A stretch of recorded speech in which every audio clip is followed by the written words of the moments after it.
So if you're just tuning in, because I see my viewers going up and down a little bit.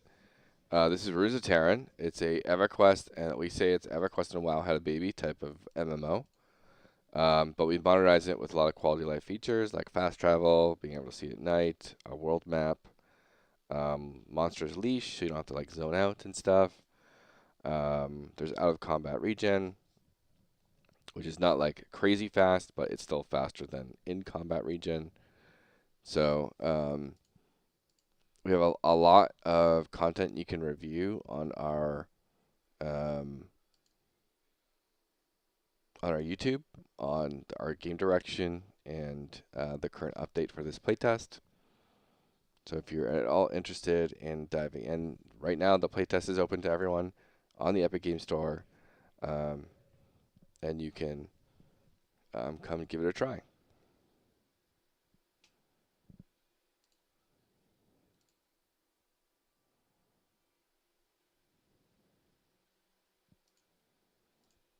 I'm just doing, I've got some fatherly duties to go attend to, so I am throwing up my spectator mode. For anyone that joins in, it'll automatically pop over to them. And restarting my YouTube streams. I'll get the vertical third one going again as well.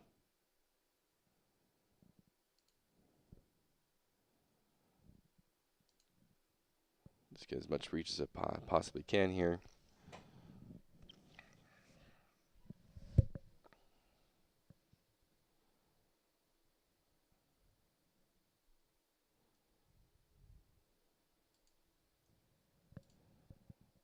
Okay, vertical third, where's Tearyn? My stream's going. Refresh my email. Check on DMs. On mentions.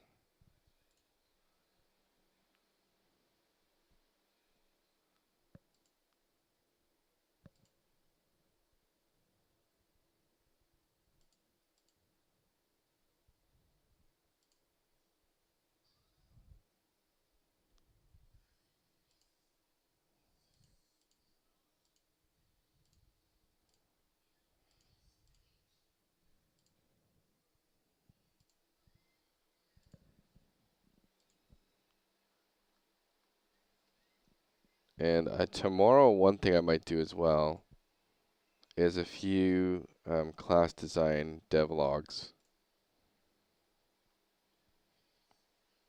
live.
All right. I think I'm finally getting up off my chair.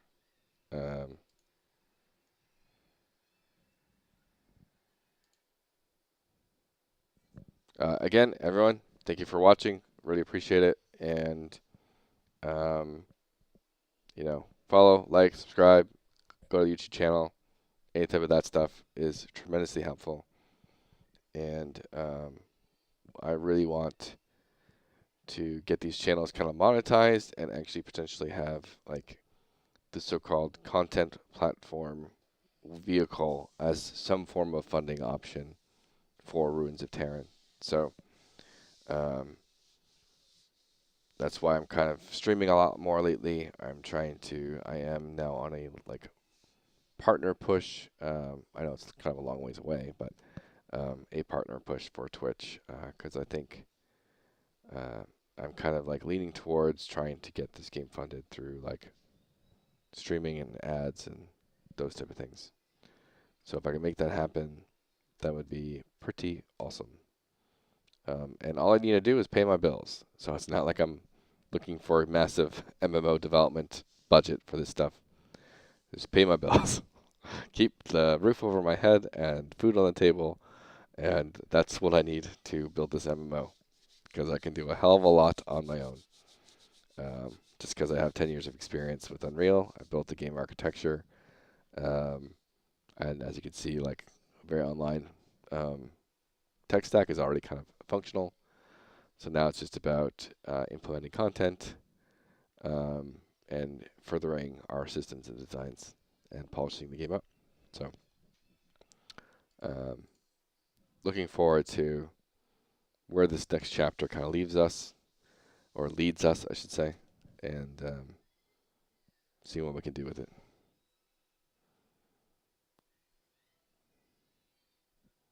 Why is my... is my internet crapping out again? Not really. How many drop frames do I have? I'm dropping a lot of frames. Alright, I have to turn vertical third stream back off. It's too much. It's too much.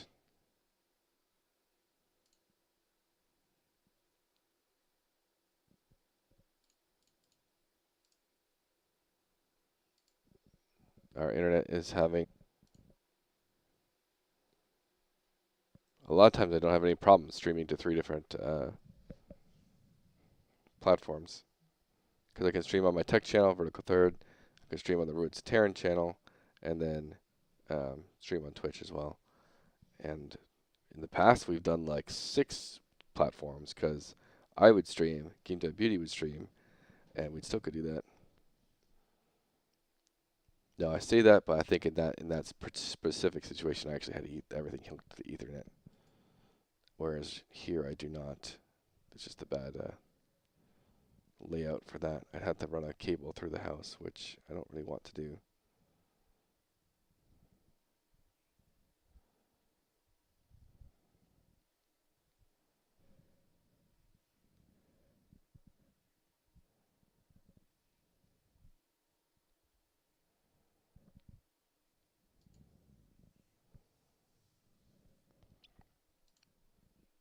Alright, I'm getting out. I'm getting up. I'm doing stuff. See ya. I'll see you guys soon. I'll be taking a nap myself, and at some point, getting back on. Yapping on stream, watching my players, and jumping in to help them when they need it. I'll see you guys later today.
Hello, everyone.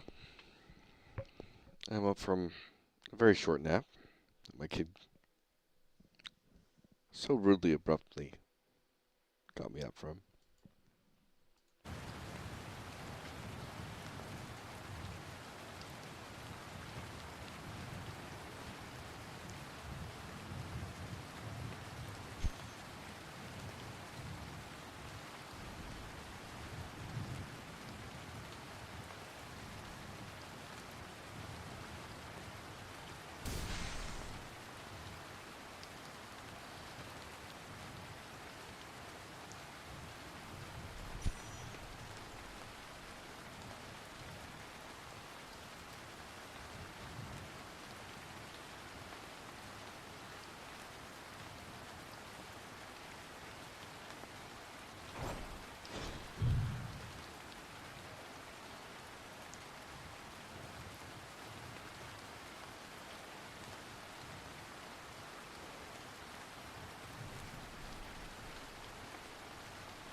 Yeah, I was all tabbed there, Wall.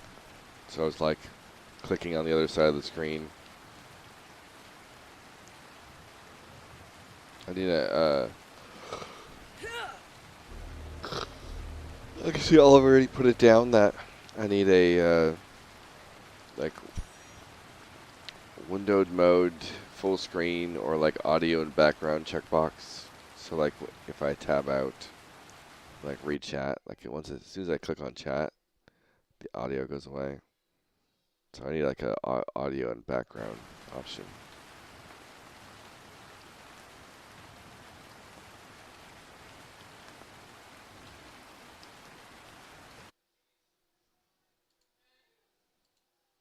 So if I'm like poking around on the PlayFab and stuff, that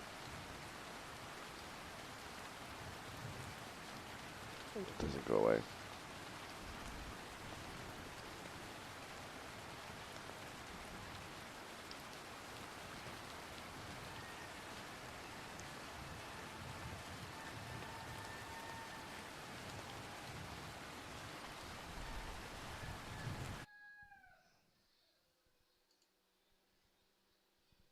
Because there's a bunch of times I have to like go look at Discord and stuff.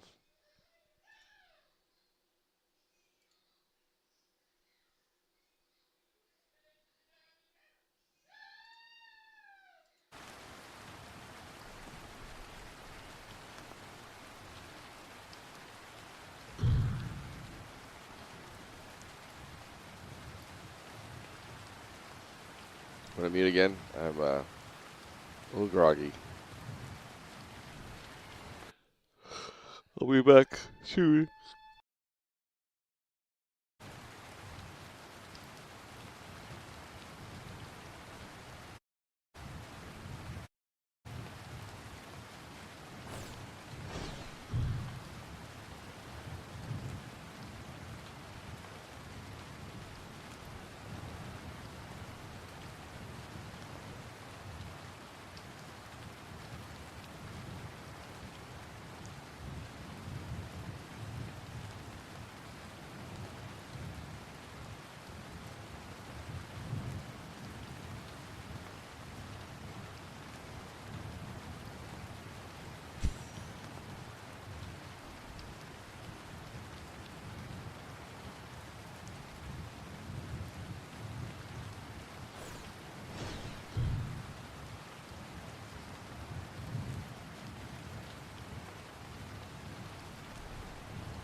Alrighty, everyone.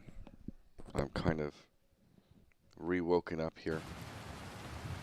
Is anyone new in the chat that's interested, or you got those lurkers out there? I just want to say that Ruins of Tearyn is a obviously you can come and join us and play right now.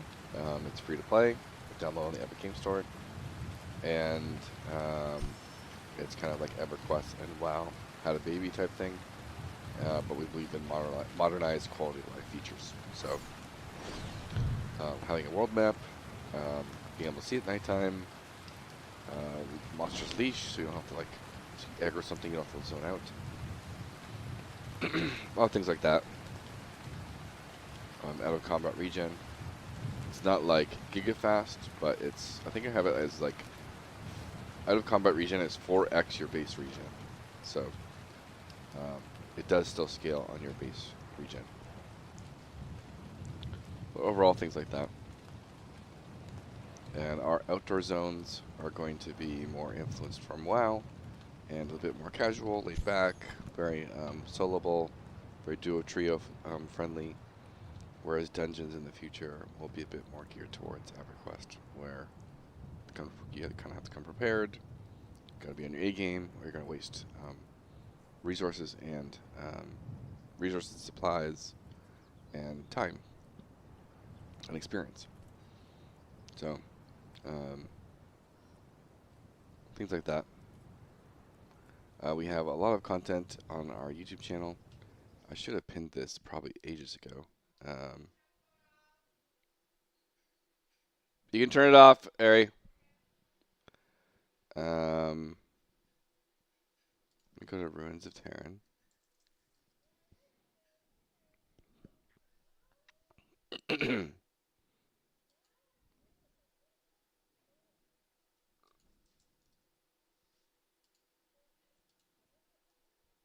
I need to wish list, playtest, or download.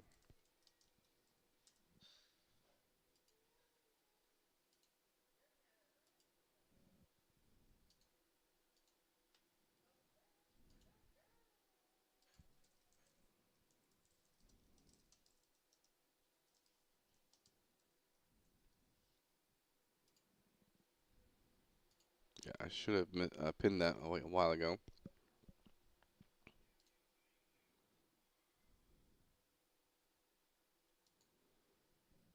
And then I also have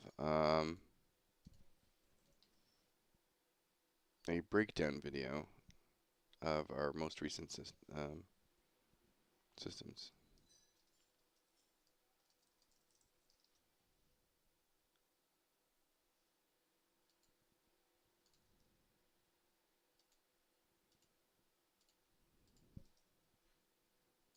Warriors are fun class, awesome. I put quite a bit of work in that one. They were like the second class I did, I think it was.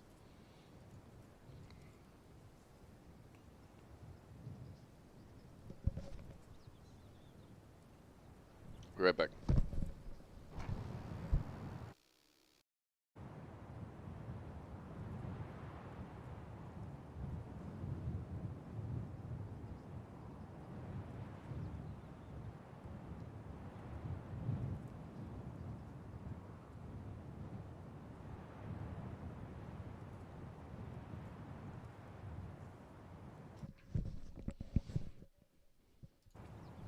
Yeah, I obviously have a lot of favoritism towards the warrior. I really want to make a fun warrior class because I play tanks. Have been my main role in MMOs for a long time.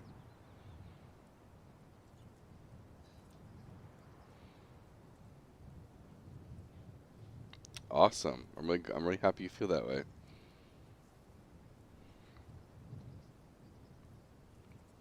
And that's what I'm trying to instill with the rotation ruin system, right? Like, it's easy to get into because you only have 8 buttons, but then you have to think about a lot of other things and factors that make it have a whole lot more depth to it all. And so it's like simple to learn, but difficult to master in a way. And it's not really difficult, but it's a little bit of a memory game.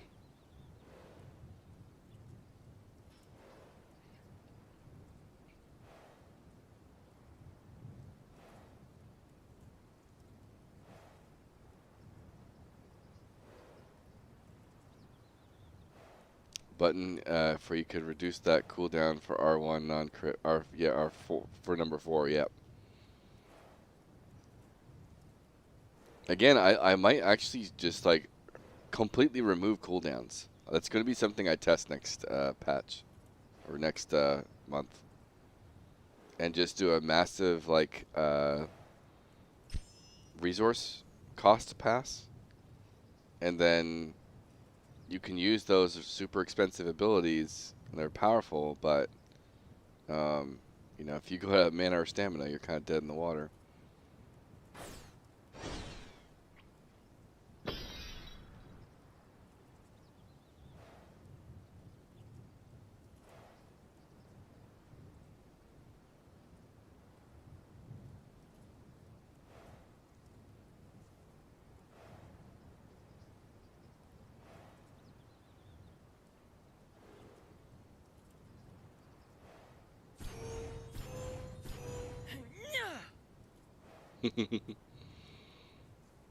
I love how much I can play with the animations too. That's been a lot of fun.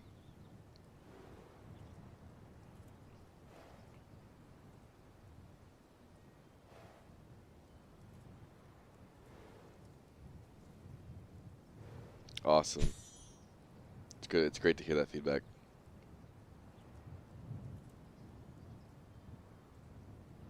It bugged me so much that I'm having this animation issue. It's going to be like a top priority to fix, just because it does affect the spectator mode too, and like the quality of the stream with these things, and even like, you know, in the future, trailer recordings and stuff.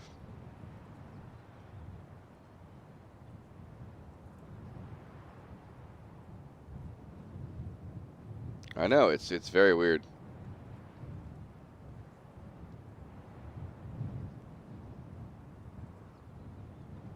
Yeah.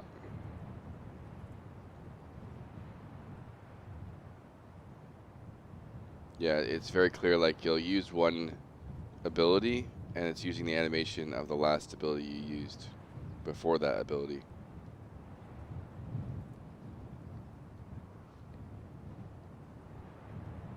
And like it almost feels like the auto attacks come through just fine. Like I don't think the auto attacks are off. So see there, you did your pull animation for probably your R3 Q or something.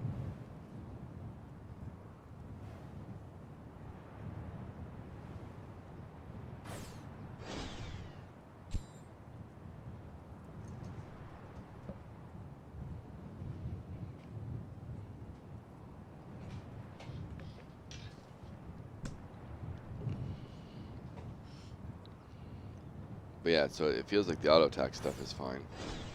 There you go. So you did the leap strike animation for your pull, and the leap strike was the last thing you used. So it's just like, it's really weird.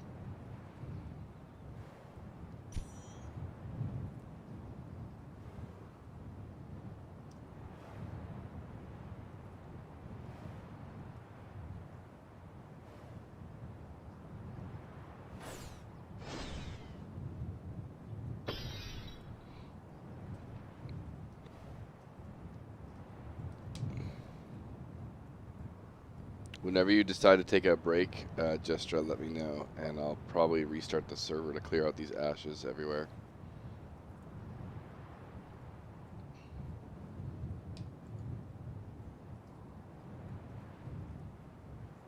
Ooh, 11 health. He's running. Ah, the wolf! Not the wolf! No! The typing killed you. Oh! I don't want to run into him.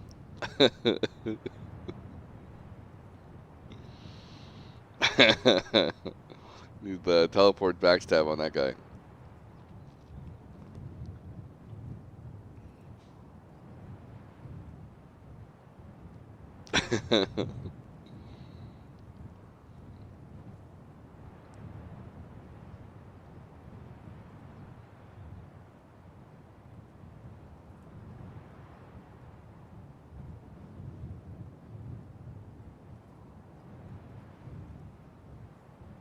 gonna fix itself.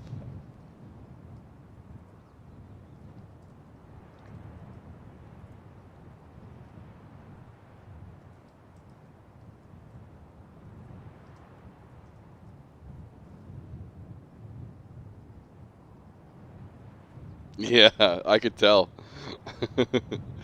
I could totally tell. It's like I saw you just running in a straight line, not avoiding it, and I see a message come through. I'm like, oh, I know what happened. We've all been there.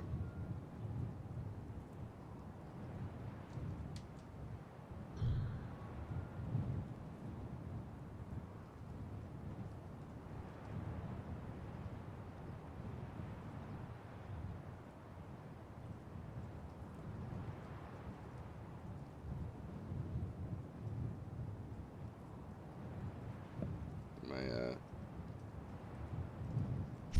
there we go.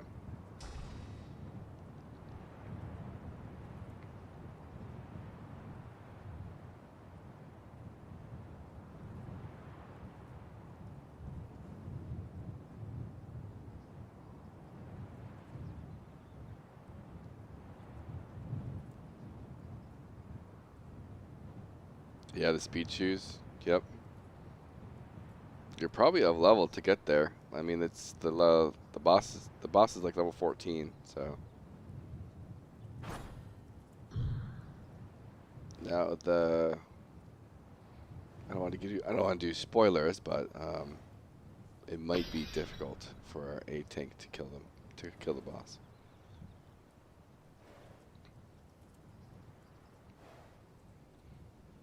But maybe not. I don't know.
No, I'm definitely happy with all the changes I did this month.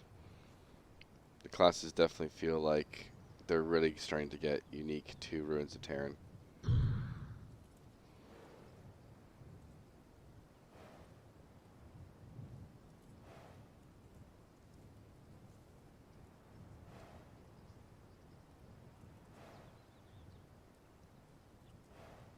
And ever since the newbie zone popped off, and then the Registry of Chronicles went in, the camp system went in, it's like I can see the iceberg like forming. I can see the mountain being constructed,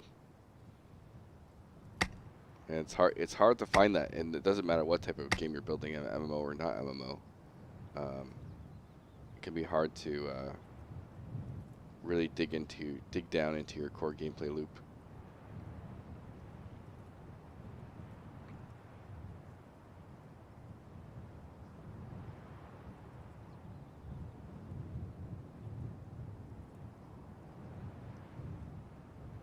And I know a few people in like the FF11 or the Final Fantasy 11 community, and I'm starting to feel like that whole community would actually really enjoy Tearyn, because FF11 was pretty much grinding enemies.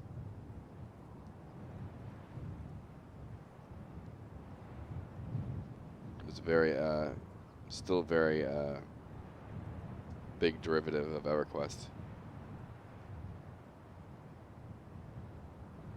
with some Final Fantasy paint on it.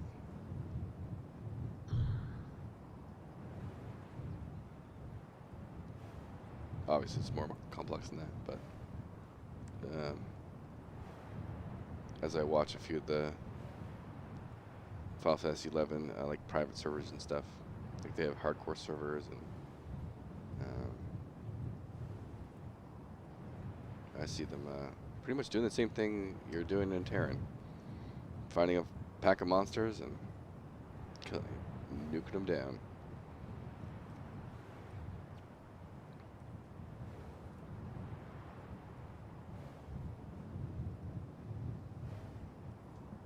I gotta check in on some of my Discord channels I posted in.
Poking people there. What else we got?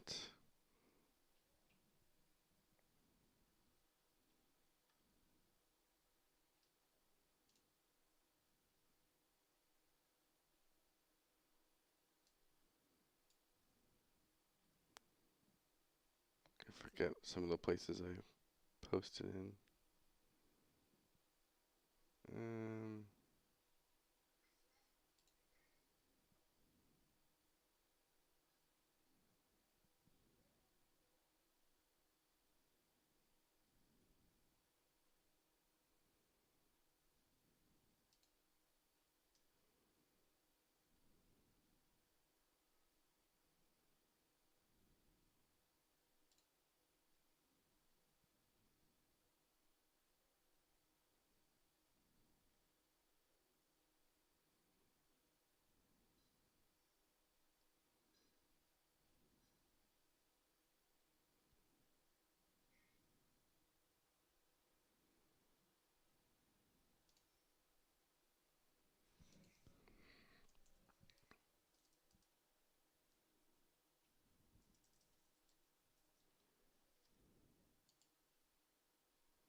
Sorry, I'm not talking. I'm a little bit distracted.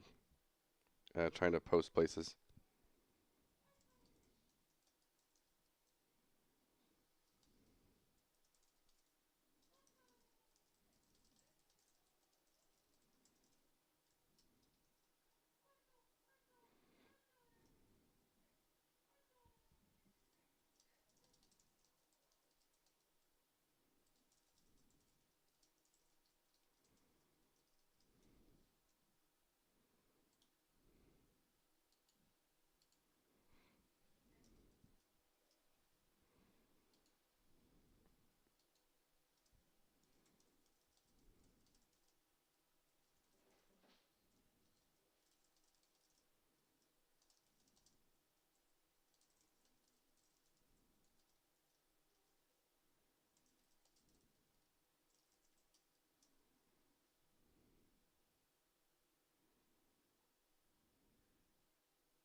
Hey, be quiet, you. I'm trying. It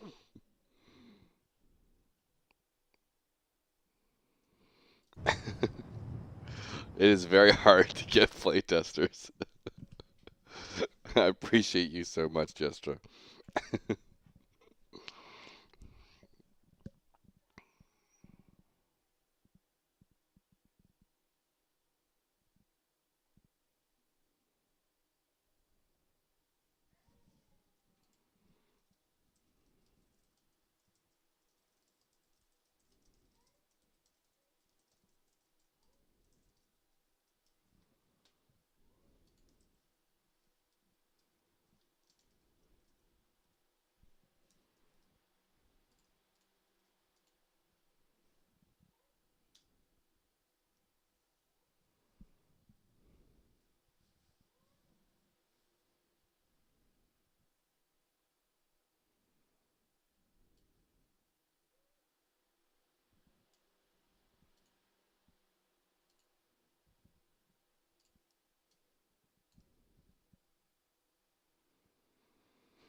Okay, that's that. What else we got?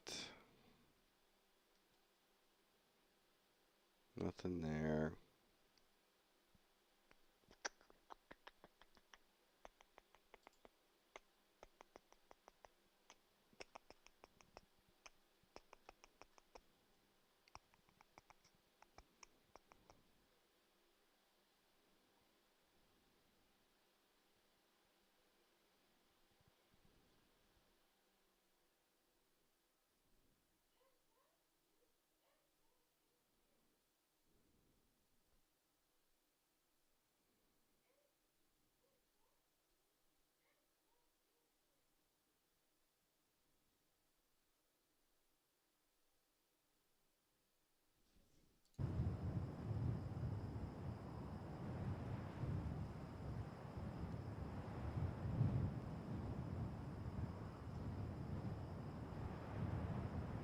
All right, what else we got here?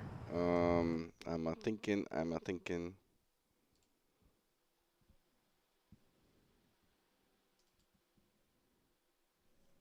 Yeah, it's the in Terran. There's always a playtest feedback section for the month,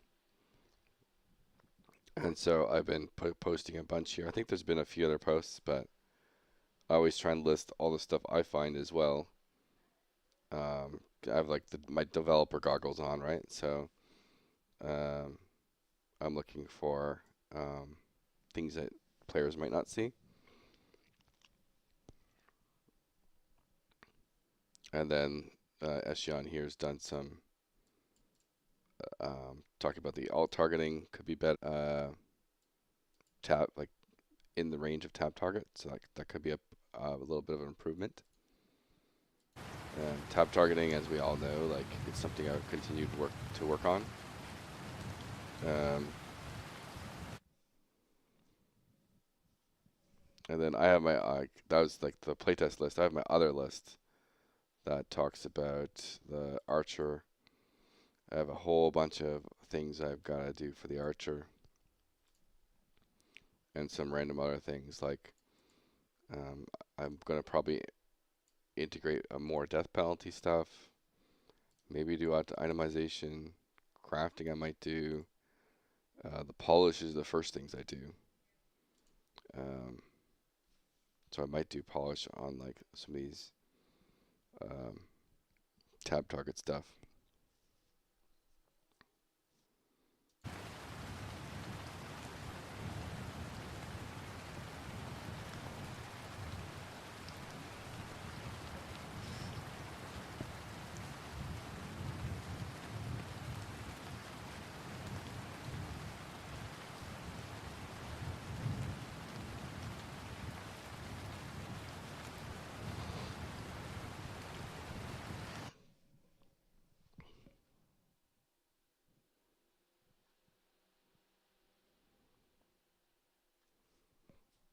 And sometimes they talk to me about the issue they have, so I report it myself.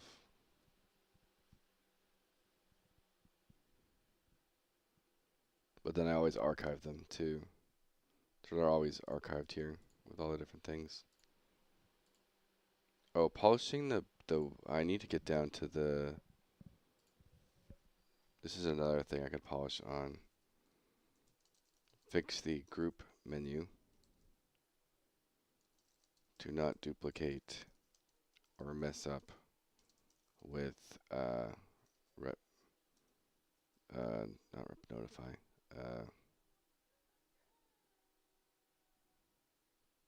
I'm blanking on this technical feature.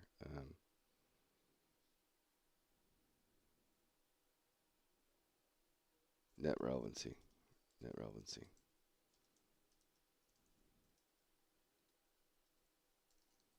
And a group member goes gets destroyed from net relevancy. Group menu goes to poop. Very technical detailing.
Okay, what else I got here?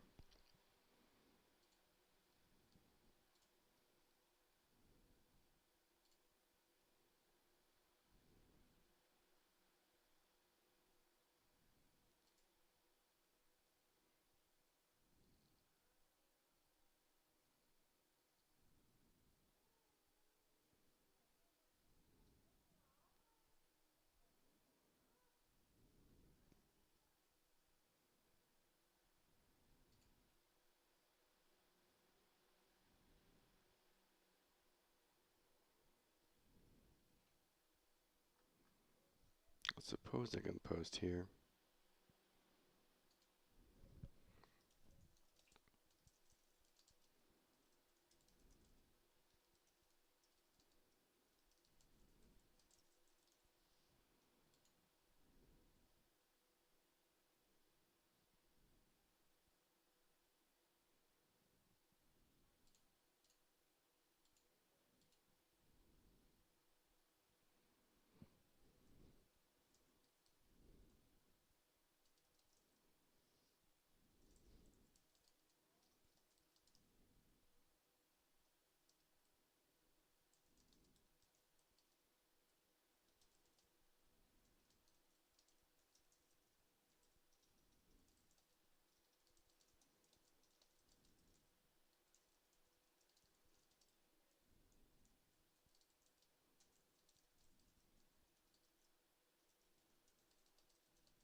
Oh, the life of a developer. Posting about your game.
My spectate mode break.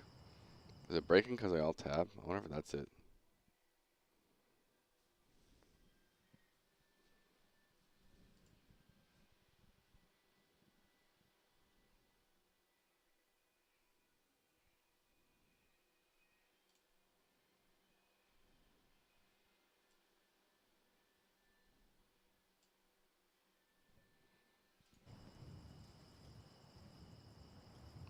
Keeps clicking in, but then I'm going to relog. Maybe I messed with it too much.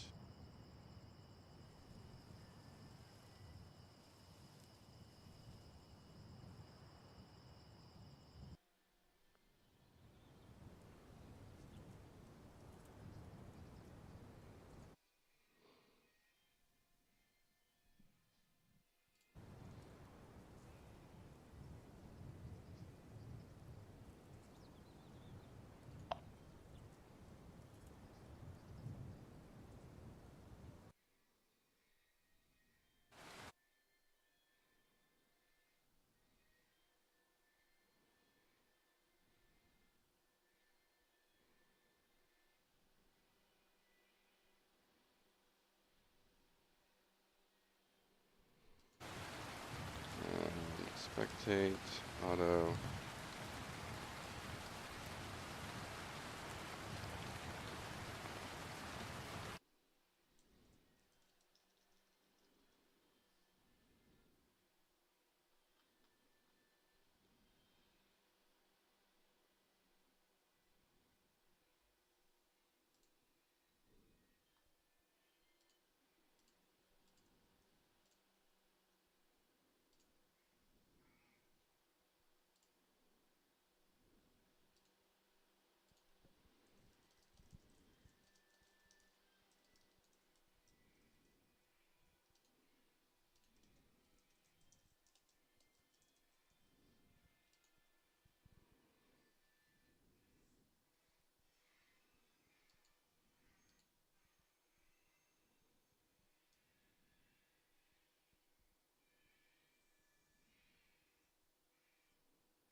Okay.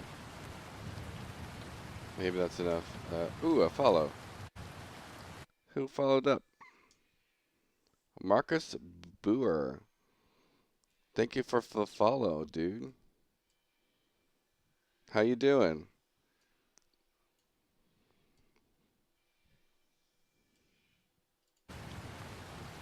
So right now I'm just kind of like in.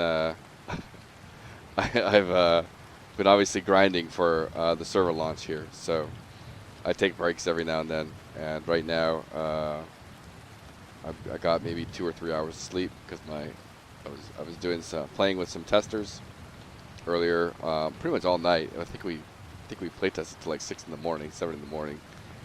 I took a nap. The kid got me up like an hour or two later. I fed them, got them stuff, went back to bed. They got me up like an hour later. So, and now I'm also trying to just market a little bit, part of the indie game dev experience. So posting around a little bit and trying to tag people to come in. I'm always trying to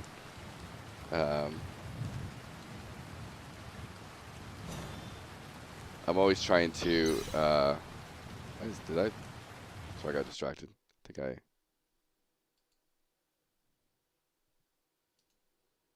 pinned the wrong message on my YouTube. And so I'm always trying to like stress test my servers, and then like if I get like 40 people in, I can do some really cool trailers and stuff. But just so you know, like I'm not sure if you've seen any of our content yet, but Ruins of Tearyn is a indie MMO. It's a EverQuest plus EverQuest plus Ruins of Tearyn. EverQuest plus World of Warcraft, like had a baby type situation. And when we talk about that, it's a lot of like outdoor zones are a little bit more influenced by WoW. Like they're more casual, they're more solo friendly, and you can like duo and trio bosses. Whereas dungeons are a bit more influenced by EverQuest, where you have to come prepared, you have to pay attention, and wiping could mean losing a lot of resources and time and experience. And then we also believe in like quality of life features, like being able to see at nighttime. Monsters leash and they reset. Where else? Fast travel. World map, like having a world map, like a lot of these type of things. And that's like the general idea. We do have a video that talks about all of our systems. Well, I'll briefly go over them with you here. This is like our May devlog on trying to introduce people to all the different systems. We have 3 core features, which is like our rotation ruin combat system, which as you can see, as this is Justra tank here, he's playing right now. As you can see, as he attacks, his ruins will go from the yellow little shapes at the bottom of his feet. Will rotate from 1 ruin to 3 ruins. And his abilities will change. You have 8 buttons by default, and your abilities will change based on how many ruins you have.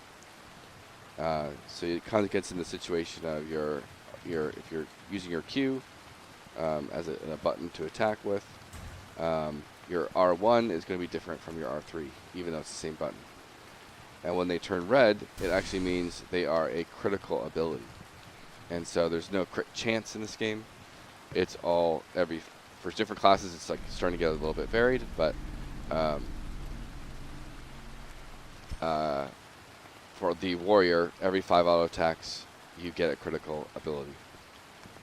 And so the idea here is less RNG and more actual agency and decision making on when you use those abilities. And we have like stagger systems in the game, where if a monster gets staggered, they get stunned for 10 seconds and they take additional damage. So you really want to use your abilities wisely and with intent. And like, we're trying to not be a button mashing game and instead be a environment awareness, game knowledge, positioning, and yeah, nice. Yeah, like we really like where it's going. On top of the rotation ruin system, we have what we call Registry of Chronicles, and that's our take on merging questing and achievements into one system. Every time I mash buttons, I don't do any damage and almost die. And there you go, right? So we really like. I always reference the point of and like the reasoning for this too, right?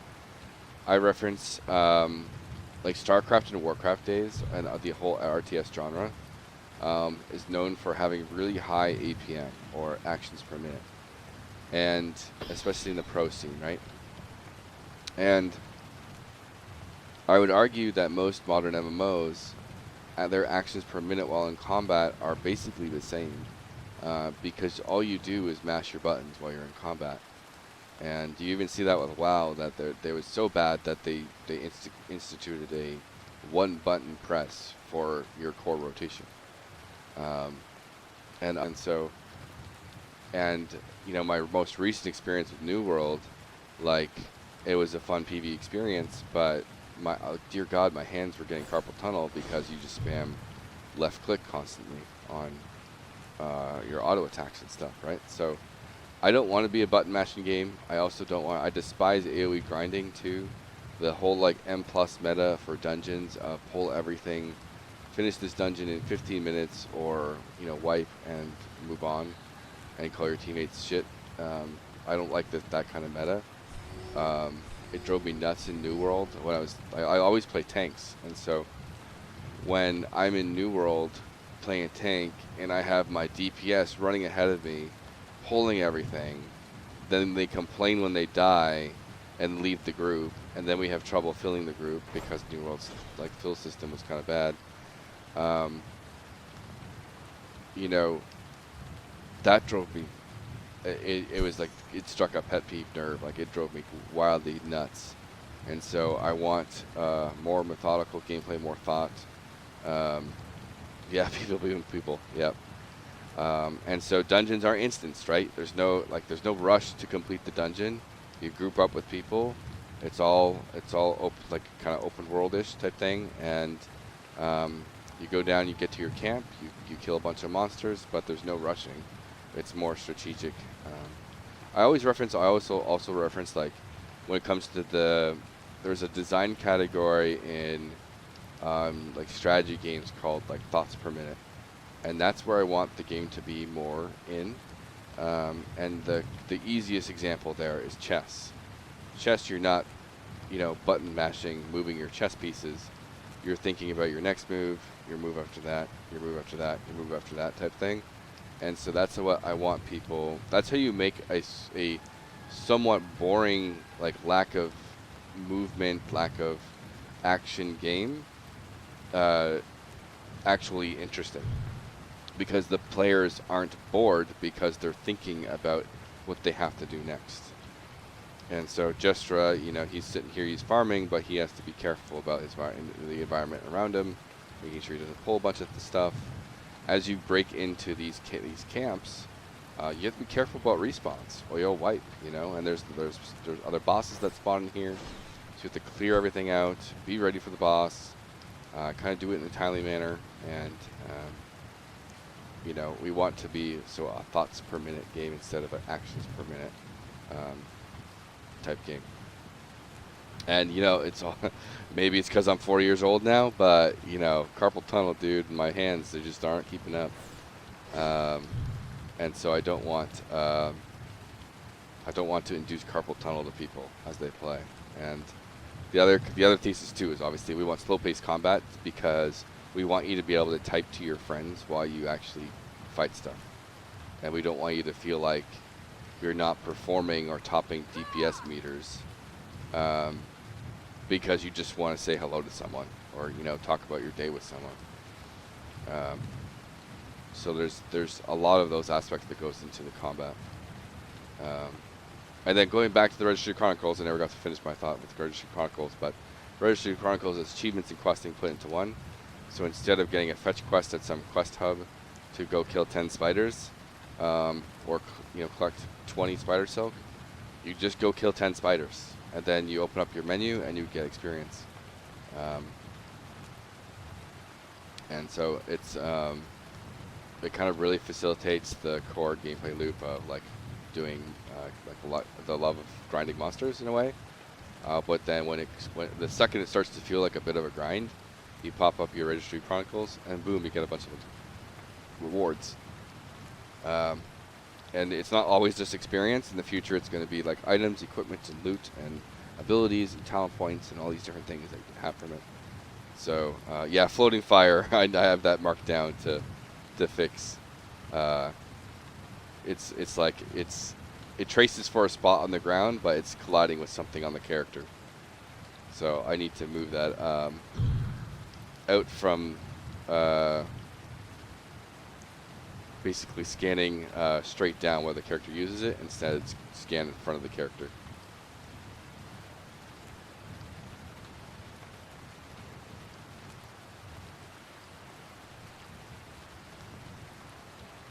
And the last system we have is a camp system. I'm not sure how familiar you are with EverQuest at all, but I know it's a bit of an older game, but in EverQuest, you would basically group up with people to go camp something. And there is outdoor zones with camps, there's dungeons with camps. And that was always like a social construct. It wasn't ever an actual gameplay system that the designers had. And so players would go there and say, hey, we have this camp type thing, and you know, it's, you know, all the monsters in this area are ours, and the bosses and loot that comes from that camp are ours while we have it. And it's like a first come first serve type system. So we're taking that and actually trying to design an actual gameplay system around it. And so our world is kind of built for camps to exist. And then we have a trade skill called Metamorphosis that allows you to take their essence, which they drop, craft them into crystals to upgrade the levels of that camp. And that effectively, so you could be, these are levels 4 to 8. So if you use a crystal at these camps, now they would be 5 to 9. And a key point here is level 9s are where you start to get green drops. So now you're getting better experience because you're leveling the floor of monsters and increasing the ceiling of level. And then you're also potentially getting better loot from it all. And then in the future, this part's not implemented yet, but all the bosses that spawn after like +3, +4 will actually be like fabled versions of themselves and drop even better loot, but be harder to kill.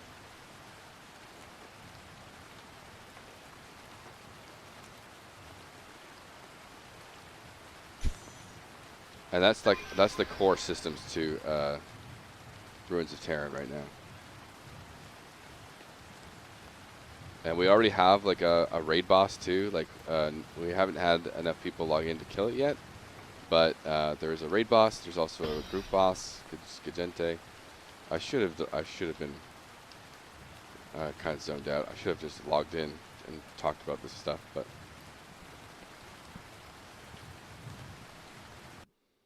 I'm like, whenever I do my playtests, I love highlighting a lot of my players.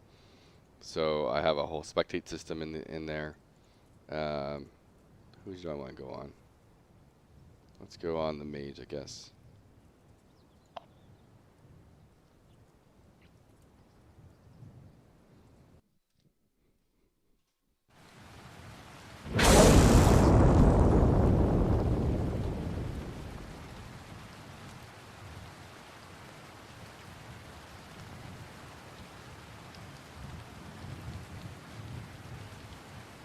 So like I said before, this is the Registry Chronicles.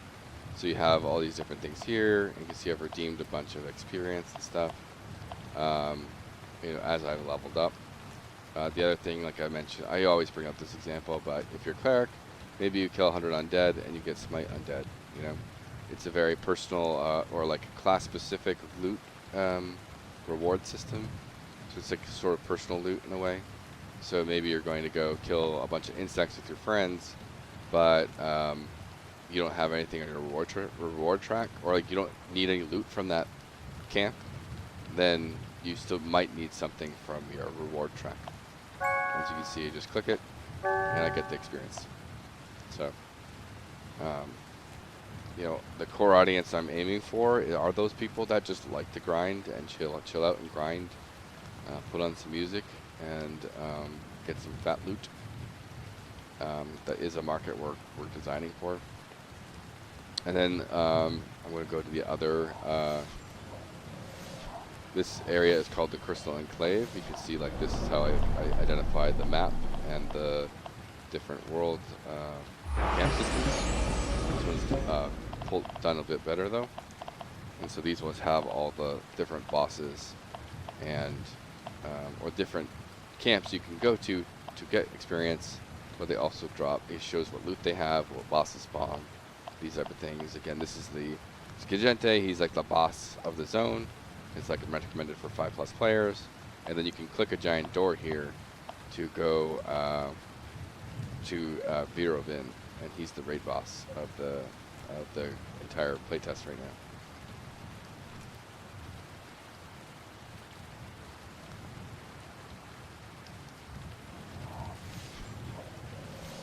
So we really do have, and like one of the big changes this month were our class redesigns. And so I had like 4.5 class redesigns. I completely redid the mage, the warrior, the cleric, and the enchanter, and then I would say more of a half redo on the rogue. There's some tweaks I still need to do there. And then the archer still needs to have a pass down on him. We can see with the rotation ruins, here's the target dummy. As I auto attack, the mage is the same way. As I auto attack, I rotate the ruins, and then I get 5 auto attacks, I get a crit. And then you can see if I do like a fireball, my cast bar shows it's a crit. And then as it casts, boom, it's a crit. You know? The mage has a passive that every time he gets a crit, he applies a stack of burn. And then he has other spells. It also is like getting into, every spell has to have a good intention to it. It can't just be another damage spell. So Fireball is intended to be like a very bursty spell, whereas Bombard is low damage, but it does apply additional stacks of burn. And so the regular non-crit version applies burn, but then when you get a crit, it also applies burn. So you can basically get, if the R3 can get 10 stacks of burn up there. And then that was like 5 fireballs you saw go up. Well, the same button on R1 is just 2 fireballs, I think. 1, 2, right? So your buttons are changing a bunch, and like I have on my R1 for my AoE, Scorched Ground. Can just do that. It's hard to see in the daylight a little bit, but it's just burning on the ground. So it's like it's supposed to be that damage spell that's good damage, but if the mob has to be stationary in order for that to deal good damage. Whereas R2 on this is Blazing Trail. I'm working on tools and stuff. Whereas maybe the mob's mobile and chasing you, and you can leave a trail of fire, and it can help you deal damage that way. And then when it gets to you, you can blink back and like try and kite it. And then you have your R3, which is a bit more situational, which is like a big AoE knockback type thing.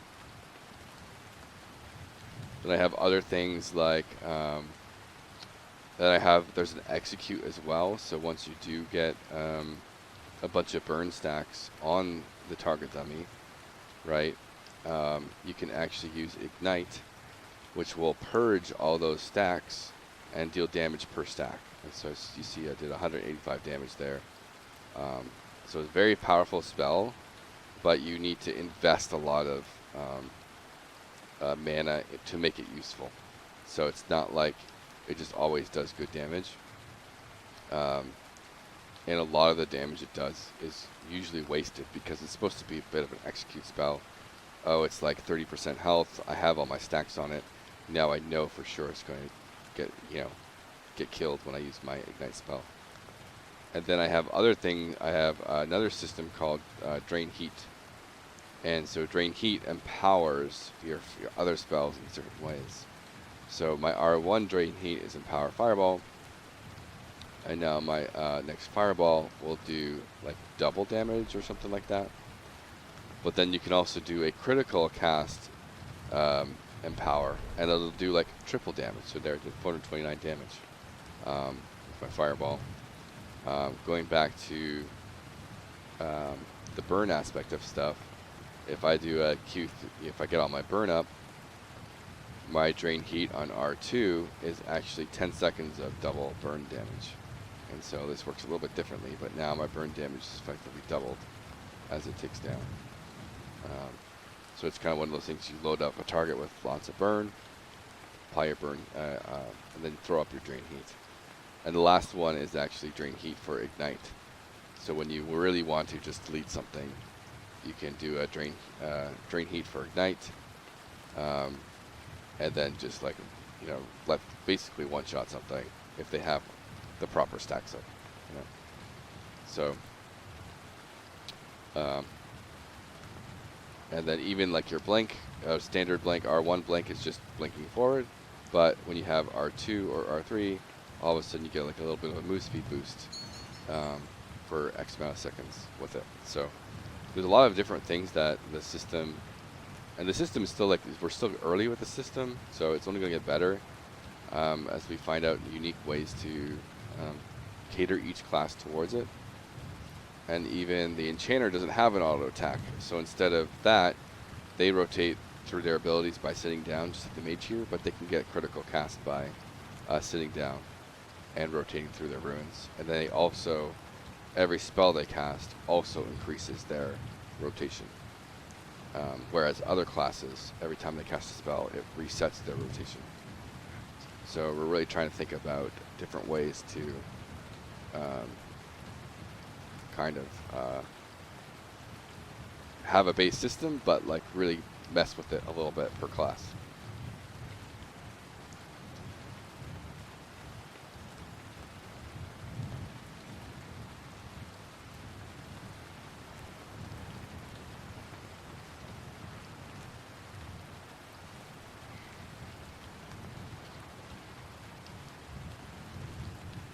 But yeah, so that's a I always joke it's like so hard to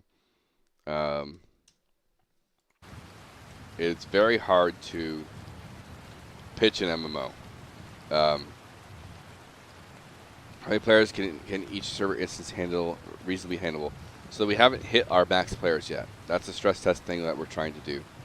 And so I'm using a very more legacy model for server infrastructure where every zone is its own server. It's very much back into EverQuest days. And I'm never having to support like a million players online with one server. It's always kind of like what you're saying. Um, how much, like so, Emerald Rivers and Crystal Enclave is is considered one zone, and that's one server, right? So how many people can we fit in that one dedicated server of Unreal? Using we use PlayFab. Um, so where's our limit as? I hope we can get to 500 people per server. That's kind of like my dream. But we'll never know until we get there. I'm assuming they're going to be like optimization points starting around 150 to 200 players. There's aspects where we might have to. This is a fully blueprint coded project, and so there might be aspects where we have to dive into profiling and get some C++ gains after a certain point. But it's the whole point of profile, and we'll see where our improvements can be. And we'll likely be we will be doing classic WoW style layering. So once a server fills up, we will open another instance of that level. And there's actually two kind of like limit points there. There's the hardware limit of PlayFab, and like right now we use 2 core servers. But then there's software limits of an Unreal Engine dedicated server. And so the hardware limit of the PlayFab server might be able to handle 1,000 players, but the Unreal Engine dedicated server might crap out around 250 people. And so for that one 2-core server, I might have to have 4 instances of that level open type thing. But I have a whole. I'm not sure if you're a dev yourself. I do have a whole tech stack video on our YouTube here. And if you are a dev, I also we created game tech in the past called Vertical Third. We made it from 2019 to 2022. It's a massive game architecture. And so, of course, when we built it, we made it with the idea that in the future we would make an MMO. And so, even though the project only really started in January of 2025, we have 3+ years at this point, because it's been core development of 3 years. But then we've obviously done some updates and maintained it a little bit since then. We have a lot of like solid foundation figured out for everything, and we've done tons of optimization and things like that. And the whole point of like this is a double product for us. Like at one point we're trying to make a great indie MMO, but at the same time we're trying to prove that Vertical Third is really good game tech. And the idea of a game architecture is the next big thing in the game development scene, just as big as like game engines. And so it's like our chip on the shoulder to try and prove both at the same time. And it kind of goes back to like Epic Games and their model with like they're building Fortnite, they're in the industry, they're building great games, while they're also building game tech, and they kind of like move back and forth, and they understand developers' flaws, like they understand their own product and other developers' flaws and stuff, or not other developer flaws, their own flaws with their own games and stuff. What's up, Barry? Hold on 1 second.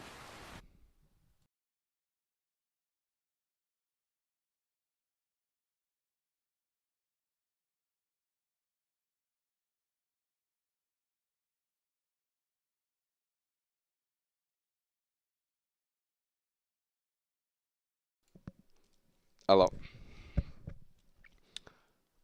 And yeah, we actually got $100,000 in awards from Epic Games through the Mega Grant system for Vertical Third. So that was pretty awesome.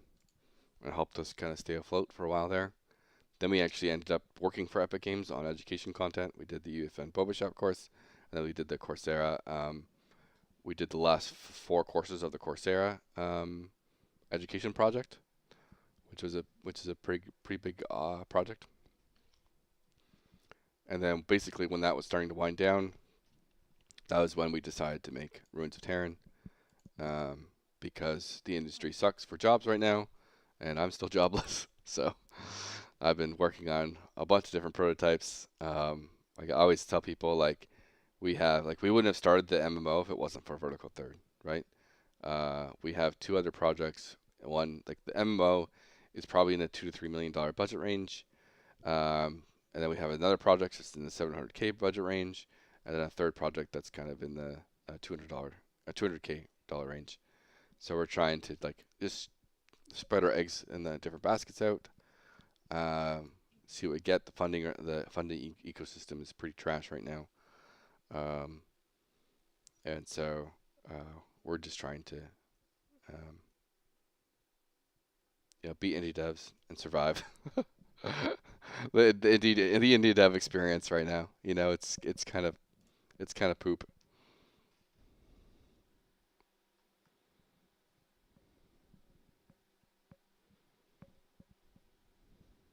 Indeed, yeah. It sounds like you know firsthand.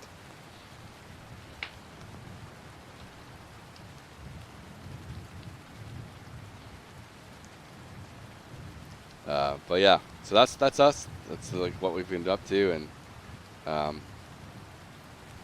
it's been going pretty good. We like even though our playtesters, our show up for players is kind of small. The ones that do show up, like Gestra and stuff, I can't get over the fact that I have a game that has people playing on one character for like they can play 20 hours to get to like level 20 pretty much. Like 10 to 20 hours of gameplay at this stage, like at this early of a game, and this like as an MMO, like I'm very happy about that. And that's just to level 20. And let me see if I can remember. Thank you. I really appreciate that. We're really trying, so like, it's as you know, funding, right? I'm trying to desperately find different ways to fund this. One of those is, I think once I hit a certain level of content creators getting on the project and stuff, I'm constantly poking a couple here and there to try and test the game out and stream it. But once I get on that like top 20 indie MMOs to watch list, I think we're actually going to have a decent show up. And if I could, I literally just got affiliate a few days ago on Twitch, and my idea here is, because you're always thinking about, oh, should I do a Patreon? Should we do a Ko-fi page? Should we do a Kickstarter? Like all these things, right? And the MMO market is obviously kind of iffy when it comes to like crowdfunded projects. And so I think my new approach right now is, hey, can I get partnered on Twitch through this and try and fund this game through ads, basically, just through ads, whether it's on YouTube or Twitch, because I don't need. I always say, people, we're not in beta, we're not in alpha, we're not in pre-alpha, we are in pre-production, and so we want to be in pre-production for some time more. So we don't need a full budget. We just need to pay our bills. And unfortunately, we live in California, so it's not cheap. But if I could do that through ads, that would be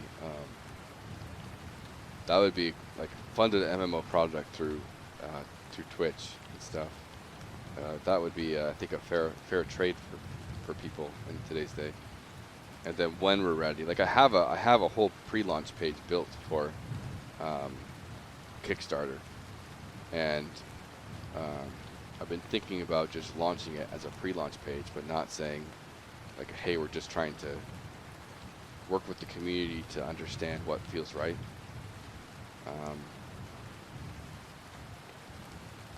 And so the whole Kickstarter launch page is, we're not trying to fund the whole thing. We're trying to fund pre-production, which is like two people working for 2 years. You know, so trying to fund it in stages instead of the whole thing.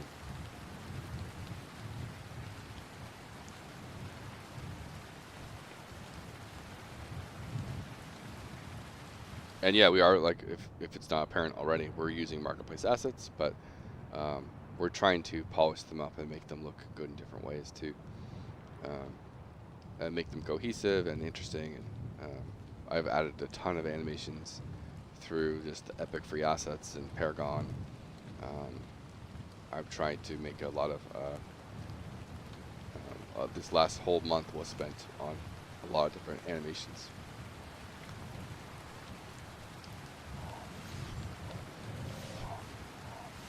Yeah, the characters are City Studios. They're a known asset creator. But like a lot of this stuff is like mix and match. Like all the trees and things here. There are multiple different projects, or marketplace packages, and so my wife has picked out the ones she wants on everything, and we're able to. Let me see if I can do this. TP. Skeleton Camp 01.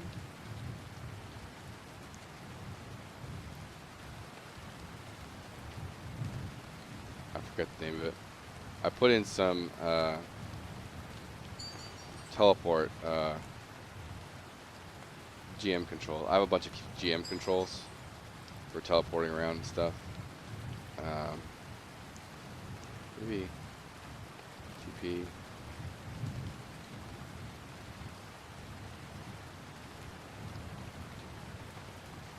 But of course I've forgotten the commands. I have to go look back in the project, so I just don't feel like opening it right now. Well, I was going to show you. And you see how the exploration stuff too, like with the Registry of Chronicles. People really want to have a lot of crafting rewards through the registry, but also a lot of crafting, gathering stuff.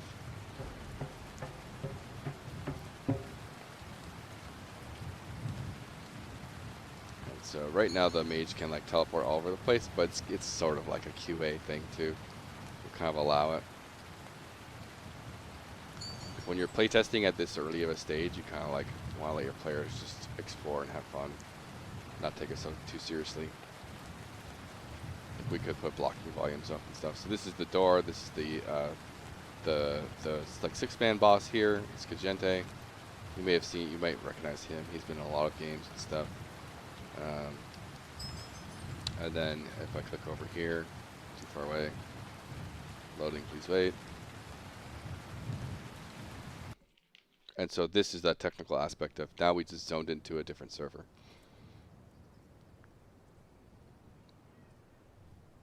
And this server is running a different level.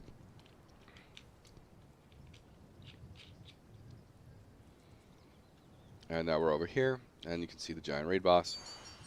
And so this will be a dungeon. Like in the future, the raid boss will be at the bottom of the dungeon, and players will have to clear down to it.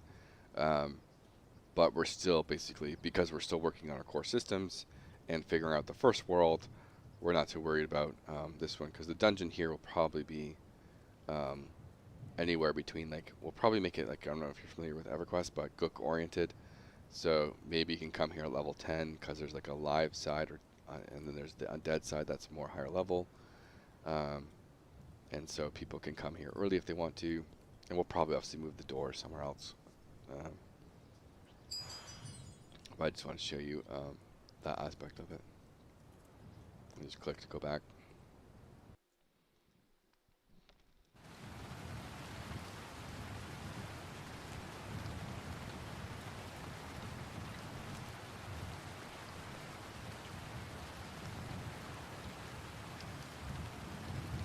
And our kind of core philosophy with our tech too is just in general of like, don't try and innovate new tech. Use existing technology. Cut off every possible thing that you don't have to make yourself. Cut that out, you know. And so that goes back to the idea of, we're using Unreal Engine. We don't have to build a game engine. We're using PlayFab. We don't have to build a back end. We're using vertical third. We already built that, for, whatever years ago.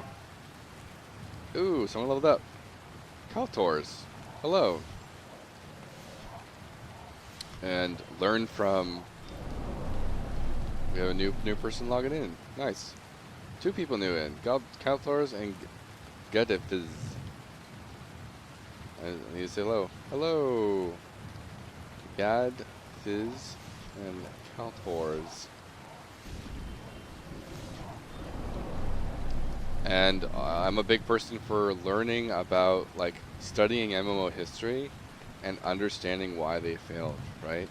Like, I always bring up the situation of Ashes of Creation, and not only are they trying to build a massive MMO, which is like one of the most expensive pieces of software in the world, they're also trying to do bleeding edge technology through mesh, network mesh gridding, but they're also trying to do bleeding edge technology by doing multi-threaded networking, and then those two combined together is another layer of cutting edge technology, right? And you could say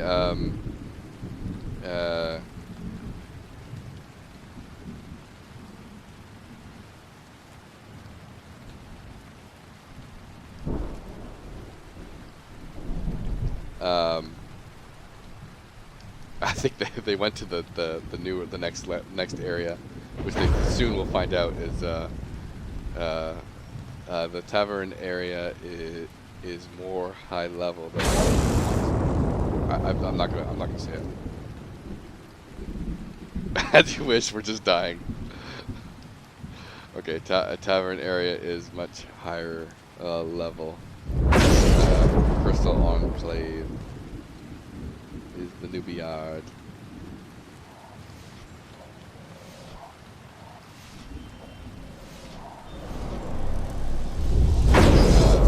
Thanks for joining and playing.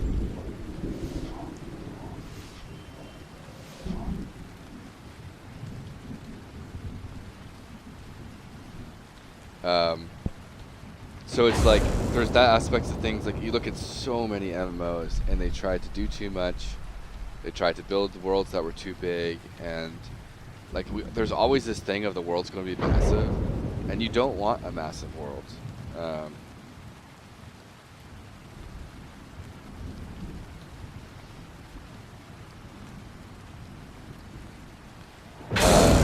Kill low level animals right outside the starting cave. We have the registry of Chronicles. Big book button. It's a quest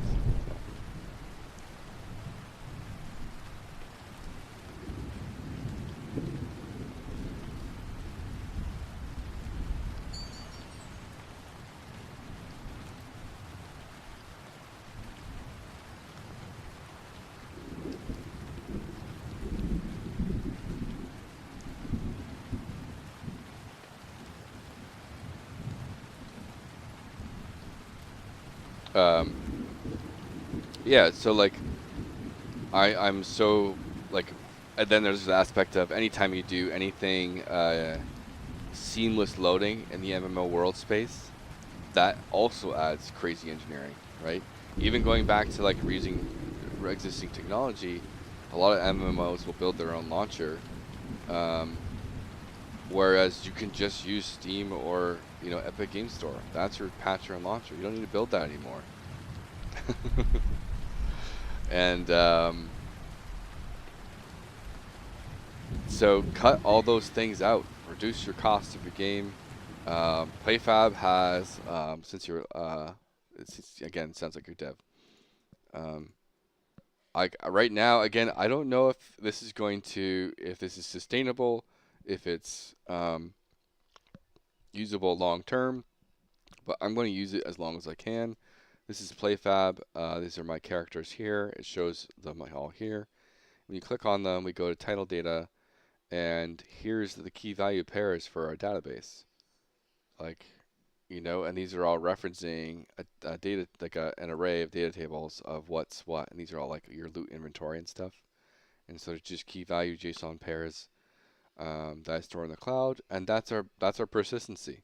If this works sustainably and scalably, um, then I'm just going to stick with this. I don't need to do any like complicated backend, uh, you know, database stuff. Like, um, obviously, I'd need to, and like they do backups and things. You just have to request them. So I need to figure out that kind of like disaster recovery situations. Um, a full world is better than an empty massive world. Exactly. I make that joke in our like intro trailer, um, where and like loading too. Like on the topic of seamless loading. Loading is so good for games, especially for Unreal Engine. Like just clearing your like your garbage collection and your memory cache every time you load is so good for optimization. And when you have a massive world, now you have tons of network optimization to do. Now you have tons of environment art, like, you know, and view distance optimization to do. Then you have tons of QA work that you have to put into it to make sure all those things are working. And then the design workload to fill those areas is massive. Then you're increasing your CPU performance on your server because you have to throw in hundreds of enemies all over the place. Um, and you're just shooting yourself in the foot with costs constantly. Um, and yeah, so we have small levels. They load fast. It actually, when I loaded into that dungeon, it actually took about 3 seconds to load. But I do the smoke screen loading screen um, in order to make sure like you're not seeing like weird things pop in and stuff. And I don't want you to move around till your character's fully loaded and ready to go. All that aspect of stuff.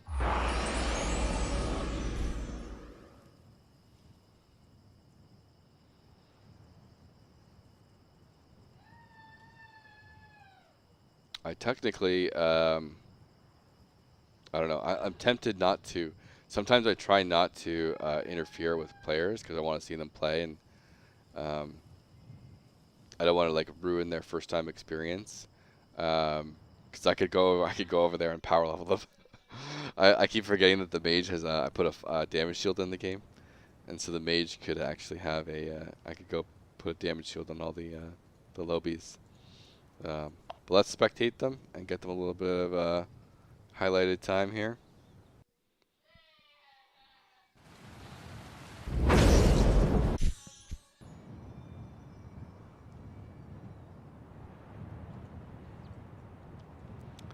Spectate, auto, 180.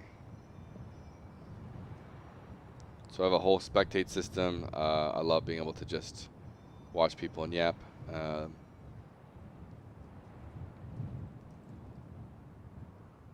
I don't know if they're not sure if you two are a duo, but there is a group system. Top left corner to invite each other.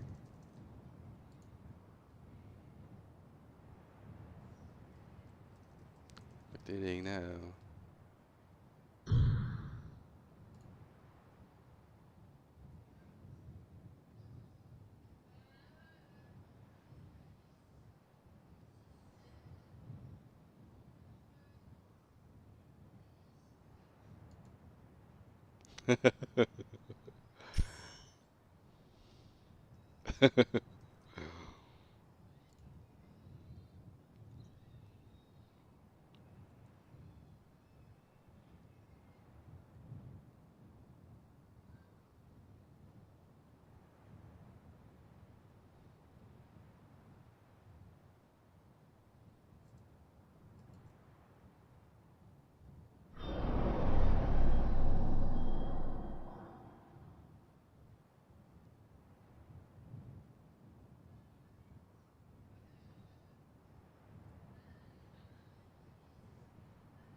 Oh, they got a bow.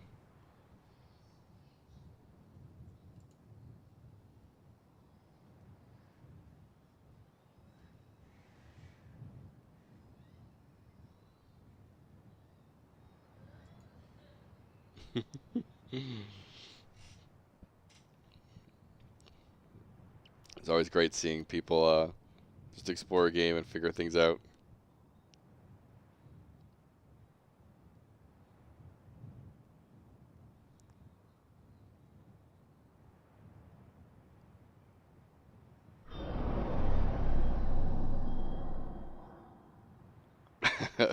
I'm not sure if they know they're fighting in a higher level area.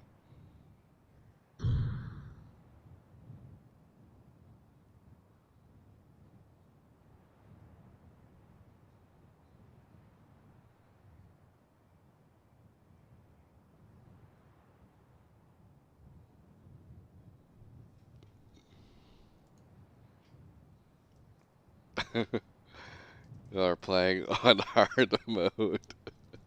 You might want to go back to the ah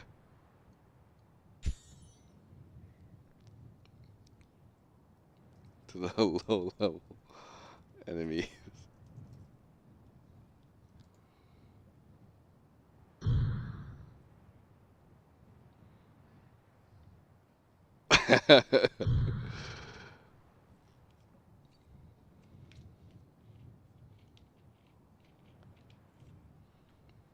They're level 2 going against what? What is this guy? They're level 2 going after level 6. They want a challenge. They came for a challenge.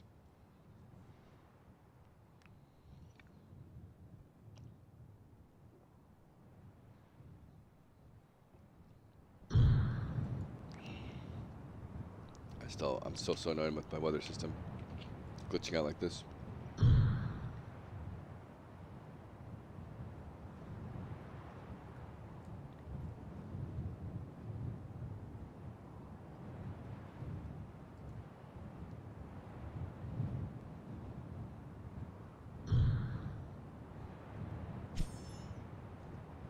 Could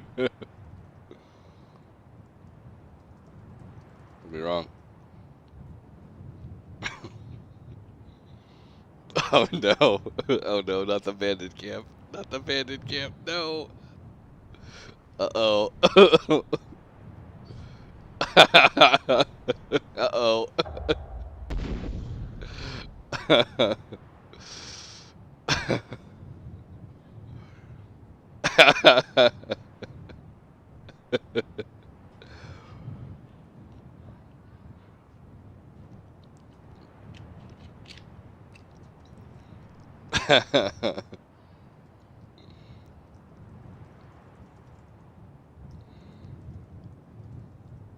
They have brains. Oh my god, yeah.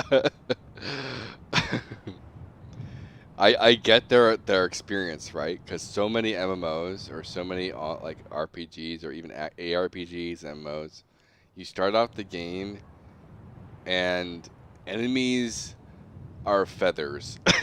My friend isn't the brightest. uh, like, how many people started in Lost Ark? Like, I could not stand playing Lost Ark, and every enemy AI was the dumbest thing that you could like. It's barely even AI. Like, I couldn't believe, like, I tried to get into Lost Ark because I like ARPGs, and I love ARPGs that are moving into the MMO space. But the fact that the monsters were just that dumb, and like, it removed all consensus of like fun gameplay to me.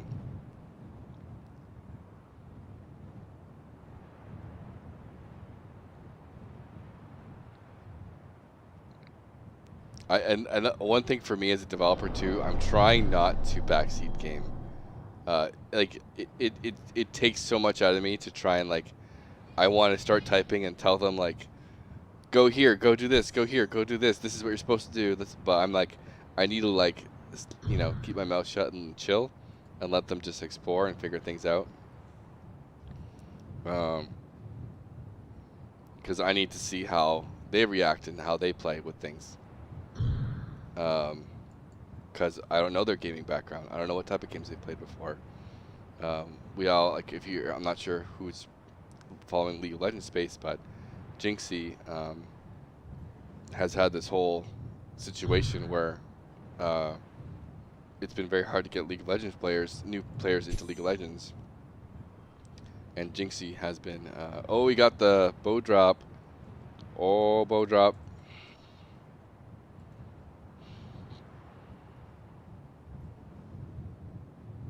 Second time. Dang. 2 archers, 2 bows.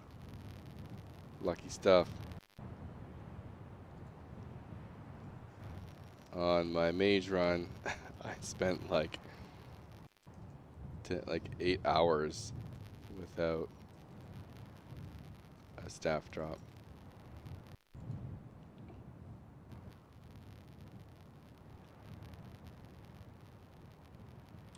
He got the luck at least. These guys are a hoot.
They're trying to do the aggro kiting, bringing it back and forth. They're dwindling it down. Give them that.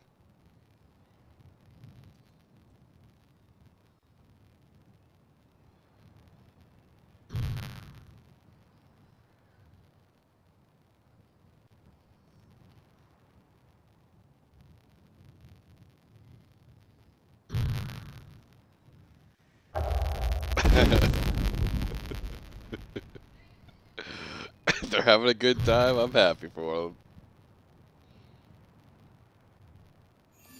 They're like, if we kill stuff by the respawn, we could keep throwing our bodies at it.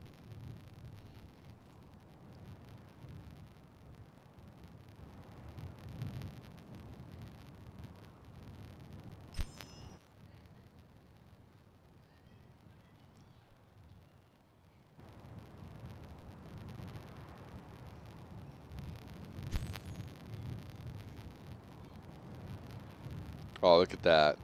Sharing the loot.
Hey, level 3.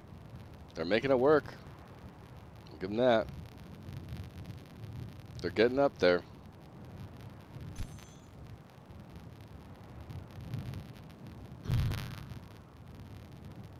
Double archer's a good combo, I will say. Good duo. They're coordinating.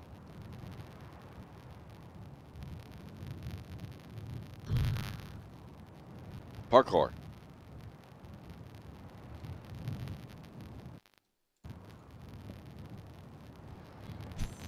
Hey, they're making it work. And this is one of those like key kind of factors I'm trying to do too. Is like I'm really trying to have different player personalities with classes, and you're gonna want to have that. You want that player that just wants to sit as a cleric and heal people, and not be very active. And then you want people that are the archers that are dodge rolling around everywhere and having fun, and super mobile. And then everything in between, right? And so, like the rogue is a bit more positional heavy, so you have to be a bit more movement oriented.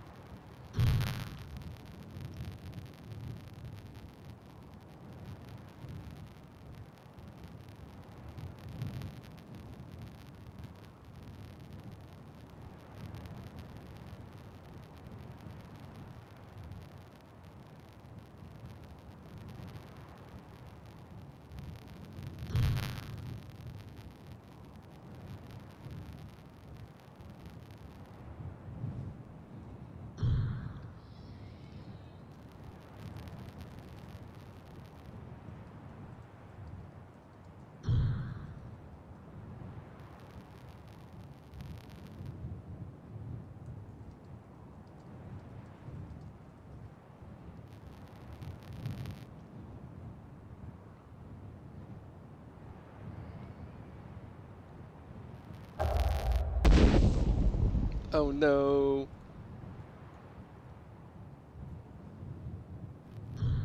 Is it almost dead? Ooh, almost dead.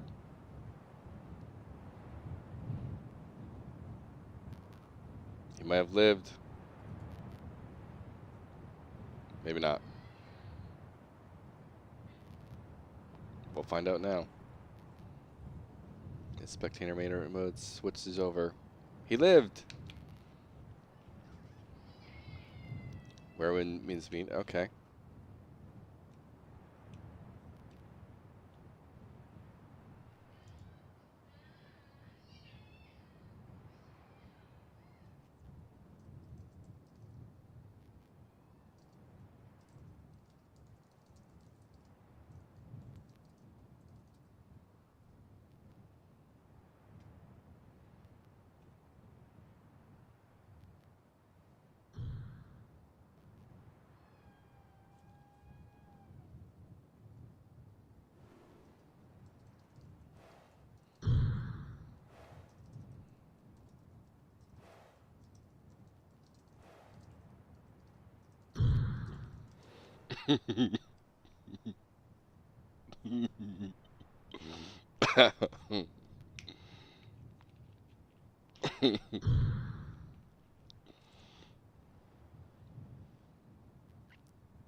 Nice.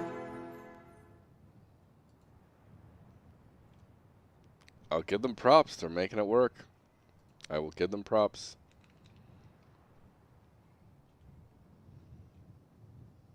All I need is a couple more levels, and they're rolling. Like this area, once you get to like level 4, you're pretty much okay, especially when they're in a group. that makes, once they get level 4, they can easily take on like level 5 and 6s, I think.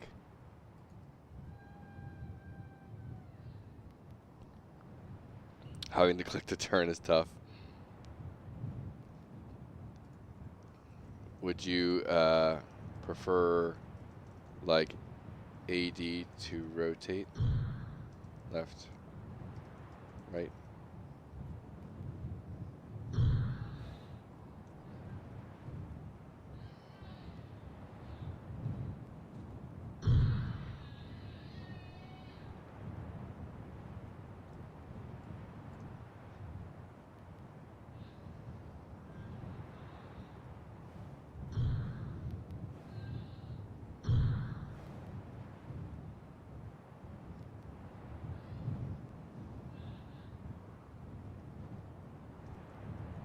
I'll note that down for options. We'll mark that down.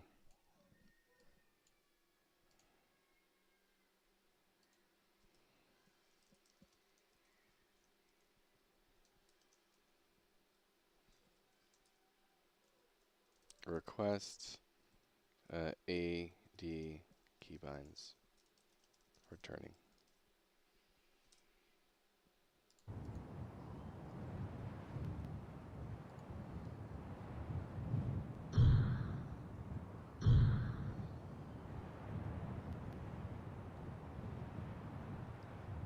Let me try it. Let me log in real quick and test this and see if it works. Because I have some default keybind stuff in the game menu. I haven't catered it towards Ruins of Tearyn. It's still catered towards vertical third. So it may or may not work. As good as any.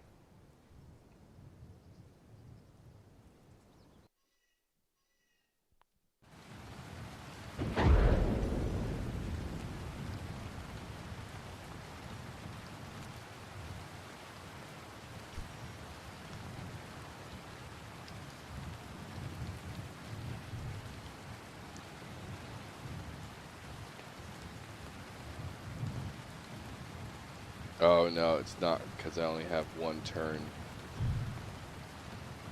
I don't have a turn left, turn right.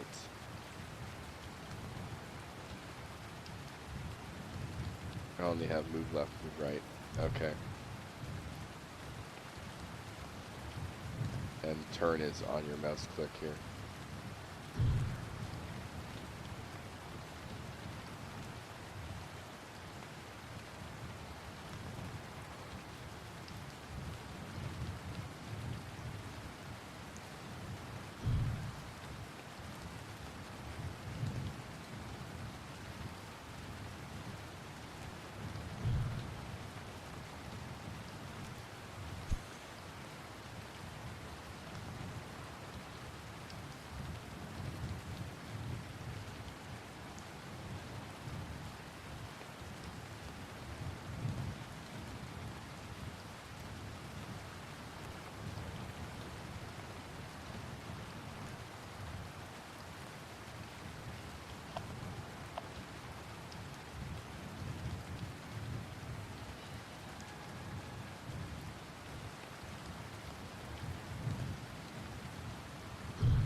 This is a random thing I've been seeing, but like the silhouettes on the golem are so good with the cell shading.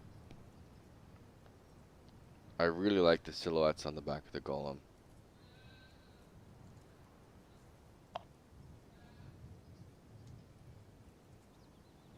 And like they're kind of built into the character too, which is kind of funny. It's like it's giving me ideas for our actual characters a little bit.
Street Chronicles kicking.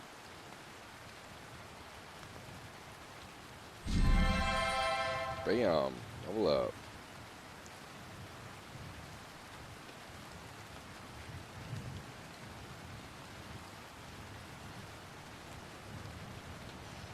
They're chilling now. Now they can take on level 6. It's pretty easy. The kick trap. It's always so fun.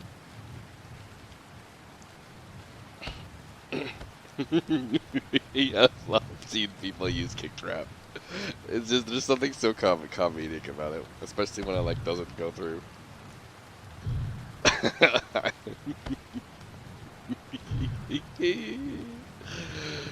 Trap projectiles.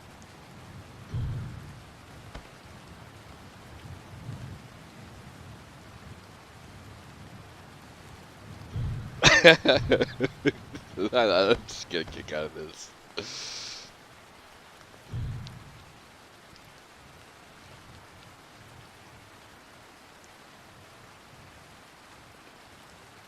Yeah, they're chilling now. Now they're just gonna take off. Because again, you get the strength and numbers buff as a group, so they can they're not gonna get any type of penalty against I think level 6s now. So now they're gonna smoke the stuff. And the double archer combos very strong.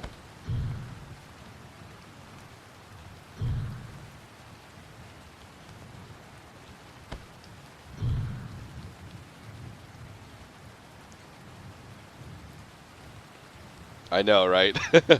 It's always awesome seeing the kick trap. They're just spam kicking it.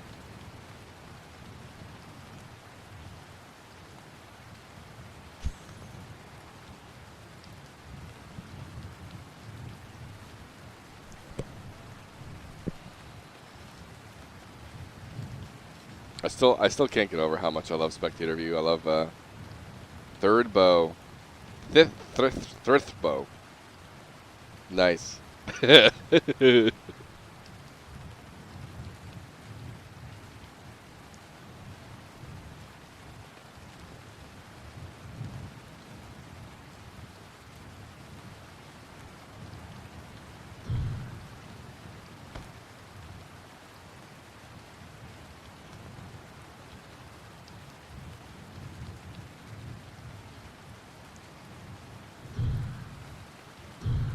It's actually a lot of fun seeing just the wildly different playstyles, right? Like there's people that are just walking around taking their time, exploring, and then these two are obviously much more active players, and they're really enjoying the trying to do a faster pace on things, and so.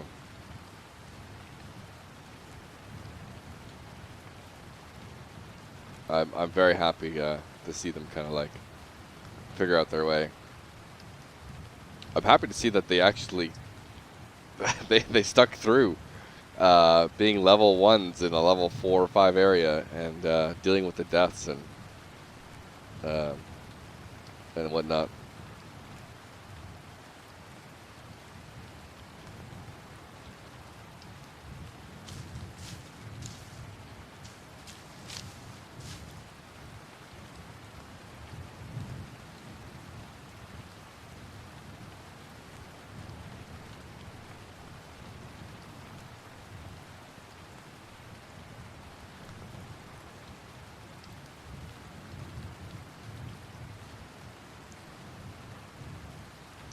Friendship is the only power potion you need.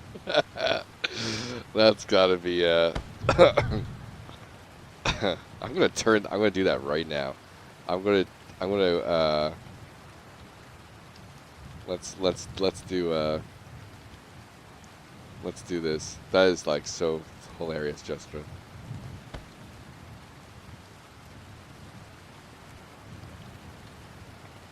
Let me try and get a good angle here. No, I'm gonna wait till the rain stops. And that we're gonna make a meme in our channel for that. I'm gonna do some Photoshop with that quote.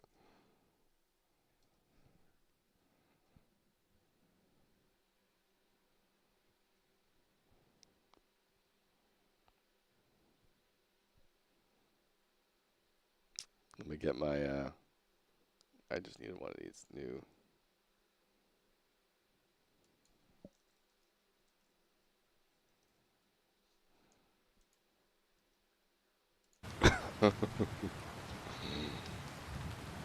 We need a solid screenshot though. Uh-oh. The caster. Cutting into other mobs. Oh.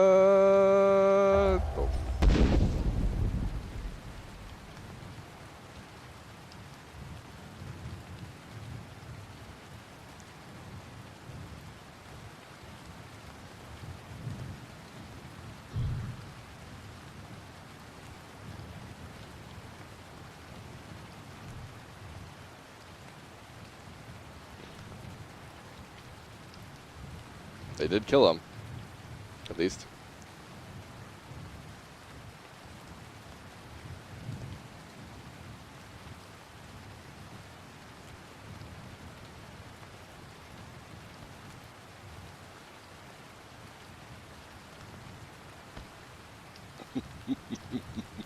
That king trap never gets old.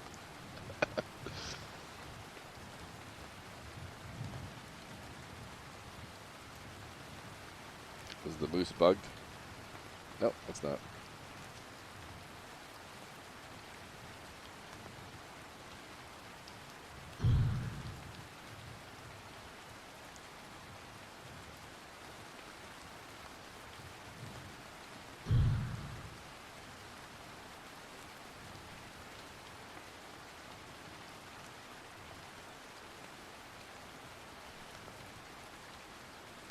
Hey, we got a follow. Gadfizz. Hey, dude. I'm having a blast watching you guys. This is so fun.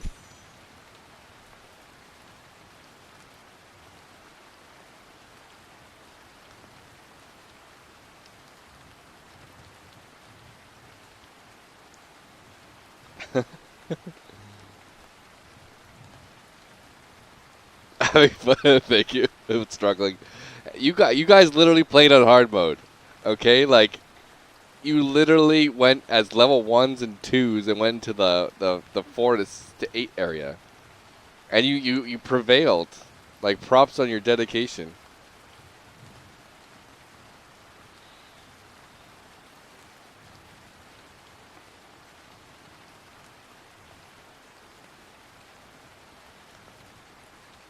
All right, here we go. Here's let's see if I can get a.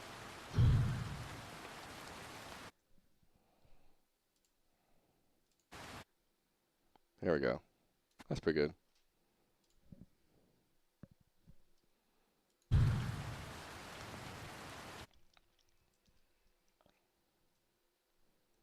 Oh, let me get my other text. We have a quote. I'm gonna put in our. Was it this one? That one?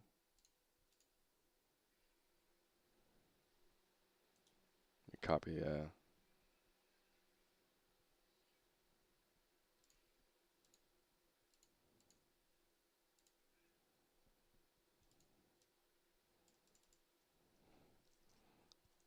Friendship is the only power potion you need.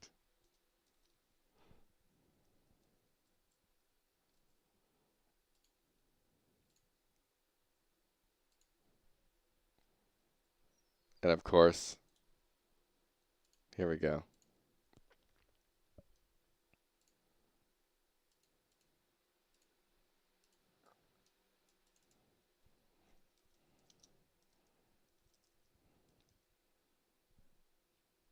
Gee, I'm trying to remember how to spell your name. I gotta do the quote. There we go.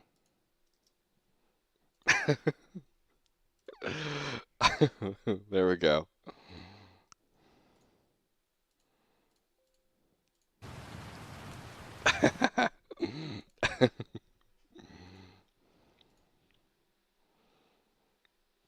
something straight out of what is it, Bed Bath and Beyond?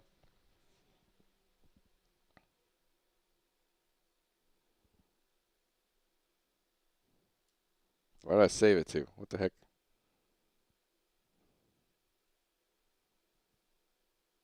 It's like I didn't even name it. Untitled. There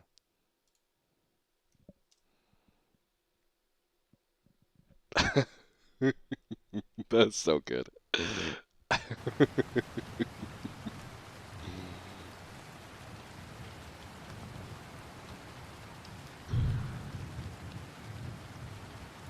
Oh, I think I jacked up my. I gotta re-log in. I can't unhide my UI. It's a bug I keep having. I haven't reproduced yet.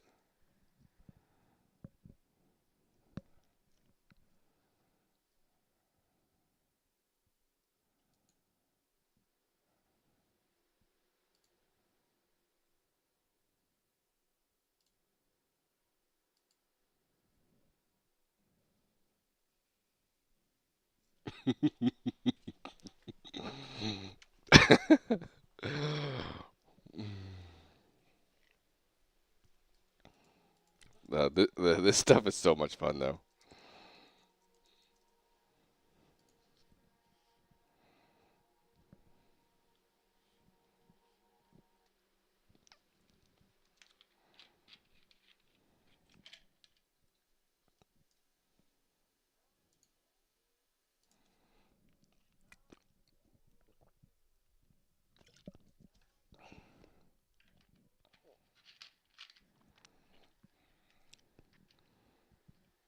You're bullying a mob.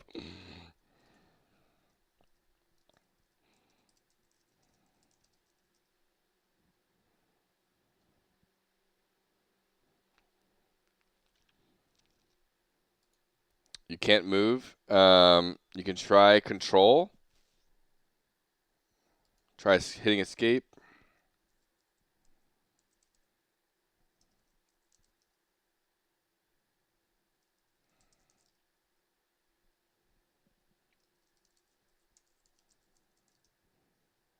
Or the monster.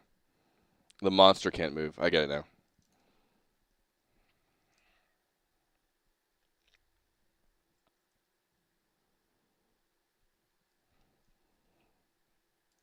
Yeah, it's pretty typical MMO players to find some way to bug out a mob and kill it for free. Kind of like Jestra and the spiders in the river.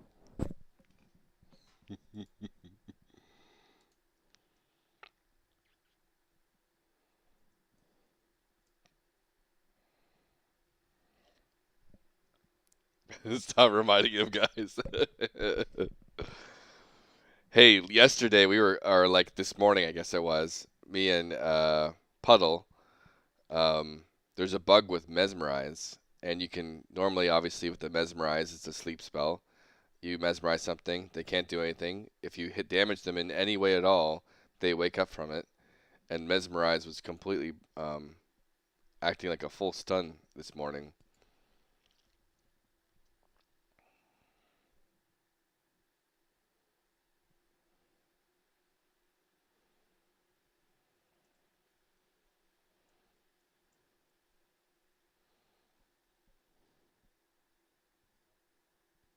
Got him.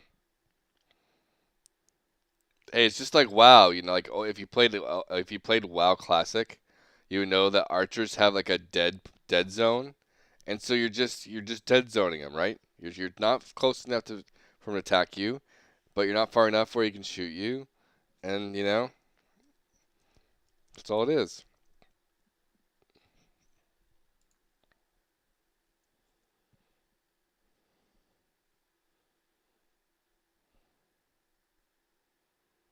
Orcs are just a bit slow in the head, yeah. Oh, he woke up.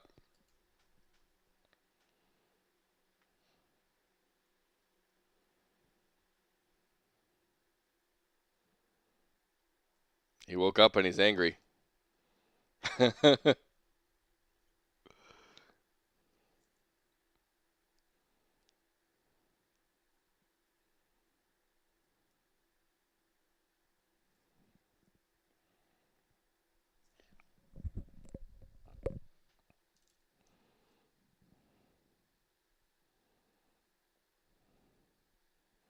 Oh, Gadfizz gets the solo pull on the boss. That's nice. Good stuff there. Lockrock coming in with some hard nukes though. It's got a lot more HP than they're used to. He almost got that. He almost got that dodge roll off. Yeah, archers can do a pretty good job on this one.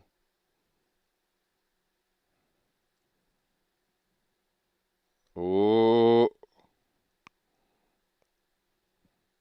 Gadfizz low on health. Ooh, gets nuked down.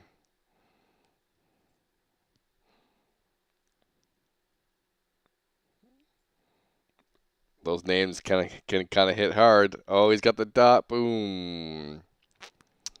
Lockrock wins this round.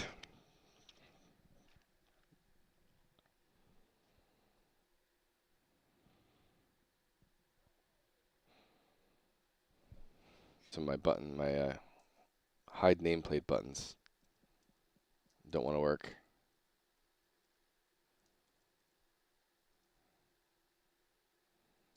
All right, let's see what are they going to try and do differently here?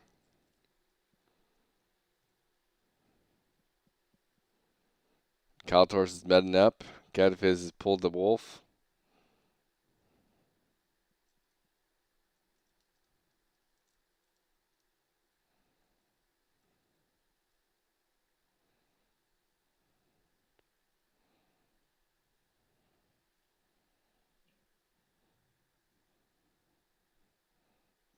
Getting some wolves in here. See if anyone else is online.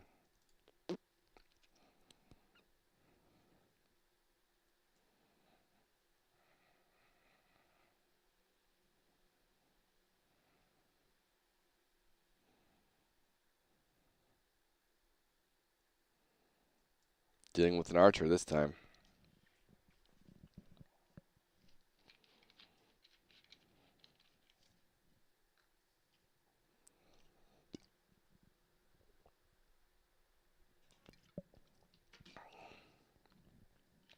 Oh, we got an ad. And Gadfizz is out of here. Is he roaching? Roaching out? Use some WoW classic hardcore WoW terminology here.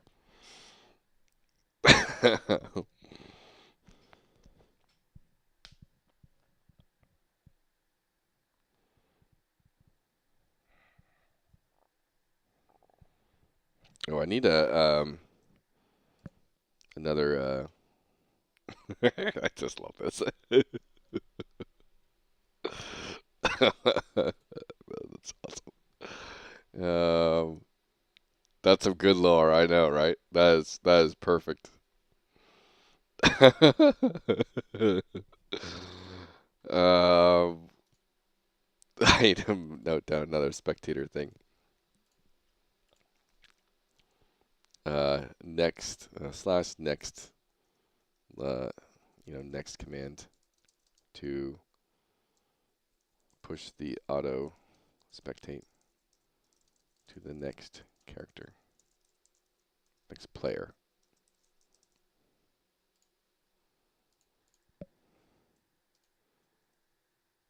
Nothing to do. He's stuck on his own.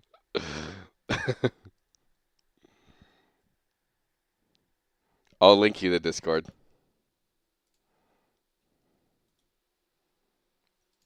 I'm still kind of a Twitch like bot scrub. I don't have a lot of Twitch bots. I literally just, even though I've streamed off and on for years, right? But um, I've never really fully gotten invested into some of the bots and stuff.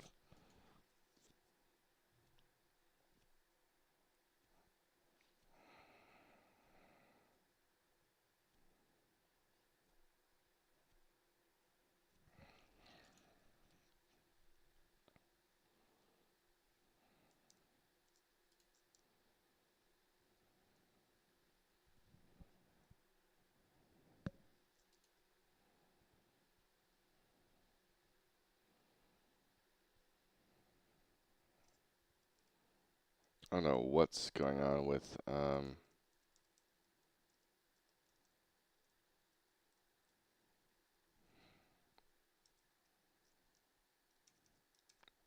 I'm trying to get rid of the um, weird white pink bar at the bottom, but it doesn't want to go away. You know what? I'm going to relog to see if I can get rid of that.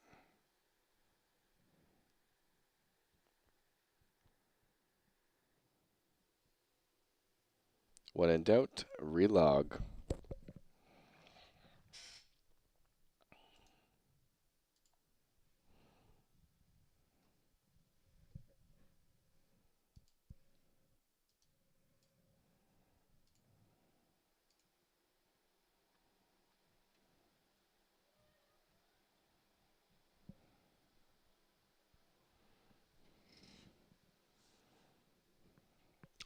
I seriously need to make that. I'm gonna make that that photo like my background on Twitch now.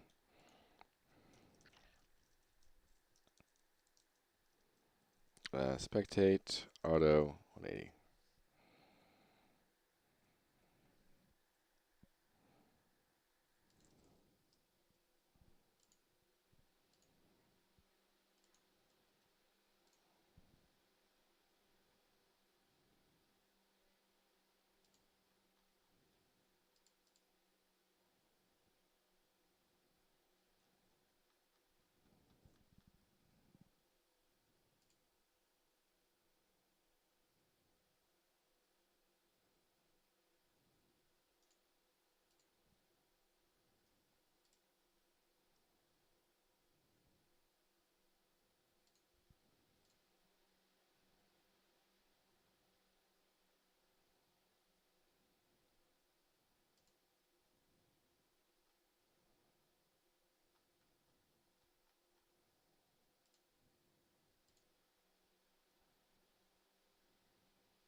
Sorry, I'm looking at Discord a little bit here, checking in on a few things.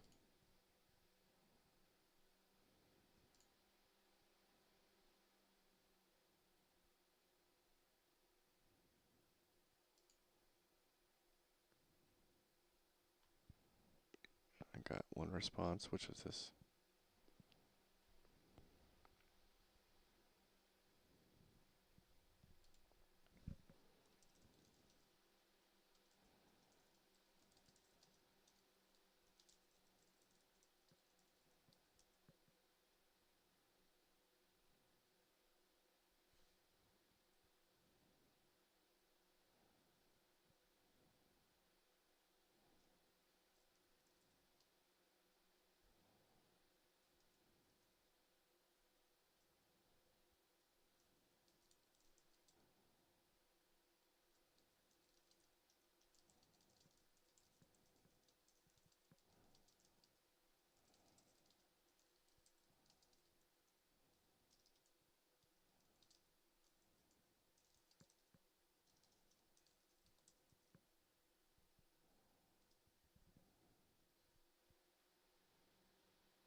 Got someone replied to something. Replied to that.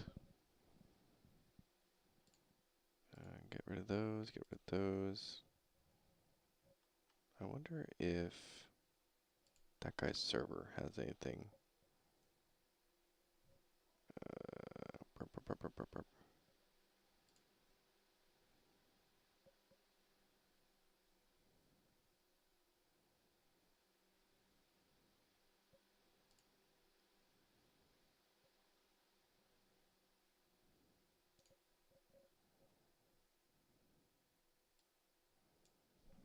Did I post in this guy at all?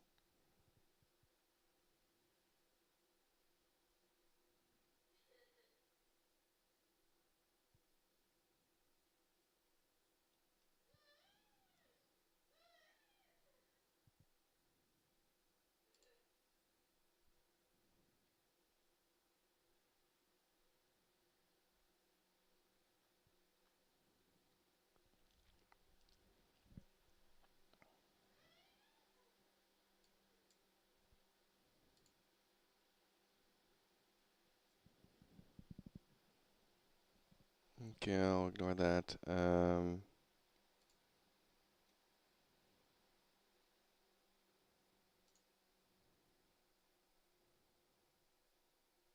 do a post here. Why not?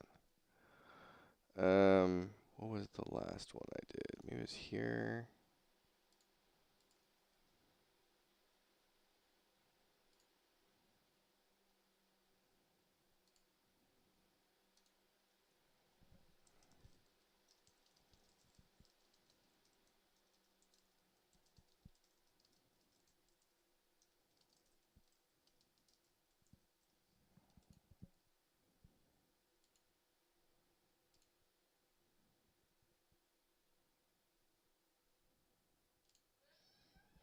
Can't equip a level 10 chest I crafted if I guess if I'm not level 10.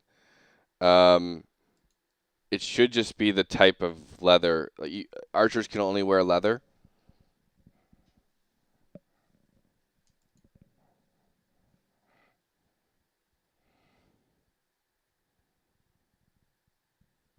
It should only be class based.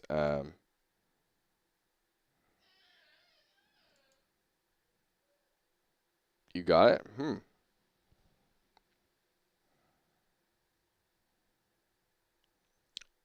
That's weird.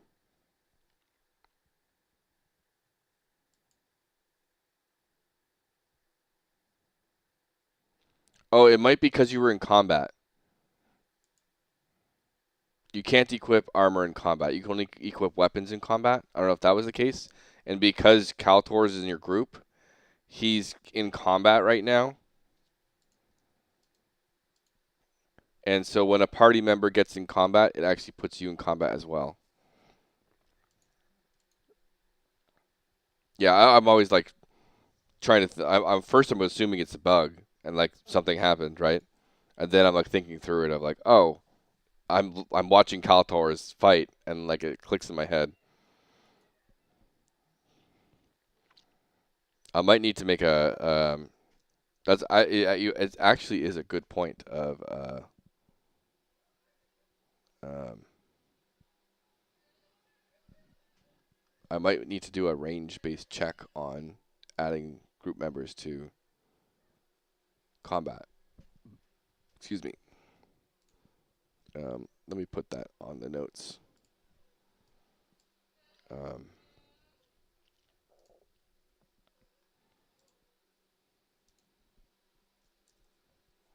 MISC adding a group member entering combat should have a range check for other group members.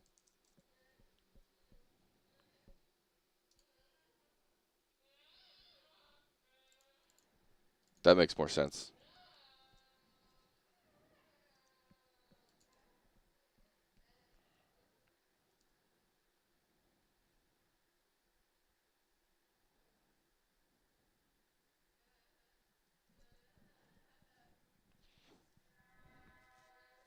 Level up. Register Chronicles ding.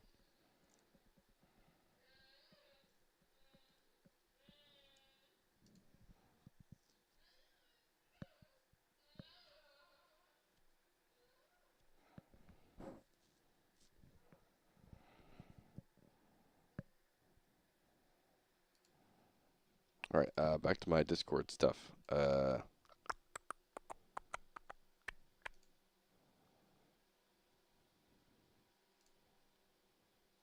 Oh yeah, I can do this one.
I forgot about that one.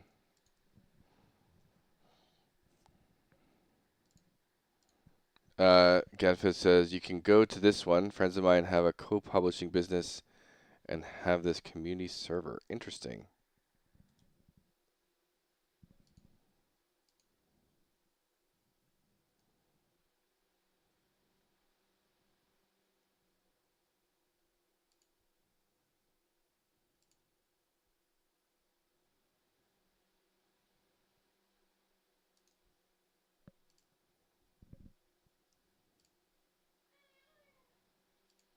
Naga. Interesting.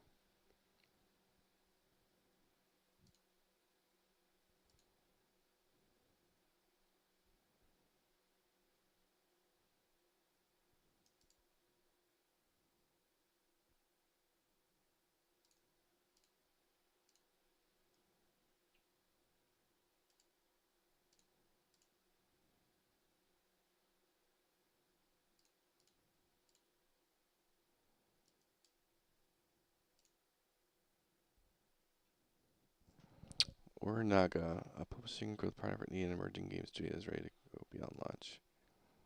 Interesting. Yeah, thanks for pointing them out to me. Let's look into them.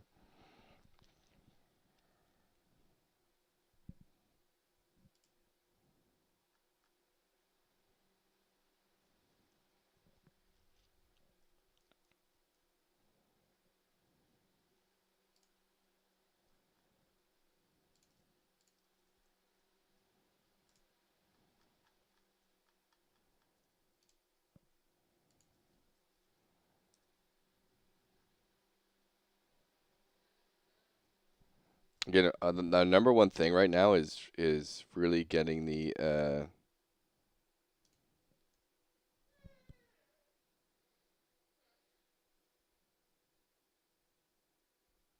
okay, whatever. Um,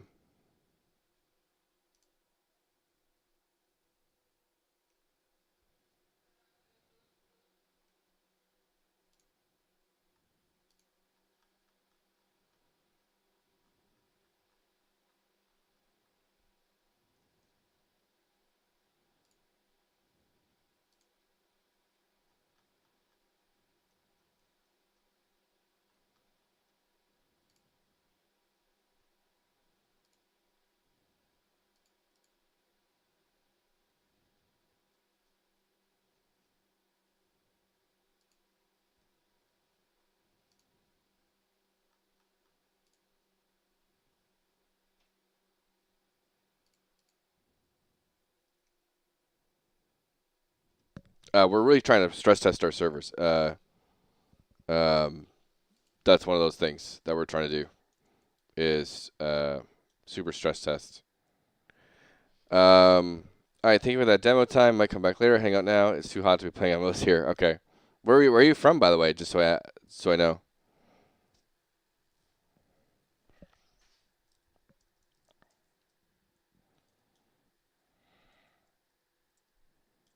Paris, France. Nice. It's kind of crazy, like when you're in like this like MMO space. Like I've had people from like over 20 countries log in to Terran.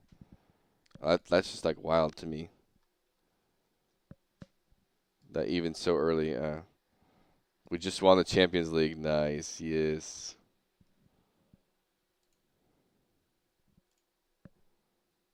I'm sure your town's going absolutely crazy. I cannot imagine how crazy your town's going.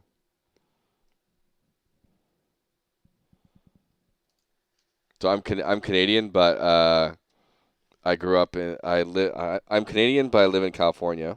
Wife's American, and a while back, my hometown, Canada, which is Ottawa, um, our hockey team obviously was the Ottawa Senators, got into the Stanley Cup or the last match of the NHL, and I wasn't there at the time, but I heard from my family that the whole town was going absolutely ballistic, that we almost won the Stanley Cup.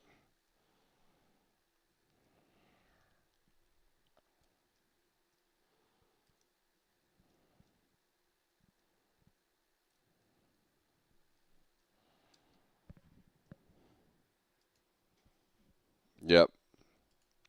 Towns and their sports, right?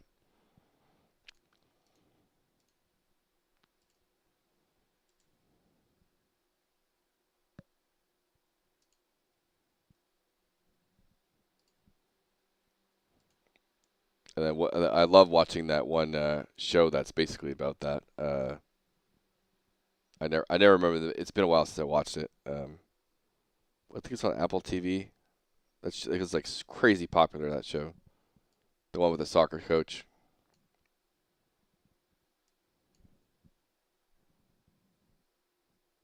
Right now we're in Canicule time. We're all sweating so much. Yeah, yeah. The area I'm in like Northern California, and this is where Moneyball. No, not Moneyball. Um, soccer coach show. Ted Lasso. Ted Lasso's a fantastic show,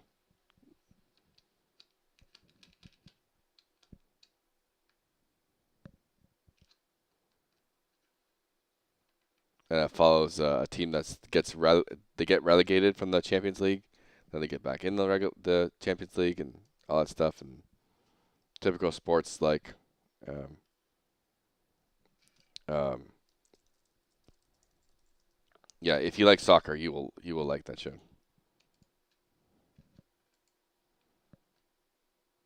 And like, I mean, it's sort of about the soccer, but at the same time, not about the soccer. It's more about the people and the relationships and typical sports drama kind of show.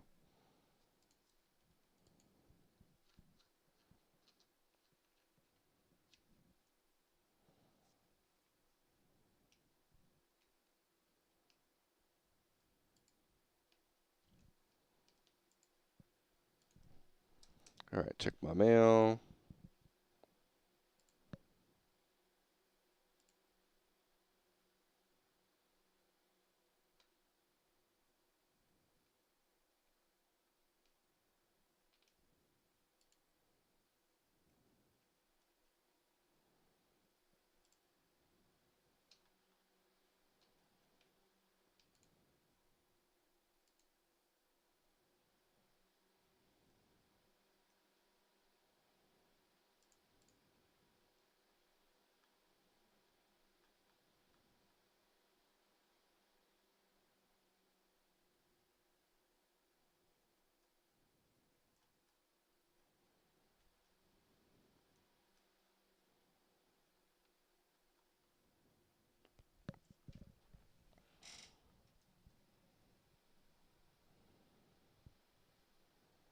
Swamp Kings. I haven't seen that one yet.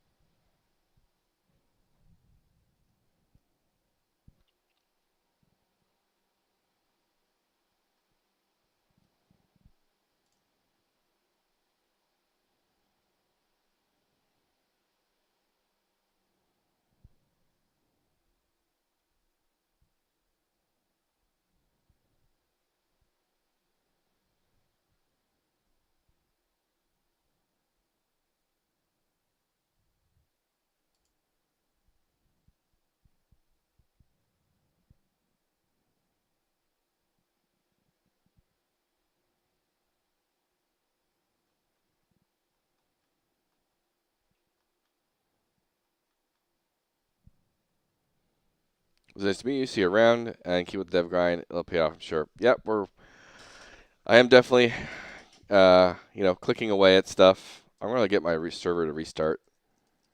It says there's no one online, so I'm gonna quit. Let the servers restart. Clear out all those ash spawns. Yeah, I really appreciate that. Awesome. And again, we play test at the end of every month. So it's not like a one-off thing we're doing. Basically, I use PlayFab as my back end, and we get free hours every month, and I just use them up. Sometimes some months will have more, content updates and whatever than other months, but um, you know, we get what we can done. Typical games industry stuff. It's kind of in the shit. Um, I'm doing my thing, looking for a job, but also working on my different projects I have and all that stuff. So, typical games industry stuff.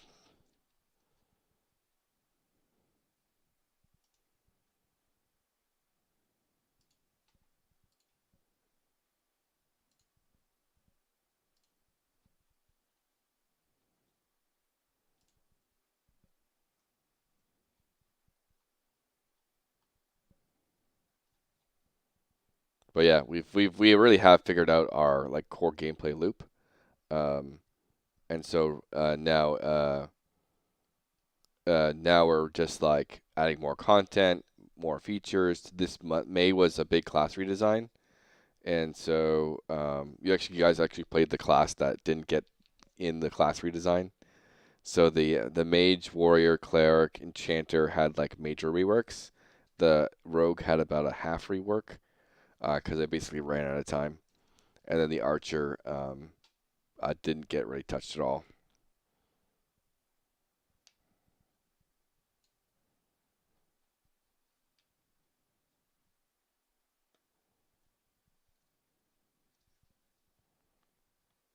Yeah, I think we will get there with Ruins of Tearyn. I think we have a good strategy with it, and we just gotta figure out the funding model of what it is, and that could be I mentioned it before, but I might try and do a push to get partnered on Twitch and just fund it through ads and Twitch development.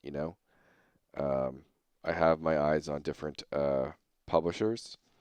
Um, like obviously the best one for us is obviously Outer Sloth because we really don't need much of a traditional publisher for marketing and stuff. We mostly just need money.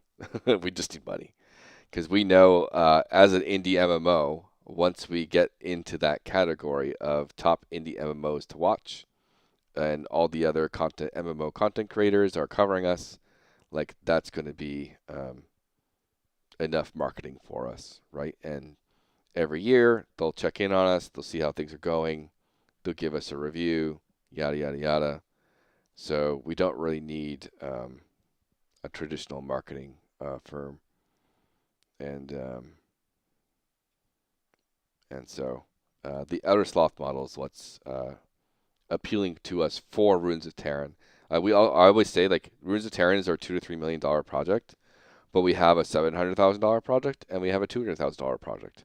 So we kind of work on different ones at a time. Fair money is always the nerve of it anyway. Get in touch with Leroy Jenkins Capital Team and Griffin Gaming Partners. What is that an actual funding team? Leroy Jenkins Capital Team? I've heard of Griffin Gaming Partners, but I don't think I really want a venture capital. Um, I don't think venture capital is what I'm looking for. Those guys are real? What?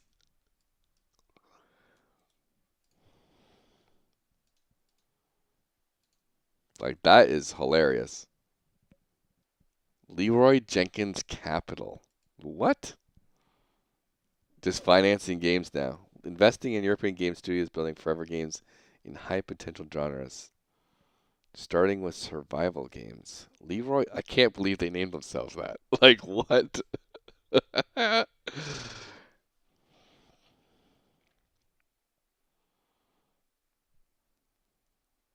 trying to find the new League of Legends.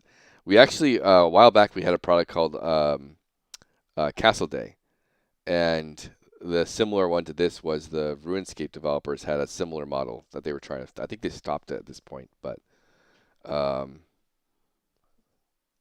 the guy behind it is the old CEO of Riot. I'm telling you, he's into all that.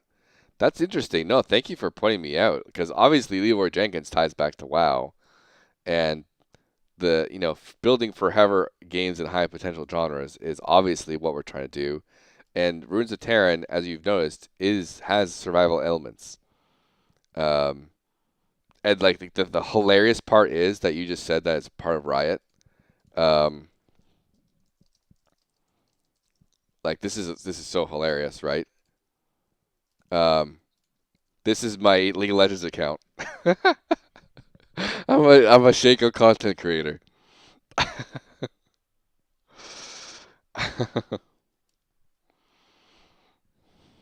So that's just hilarious. Oh, Nicolo Laurent. Okay, I remember that name.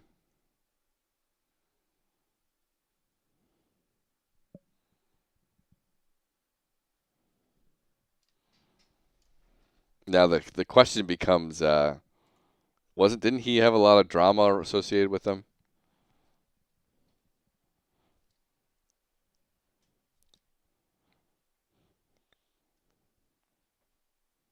I know. I don't know if he was the head of the house during all the Riot drama, but I don't know.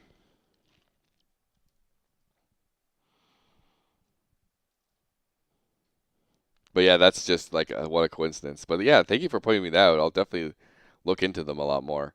Um,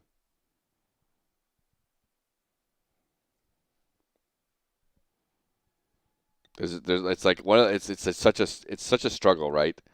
Uh, yeah, it's such a struggle because like you always want funding as an indie dev, and then um, you have to be very careful about who funds you these days too. Especially like there's a ton of Saudi money out there. And obviously we can't do that. That would just kind of be a death sentence to us.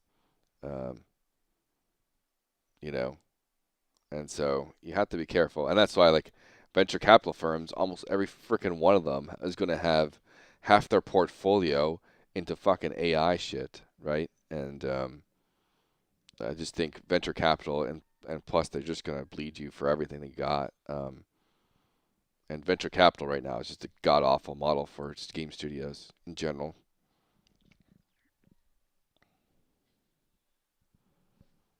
How they currently run it though. I always like it's a pet peeve of mine with venture capital.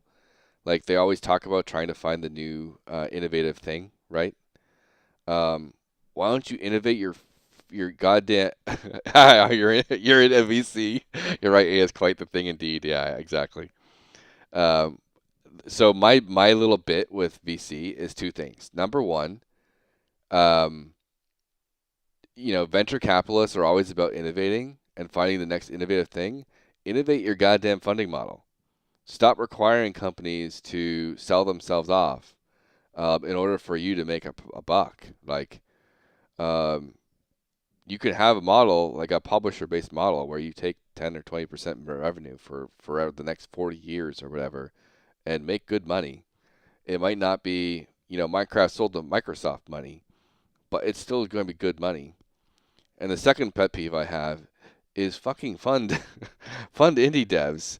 The potential um like all startups have high risk factor, right? And I hate when they say like, oh, indie devs are too high risk, but every startup is high risk. And the money value you have to invest into an indie dev is 99% less than all these stupid tech startups, right? Like $1 million is a super well funded indie game, right? $1 million, like that's nothing to venture capital, and a million and like and you look at all these like startups they invested in, and it's like now the startup rounds are like $20 million, and like that's just the start of the product. $50 million for a Series A, like like, and then $200 million for a Series like B and C, and like all this bullshit, right? You could have a massive potential with one indie game at $1 million, and like a $2 million budget indie game. Holy like shit, like that's like well funded. Um, and so the amount of money you're investing compared to these other startups and the risk factor, you can have 20 chances at a really good indie game to succeed and blow up. Like Silk Song and all these things, um, compared to all these other startups that are the same level of risk, but like 500 times the money investment. Yeah, we have quite the discussion with Naga and others on all that. Yeah, but I think it's the most like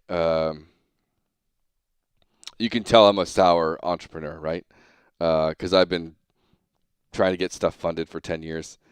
Um, so you can see what side of the fence I'm on, but it's rev share is key. And you basically mostly never lose much. Yeah. Um, uh, it's mind-boggling to me. The like and a lot of it is obviously because like the entire venture capital industry has no idea what they're doing with most of the games industry, and then even less what they're doing if it's not a AAA game, right? If it's not a AAA studio, and it's an indie dev, they just don't know what they're doing, what they expect, and so um, I don't know. That's my rant about venture capital. I've actually taken my PC and like went to a VC's house and like showed him the game we're working on and like why it'd be interesting, and you know, and like the guy that I showed it to um, was some like rich guy, right? Like rich kind of in some ways kid, and he was a previous like warlord in WoW, so like he had some knowledge of um, you know, MMOs and stuff. But even then, we were pitching for like 200K. It was like nothing. And so, in time, we didn't have the proper experience to execute on stuff. But um, it is what it is. We've come a long way for now, and like we actually built a tech product. We built Vertical Third. I can just quickly link you that too. But we built a tech product that got 100K from Epic Games himself. Um, through their mega grant system. This is obviously me. Um,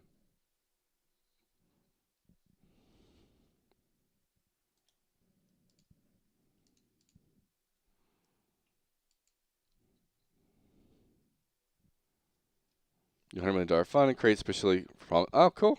That's cool. And so, like, part of what Ruins of Terran is, um, it's powered by Vertical Third. And so it's like trying to follow the Epic Games model of they have Fortnite, they're building a real game in like modern times, and their experience building that game is actually affecting their tech, right? And they dog food their own stuff. And so we're building Ruins of Terran and dog fooding our own game tech, Vertical Third, um, and like trying to have that relationship.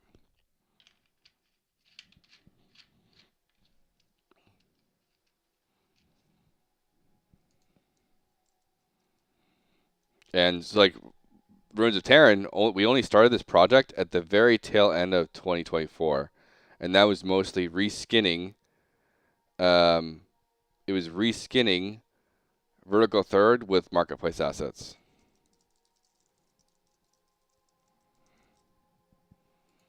Oh, interesting. You do say now. I have a deck for Terran. It's been a while since I have a deck. I have to touch up my deck for Vertical Third.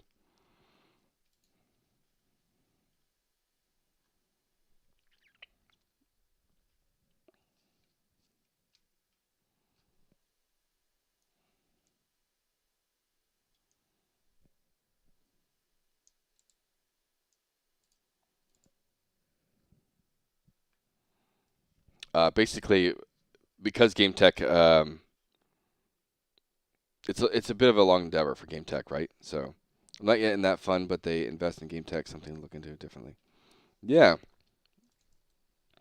So basically, we're trying to pioneer the fact that game engines were the obvious first choice for game development workflows, right? And um, game engines, like it's crazy to think about that. Most game engines that are like standard today only started in like the 2010 to 2014. Unreal Engine 4 started in 2014, and Unity was more in the 2010.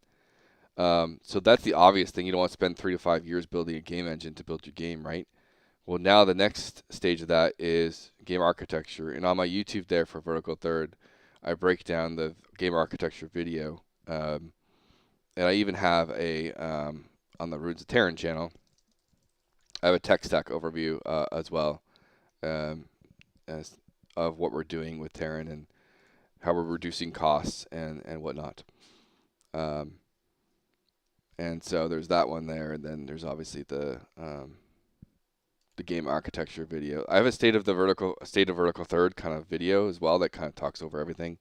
But then the more in depth of what a game architecture is that game architecture video, and you can see like it's been one of my best videos.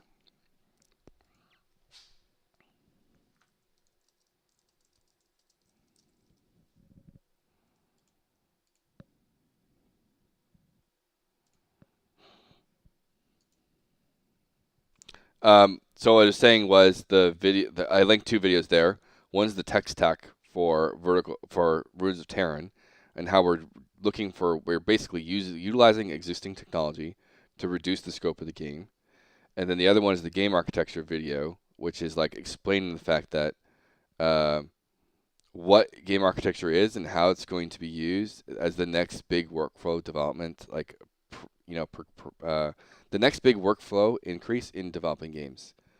And the obvious choice first was game engines, right? You don't want to spend 3 to 5 years for developing a game engine before you even start your game. And now it's like, dude, does every developer need to create the same quest system? Does every developer need to create basic AI? Does every developer need to create crafting and inventory system, like targeting things? No, right? We don't need to keep recreating those. And so we need to have a solid foundation.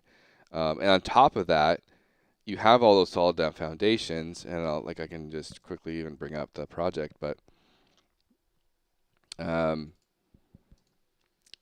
now you have your solid foundation, but you also have your designer tools, right? And a lot of times, game designers don't have access to tools until like the last year or two of the project, and then you have like this half-assed workflow of a designer comes up with an idea, they have to talk to a programmer, then there's like internal politics that happened, and then does the programmer not do it right? And like the back and forth iteration cycle of that is kind of really poor.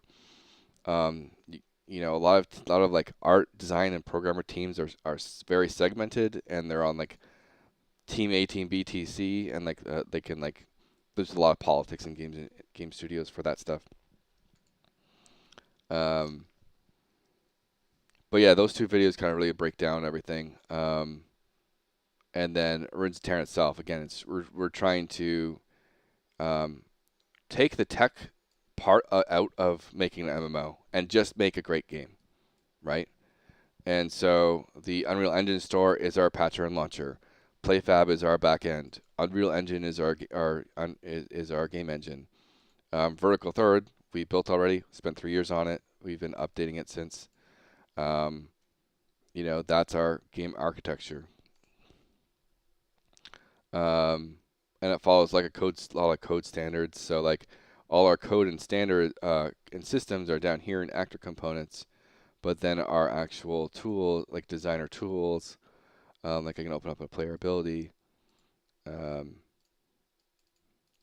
is just a giant data table, right? And so this is just checkboxes and number changes and drop-down menus to make full abilities. And like this is the area effect heal type thing. Same thing with designing loot. You just this is just this is what the loot looks like, right? You set the assets and all that stuff.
All right, I've restarted the servers, and so now no more ash everywhere. We have a new player. Spectate auto media.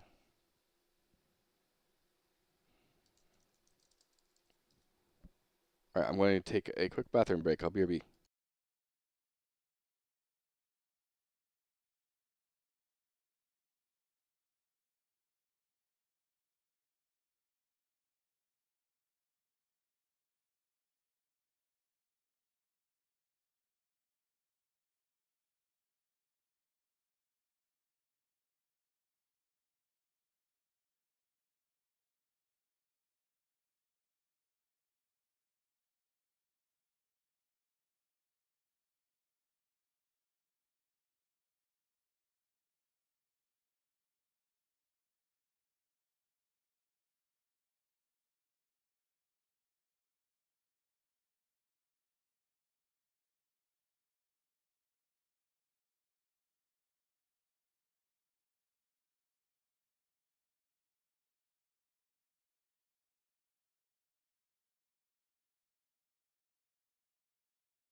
Yeah, that sounds perfect. Yeah, I'd love to pick your brain and see where you're coming from and your perspective on things.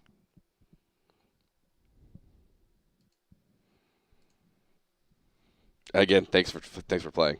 You guys are a hoot.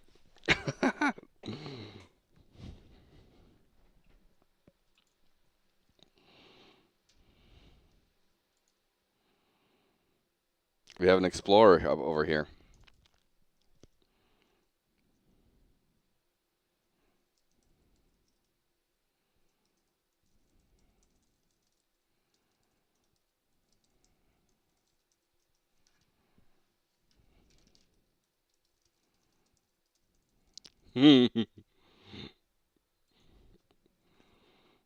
This is literally what MMOs are about, right? Like you have the people that just dive into combat, and you have people do this stuff.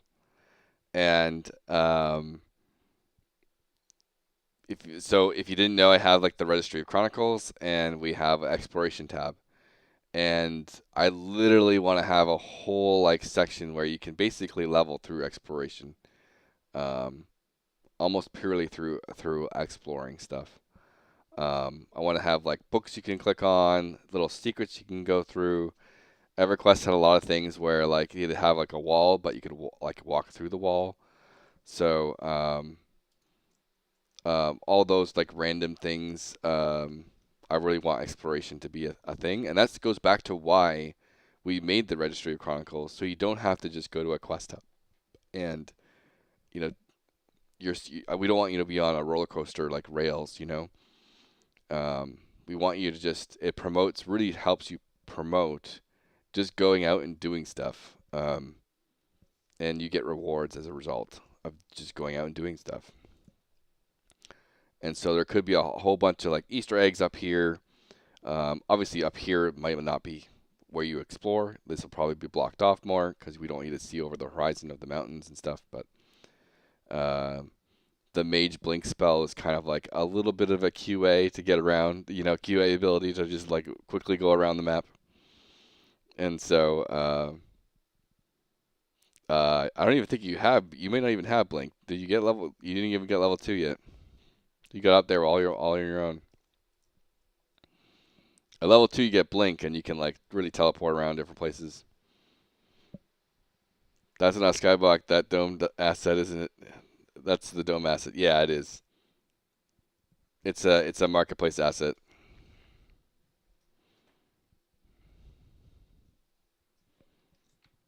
It's a whole like day-night weather system sky thing.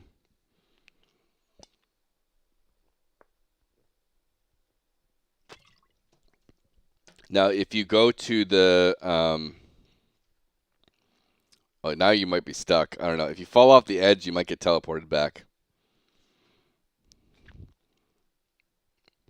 I can obviously get in the game and teleport you out, should I need to. But there is like a, you know, if you fall off the edge, there's like a safety net thing at the underneath that should teleport you back to safety. Spectator mode's going wild right now.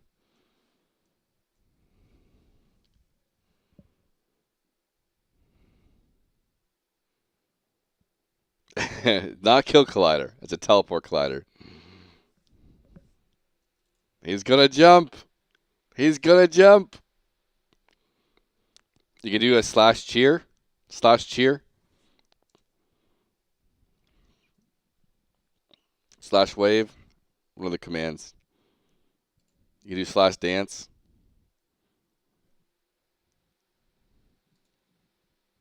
Yeah, the black hole thing. So Unreal Engine with multiplayer is kind of annoying, right? Because when you log in, like trying to do your loading screen, when you log into the game, you have this little like half-second blip of seeing the environment before your loading screen gets thrown up. And so I have a black hole there, so you have to get rid of the OOC. There you go. So when you first join, you have let me pull up the you have some dance moves. You can do dance YMCA slash dance. It's you have to put in the thing like slash dance YMCA twist. Let me get my there's a bunch of commands here. He's going. He's jumping. Burl. He teleported. I think he there we go. Spectre mode kicked in. All the way back.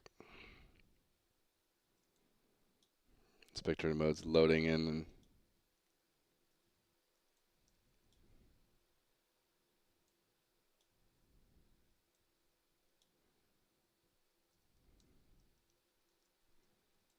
there he is.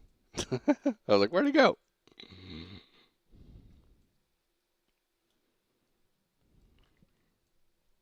Now you can also run to the crafting town and get fast travel. I might be able to just teleport you there. Let me see if this works.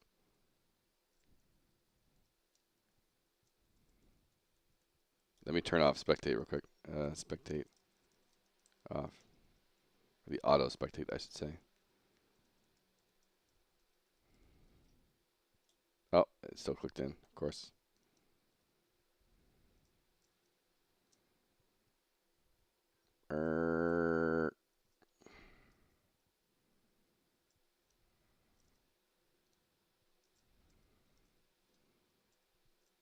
I have like fluid camera controls, so it's hard to like navigate through sometimes.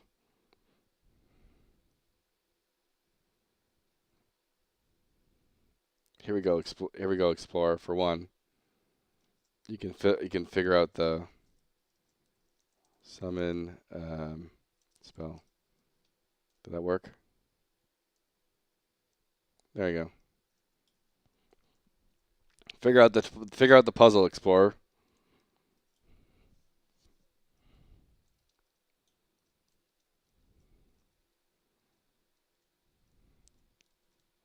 Get a live puzzle. Not many people have finished this.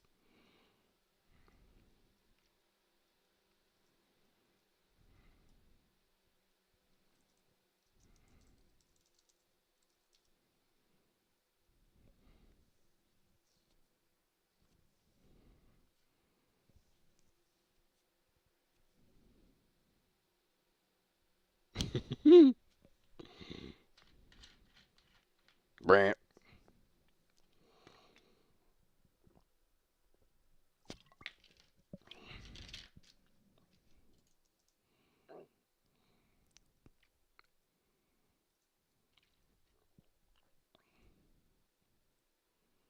But this is exactly like, so this entire building is a point of interest to get people up here to explore. Like that's the whole purpose of this. It's not combat related. It's not anything else related. It's just explore.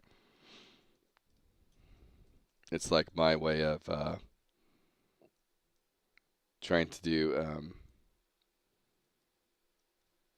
whatever the term is for tutorials without a tutorial.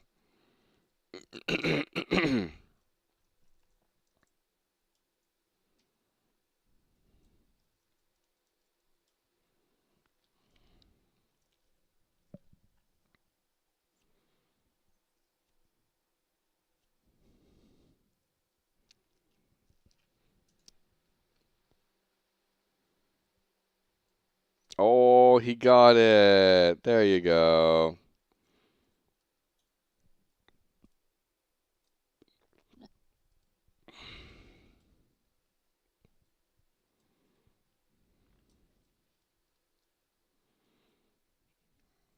And then if you jump down to the town after that, you can get the fast travel to the other side if you want that.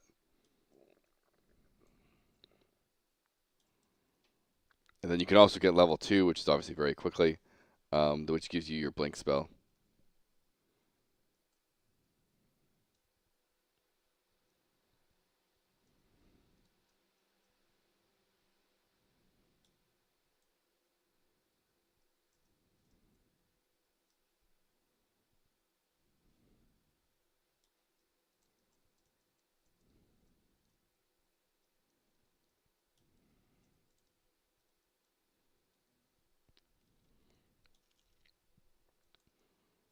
Unfortunately, the rotating part isn't replicated properly, so sometimes you glitch out when you try and jump on the edge. So that's why that's happening. You can get on the ledge as it turns. It's weird.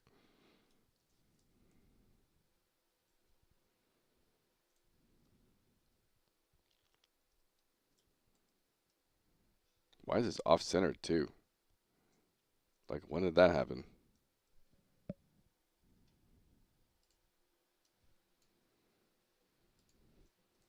PY for exploration is off-centered.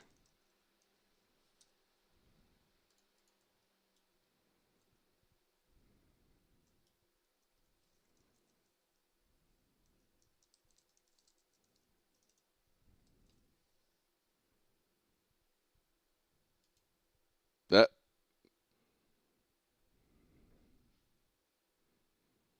is he rising? A little bit, maybe. Nope. Hugging that ledge.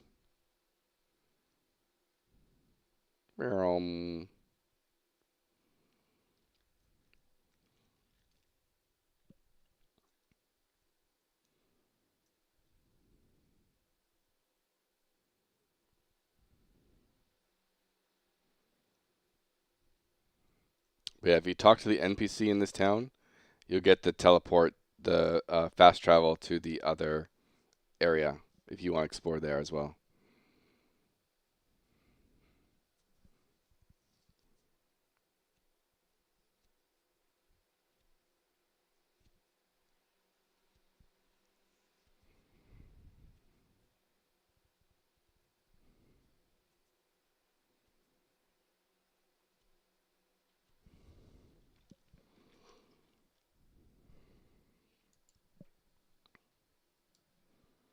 These are the dance commands. So there's like slash dance chicken, dance seduce, dance poppin', dance MYMCA, dance robot, dance twist. Randomly, I'll put in a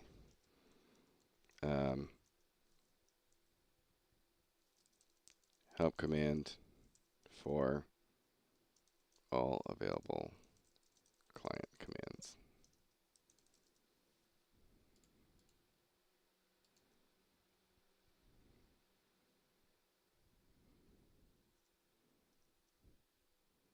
He's dancing, the dancing wizard.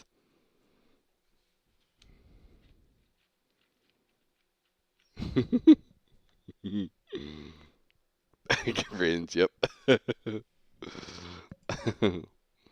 Yeah, I need to put in a help command to show you all the commands available to you.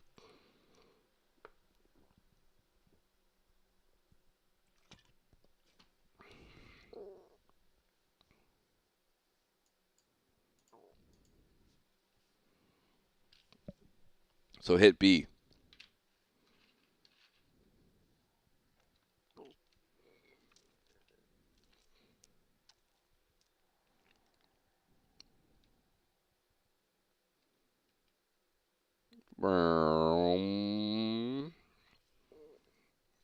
My spectator thing should click in. There we go.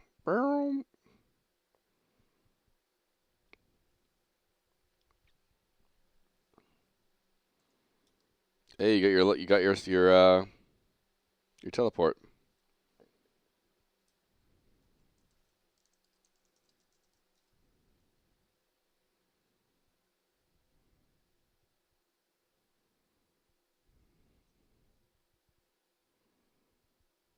My spectator camera should fix itself shortly here.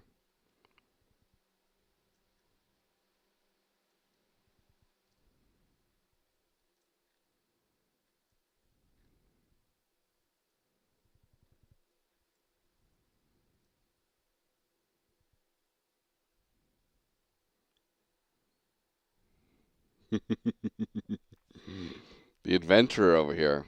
It's Gandalf.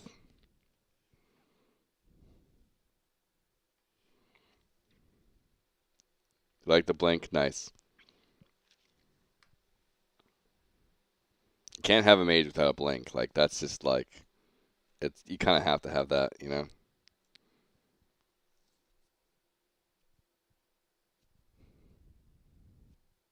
You do have a map if you didn't know. You can hit M. You have a map. You probably have found that already. I'm sure.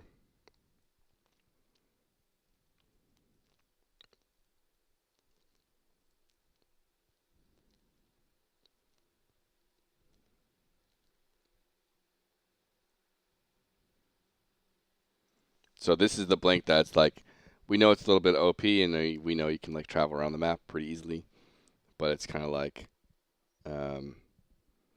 it's kind of one of our QA tools as well. So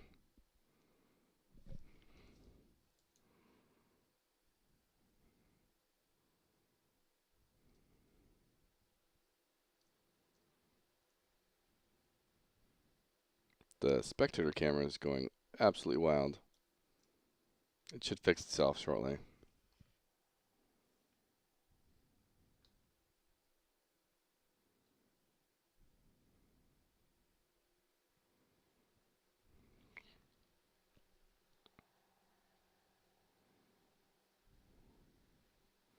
Oh, wait, before you go, you gotta go eat some tacos. There's a taco quest there.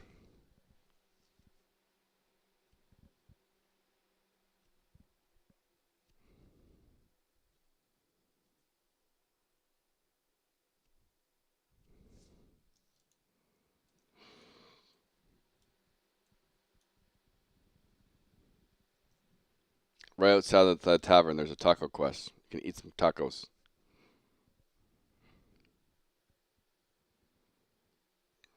Yeah, you gotta stay well fed while you're traveling. You're doing some a lot of cardio, you know.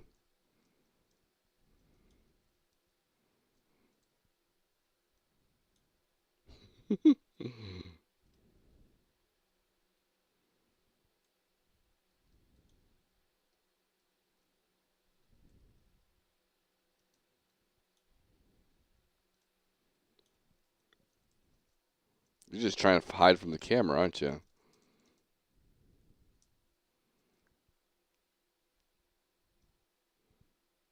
Looking through terrain and hit the TP collider, it seems.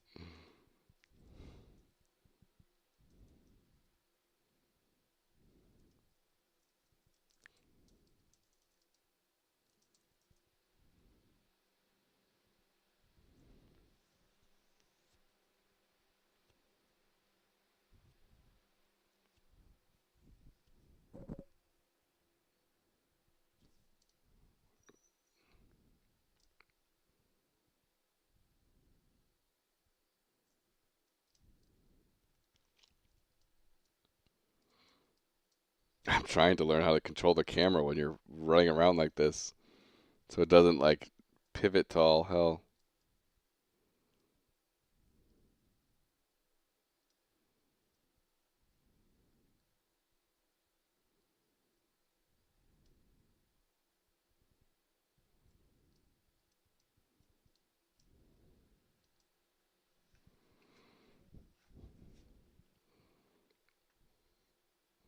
It's been fun seeing so many different players today.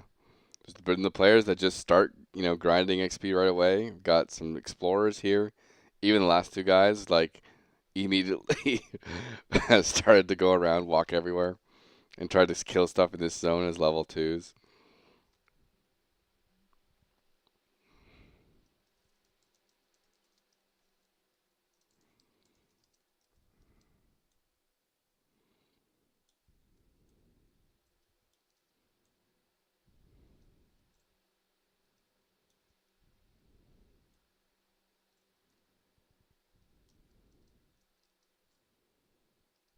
Do you want a screenshot? Do a screenshot. The Moon Knight screenshot. It's a popular spot. Where's the moon? Where's the moon at?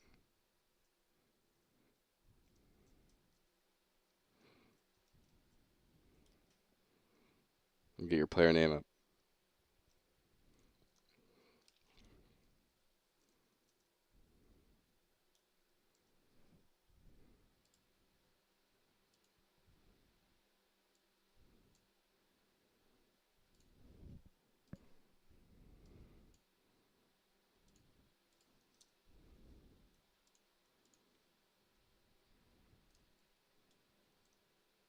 You've been documented.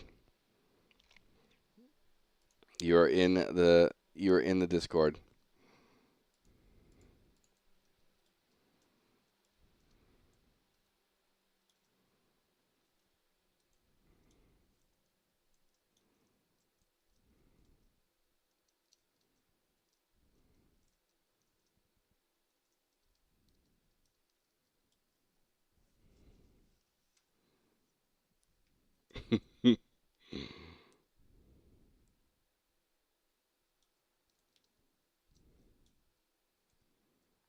You're targeting an orc, I guess. I don't know. Yeah, the orc right there.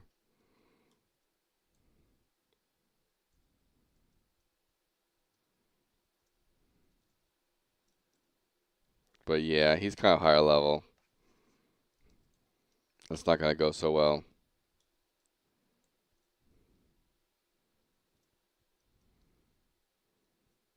Uh-oh. 9 health.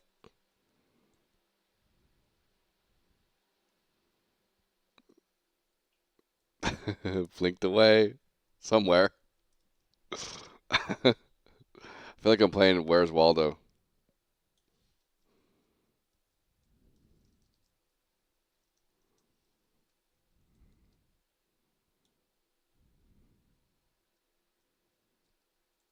There he is.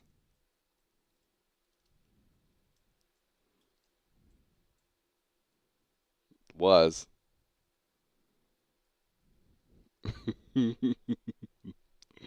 Where'd you go? Where'd you go?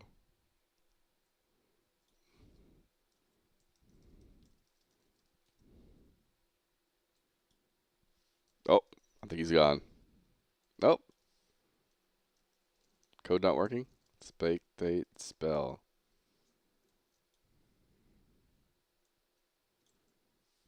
Maybe TP spell.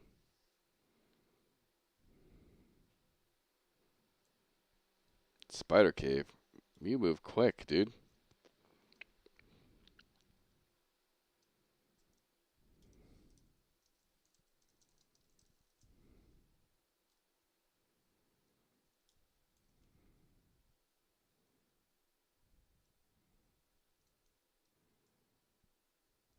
You are somewhere. You are somewhere. You were going all over the place. I heard you.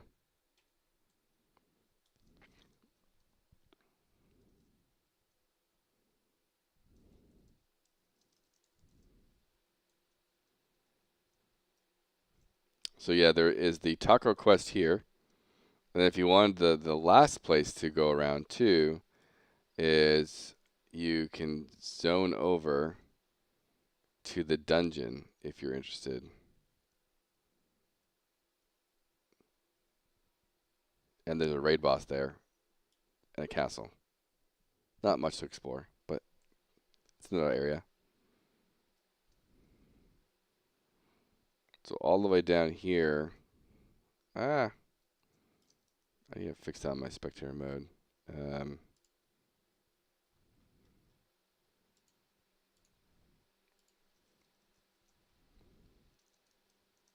Spectator mode off is not working. Maybe it's just slash spectate. I don't know. Spectate.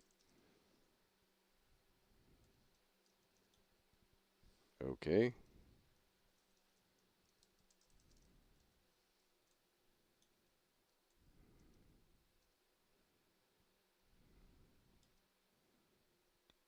But yeah, there's a dungeon down there. You can zone into a different zone.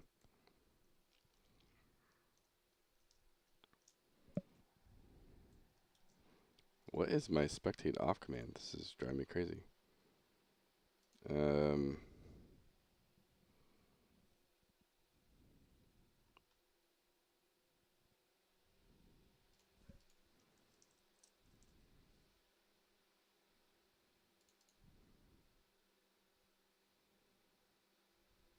Is it this one? No, it's the commands in controller.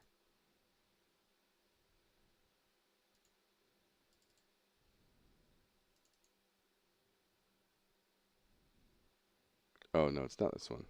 It's the spectate controller.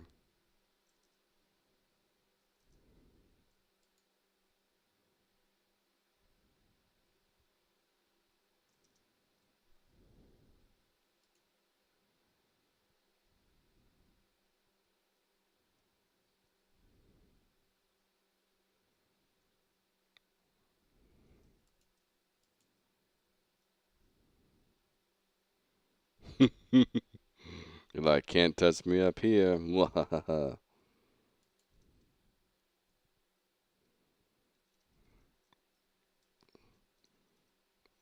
It's actually a cool screenshot. I'm just trying to control the camera.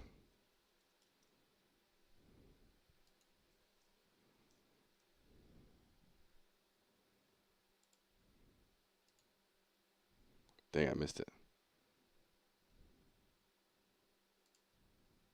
There we go. I literally use some of these for my my thumbnails on my YouTube channel.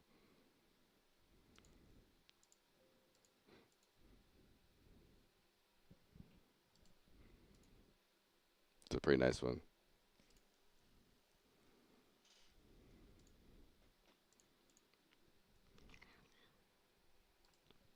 Okay.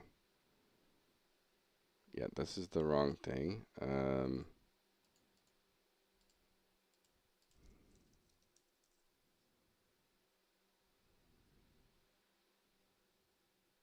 Or no, it is.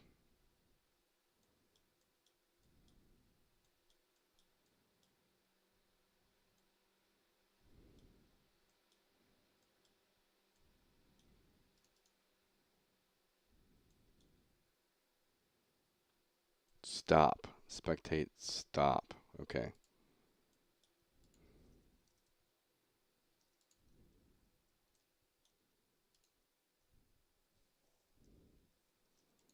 Oh, we got another player in.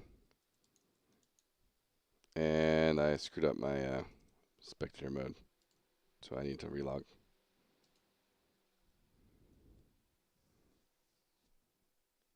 It looks like Puddle might be back. We jamming Puddle? Why isn't Epic Store?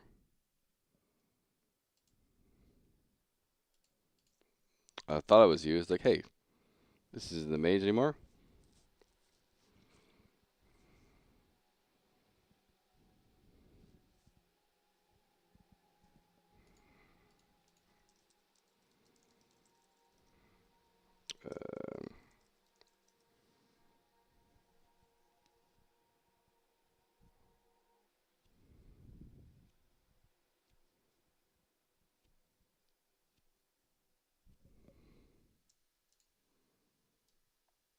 No, I want to spectate it. I might have drastically fricked up that request, but we'll see.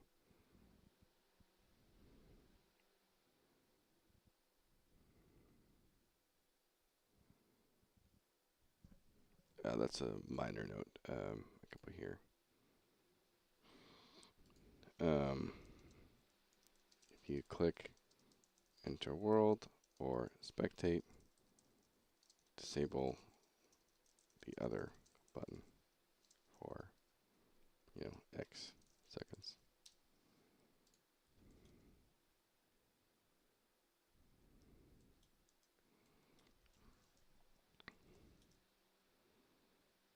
All right, Puddle. We want to group up, or do you want to solo?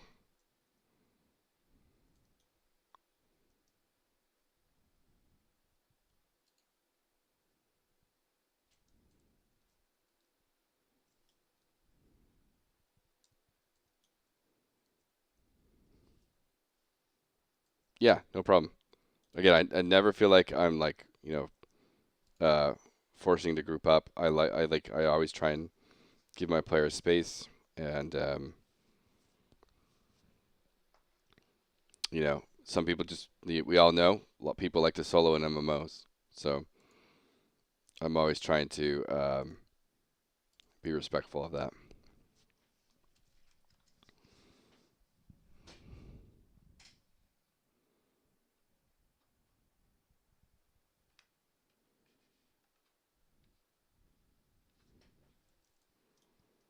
All right, spectate auto 180.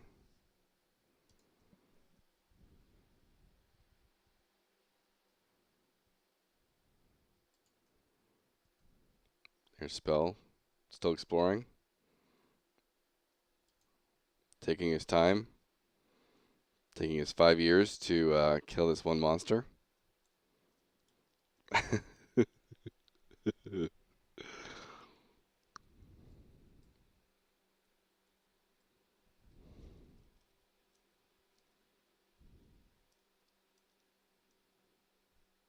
I'm trying to get the health on it. How much is left?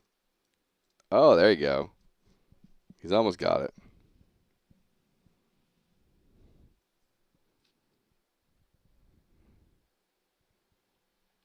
He might be having a couple little resistance issues, I'm sure. But he's got it.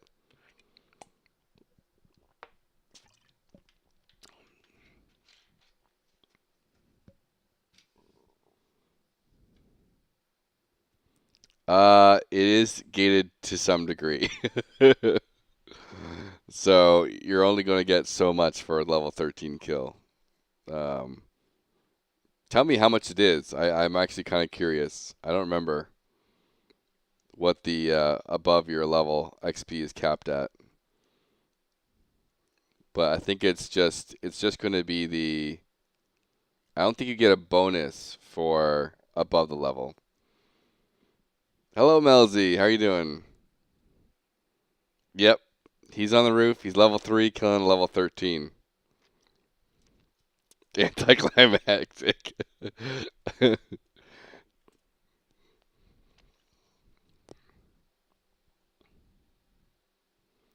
So Spell here has been exploring the world. That's been his. I think he's like a cartographer. He's trying to map everything out and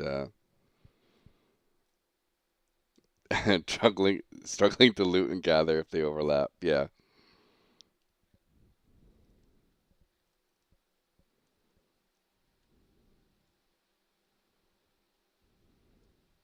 Well, normally people don't, kill monsters right beside a bush in a building.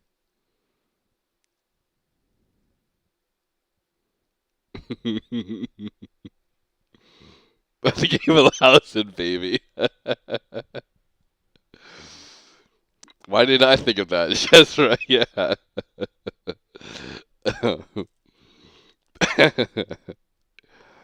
This has been happening. Just so you know, Spell.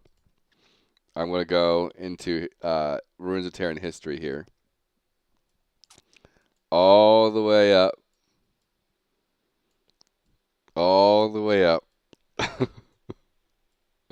All the way up to, let's see here, April 4th of 2025. Got someone back there doing the same thing in a rogue ninja looting all the ore. MMO players are just gonna be it's a bunch of exploiters, bunch of ninja looters and exploiters.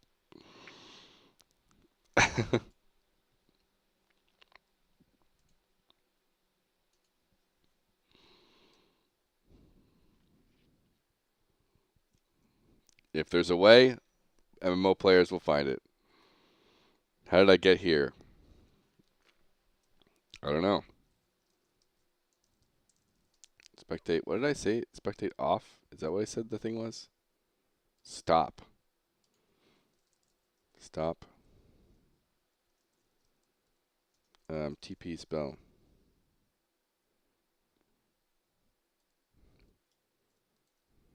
Oh, you are running for your life here. So this is the dungeon boss, or like the zone boss, I should say. This is Skagente. He's like a 5+ 6 player like dungeon or like boss encounter. And then if you click on the door, you will actually teleport over to the dungeon where you can. Yeah, I mean all of our stuff is assets, right? We're very open on the aspect of everything we have is marketplace assets because um, we're not ready to yep, yeah, no,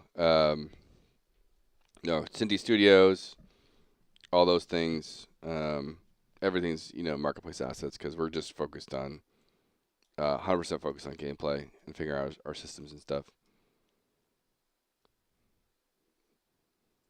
If you click on the door, not try and teleport into the door, you will actually zone over to the other dungeon.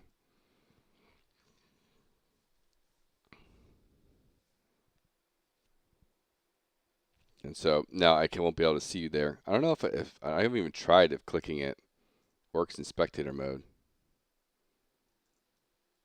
I don't know if it does or not. Probably not. So unfortunately, I can't follow you there.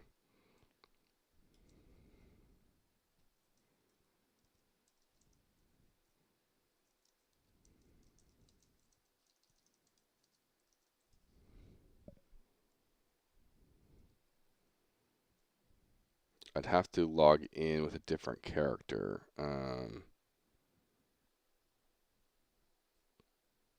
But yeah, you'll find the raid boss there. I can go show it just for the sake of showing it. Unfortunately, I don't have it, so like when you log out, I don't have it so it saves which zone you're in. So I can't even do a spectate right now in that zone.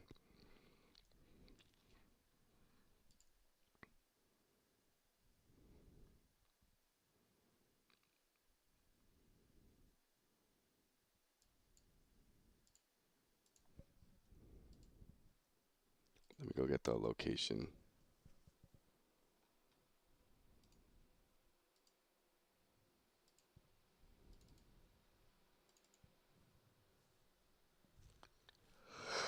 I always forget the location.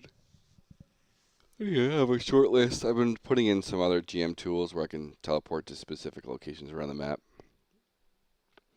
And I need to make it where I can open up the world map and like click a point and teleport to that point as a GM and as a spectator.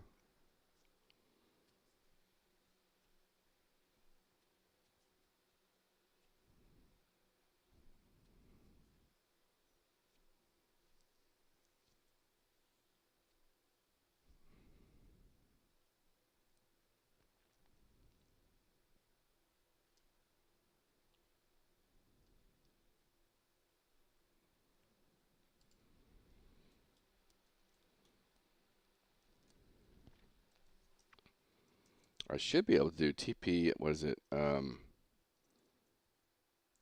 Fire, elemental, camp.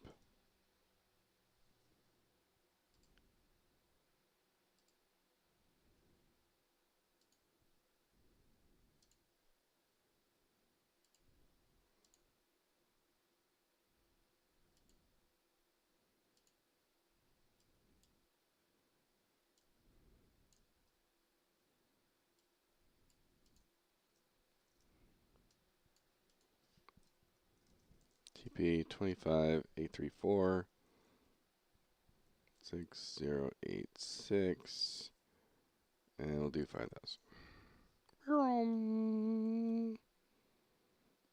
Boop.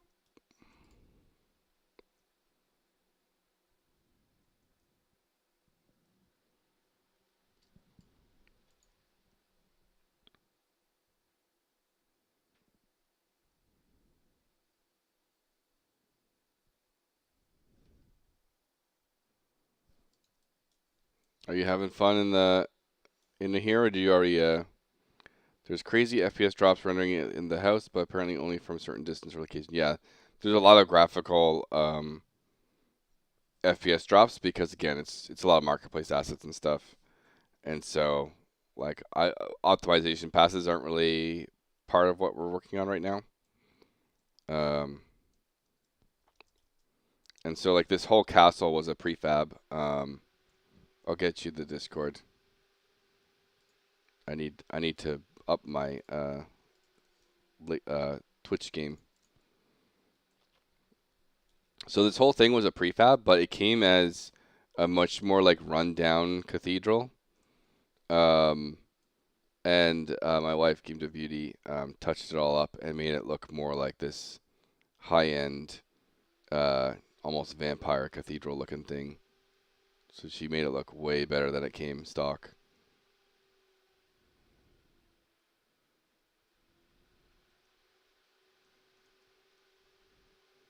And by the way, Spell, if you fully scroll in, you have true first person. I don't know if you figured that out yet. Oh, right, but you're blinking around. Oh, wait, I think I fixed it. There was a bug where if you blink, it ruins the first person.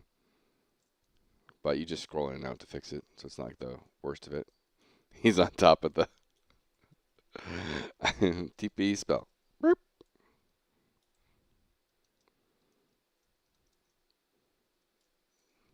But yeah, you can go first person and like go like full Assassin's Creed here, sort of. Da, da, da, da, da.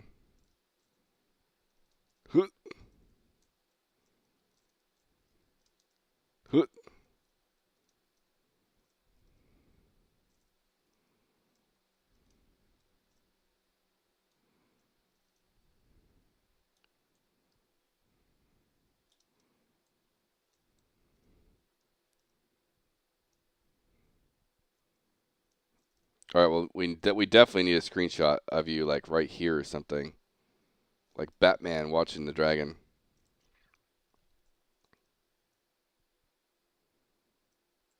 I'm Batman or Spider-Man. Maybe it's Spider-Man. You're having issues running the stream and the game at the same time. Again, there might be some performance problems um, in some of these areas.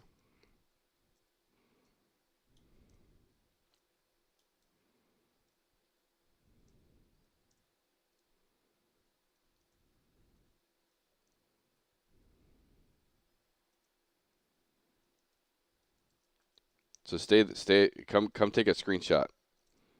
Stand like right here. Maybe like on the thing. Get that good leg pose, like right here.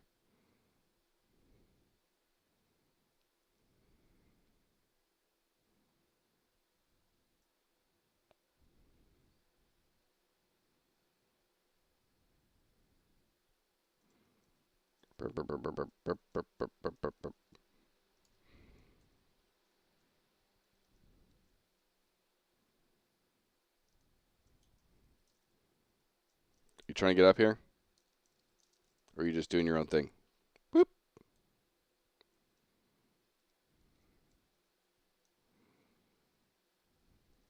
All right, hold up, hold up. Right there, hold up.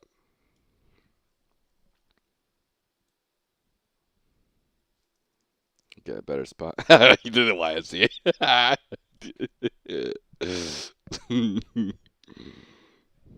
All right, I'm about to take a screenshot. Do you want to do a pose? Do you want to do a YMCA? Or you want your current pose?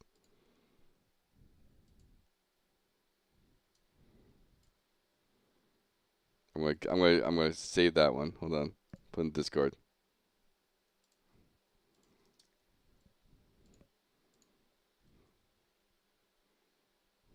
And then let me try and target you here. Hold on.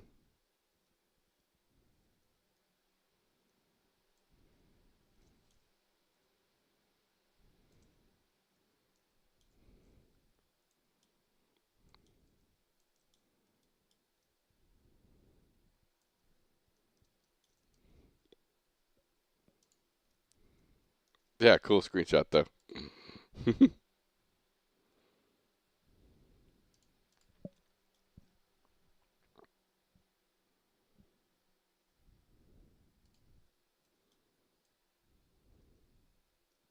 Ah, you got stuck. You're between worlds.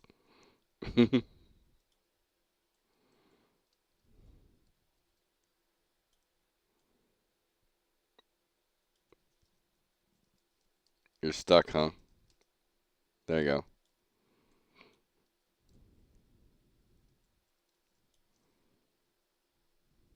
All right, do that. Do that. Do hide myself. Don't fall off. Did I get stuck? Okay.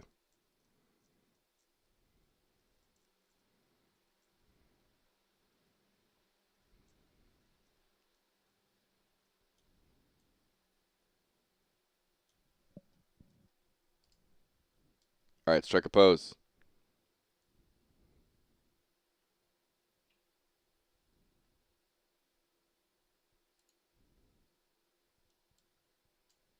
I'll get that one because it has your name highlighted better.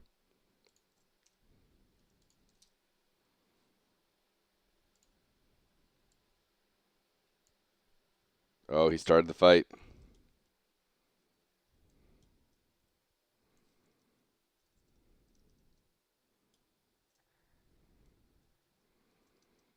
He's challenged the dragon and ran away.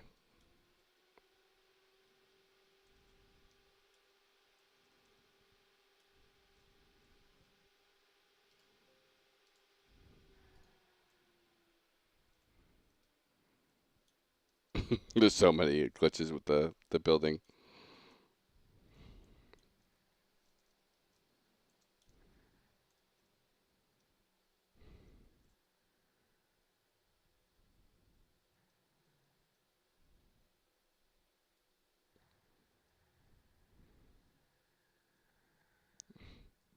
So this is the raid boss. For those interested, I'm about to die, I'm sure. It is a 20-person raid boss.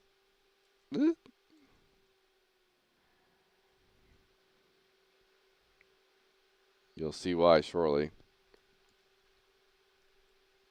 Okay, reset.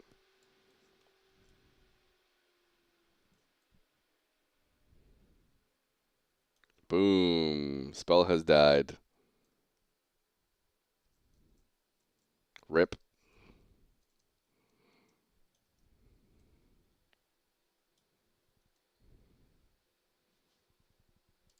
He's back.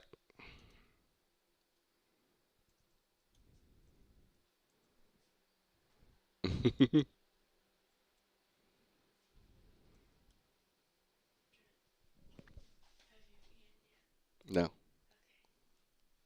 Is it grilled cheese time? Sweet. Nice hairdo.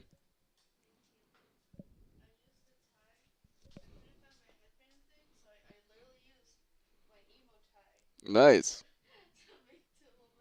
I'll take 2 grilled cheese. I'm hungry. I haven't eaten. What's above the raid boss, I wonder? You can probably get up there.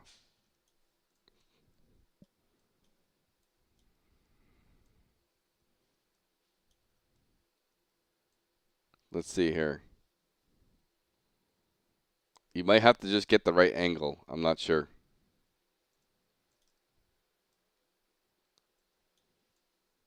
Maybe not.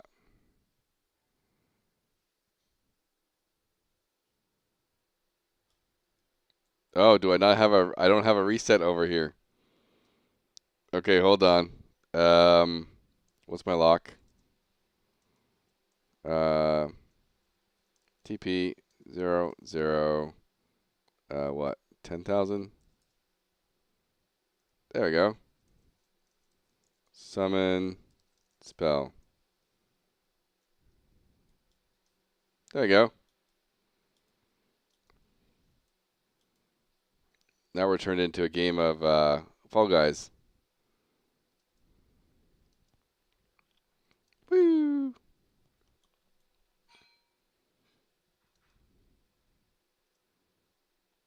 It looks like the TP doesn't work on these too well.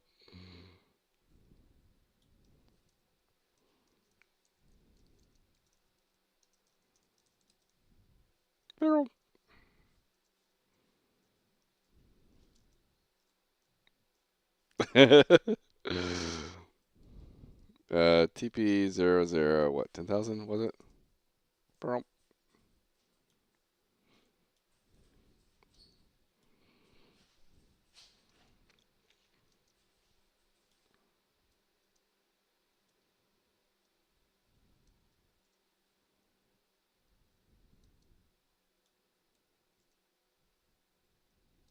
It actually kind of looks cool up here a little bit. I will say. It's kind of neat looking. Almost gives me like environment ideas. Some sort of rock pillar mountain.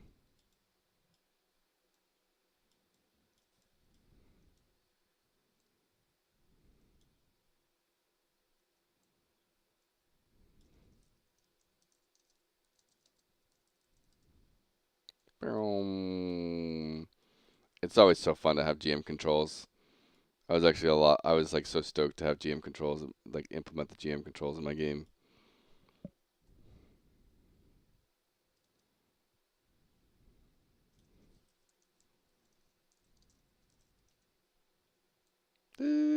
Oh.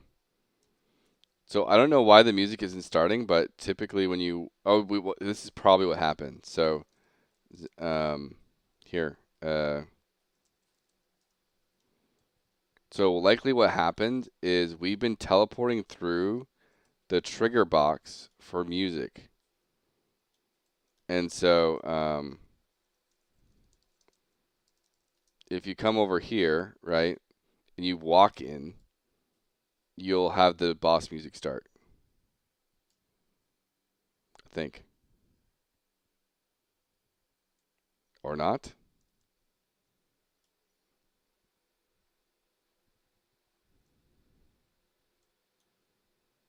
You're supposed to get boss music as you walk in here, but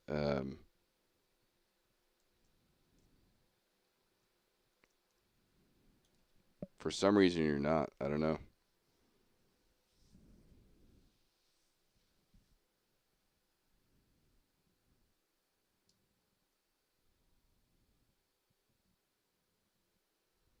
Did I just shorten it over here somewhere? No, that's really weird.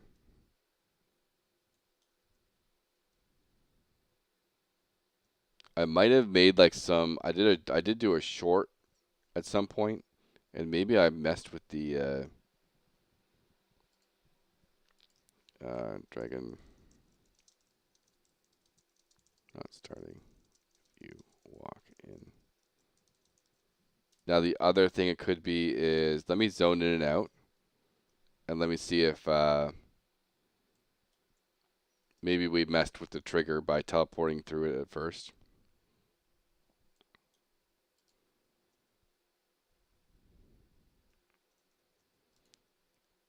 Yeah, so the idea is there's and I'm loading so I can't see you type, but there's a trigger volume that when you enter through the cave, it starts the boss music. And then if you go out of the cave, it turns the boss music off.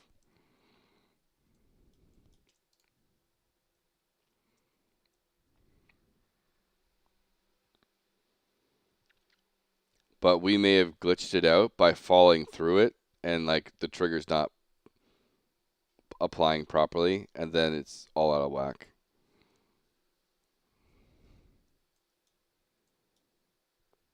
I see you've spawned the whelps.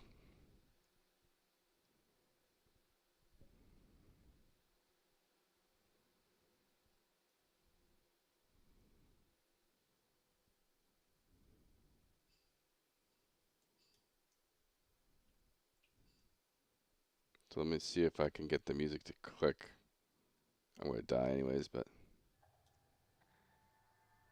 yeah, I don't know. It's a bug I got to check on.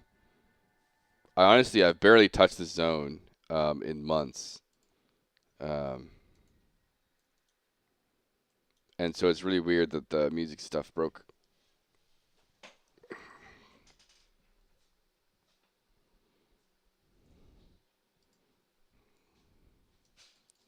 Like, let me check on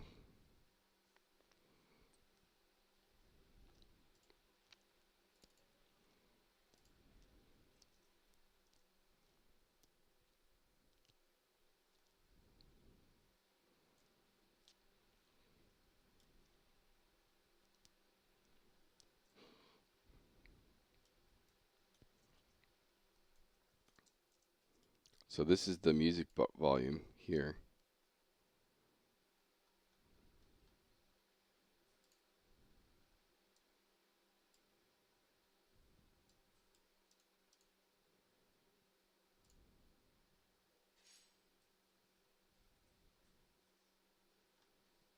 Oh, that's not it. Is it this one? Nope.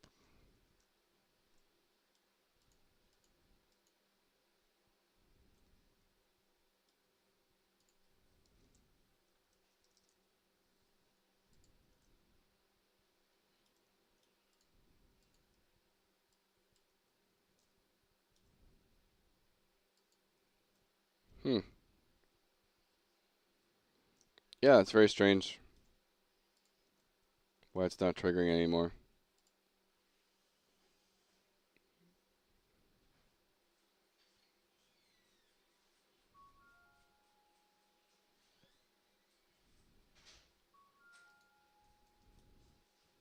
It's literally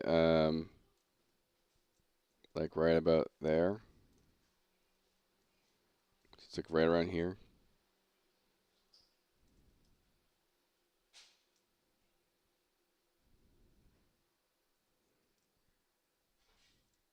So it's very odd that it's triggering if you like fall through it, but not if you.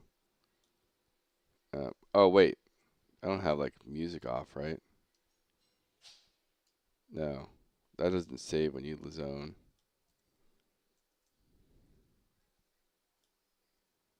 Yeah, I don't know. You still in here? TP spell? No. Okay. I will go back to spectating.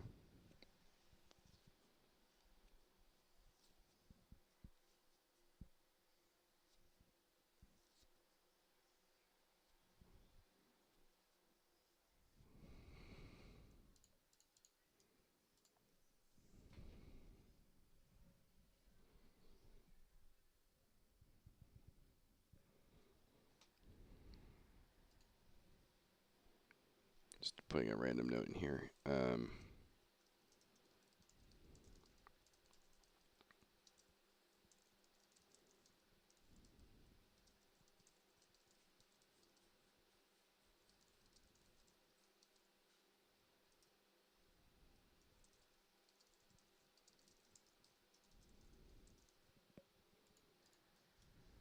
All right. Spectate auto 180.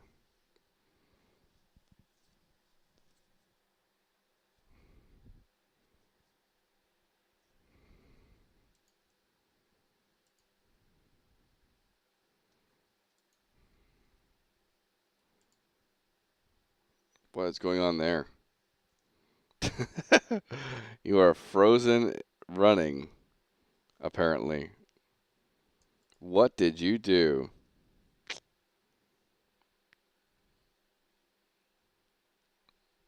I don't even know how you did that one.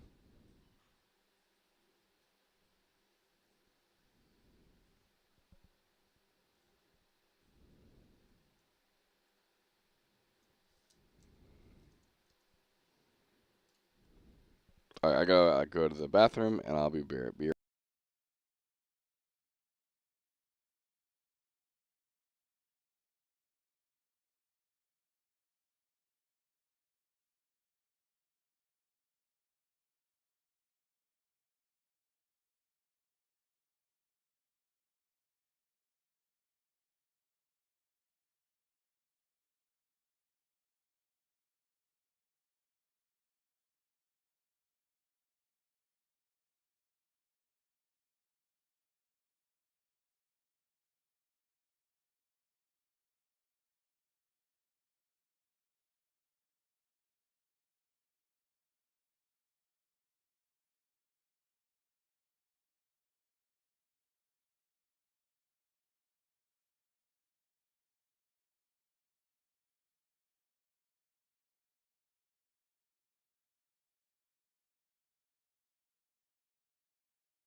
So you've stumbled upon the old starting area.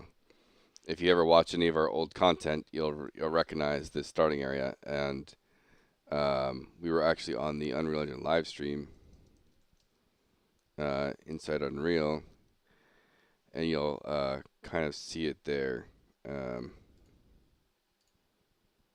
This was the live stream from inside Unreal.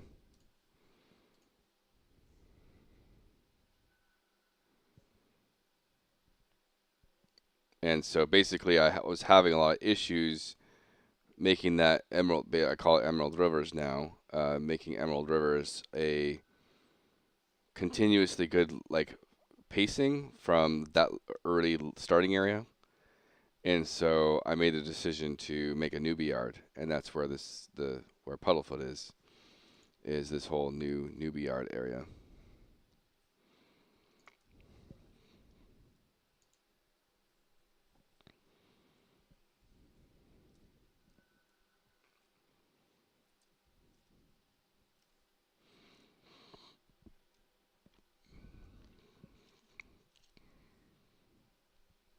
And so the quests that I kind of have available there, they were very basic quests. Like we didn't, we knew we weren't going to be a quest-based game like that, so um, we didn't put, even though we have all the quest mechanics and systems in place through Vertical Third, we didn't want to start integrating a whole bunch of quests because we knew in the future we weren't going to be like a quest type game.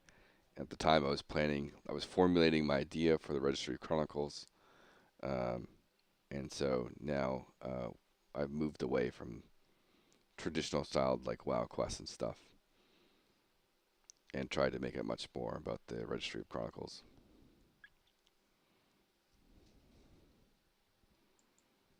Getting close on Puddle here. Sure, he's got it under control. There it is. Puddle knows what he's doing.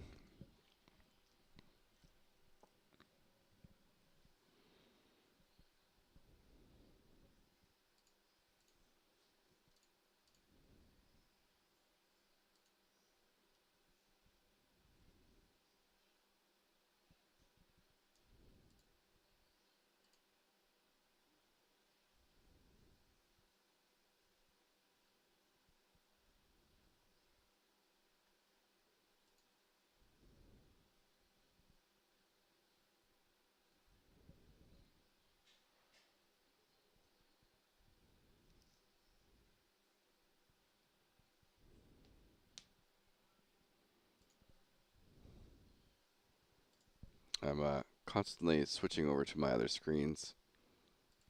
Um,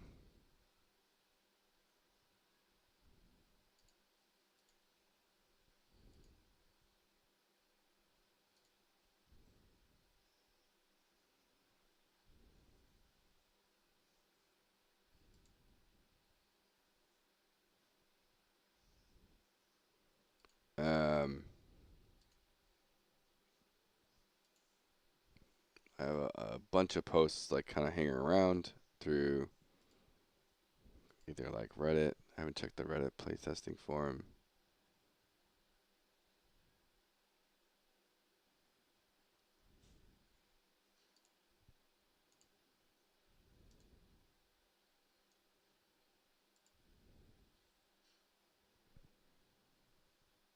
And then what else I got?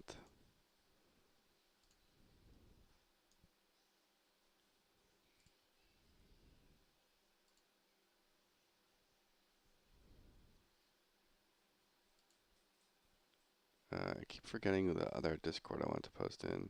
Um,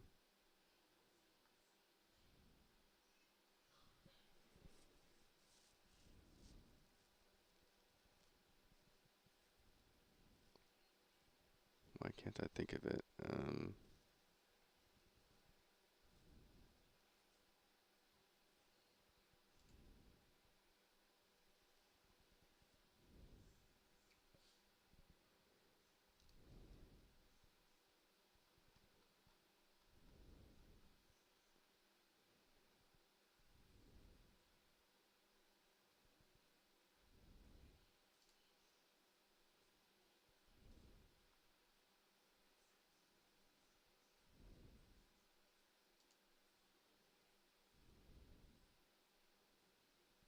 Oh yeah, it's the yeah, this one. Um,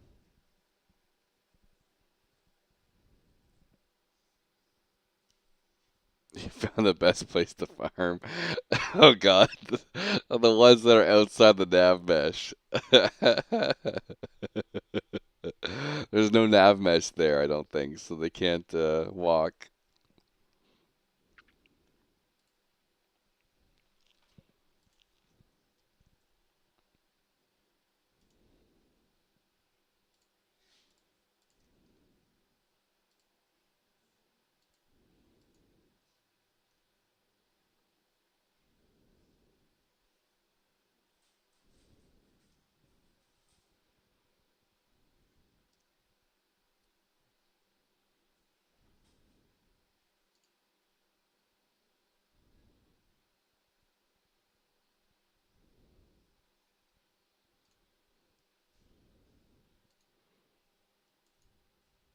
Oh, they do walk? Okay.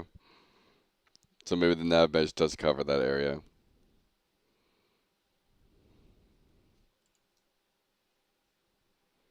But you can see that was like us planning and all our monsters and stuff.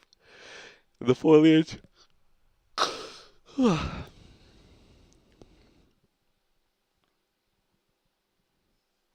Before I made this change, but before all our foliage, they were spawned in instead of like placed in, and I changed them to dormant actors. And so with one of our previous tools, I had to have one placed in every level, and then like it would load it properly because of that. But now I've replaced everything with dormant based actors, which is what Epic does with Fortnite destructibles and stuff. And I saw a massive performance increase with that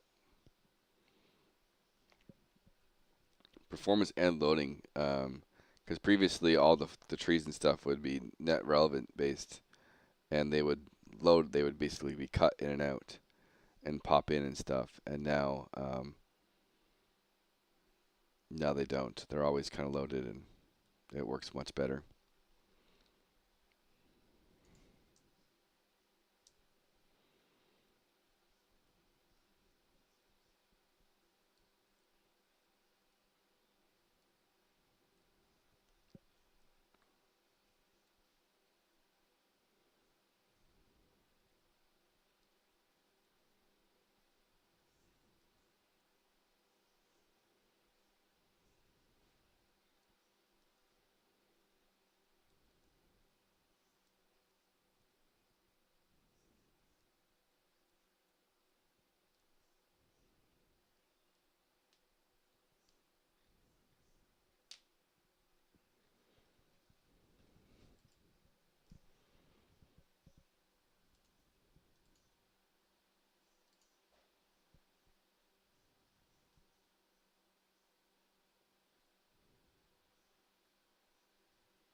Look at this guy.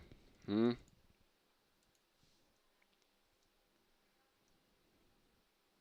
Or are they low level? Is that one of the things too? I didn't even realize they're low level. They all level 1.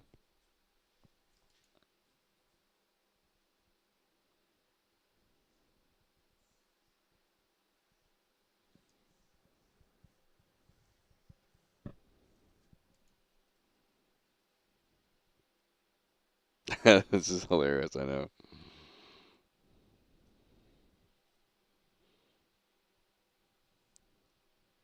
I'll probably put a note to remove all these things over here, 'cause I don't need them anymore.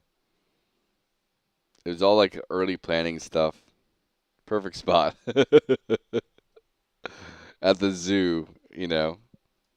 Sounds like you got a little bit of game dev experience. You're farming the zoo of the of the level of the area. I'll try the bosses, see if they carry the same loot table. They should.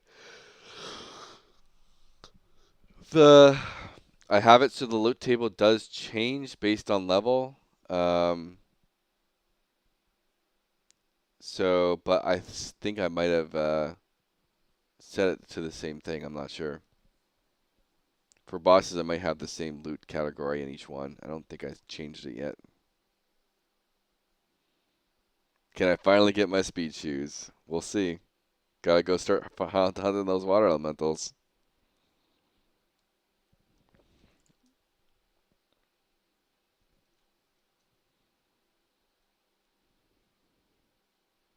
So this is Thornwell. And look at you, one-shotting it. Orcs have 1 HP. Yay. So he dropped a white. He does drop a warrior weapon.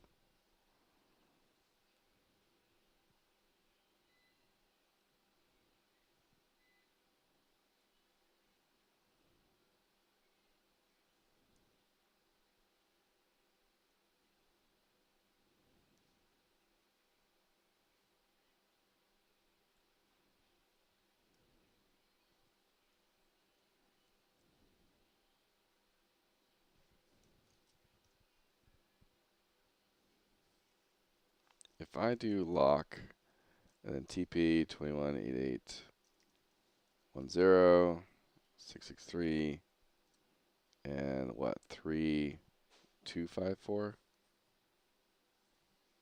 Oh, dirt. 218810 663 3254. All right. Okay, that fixed my camera. GM controls for the rescue.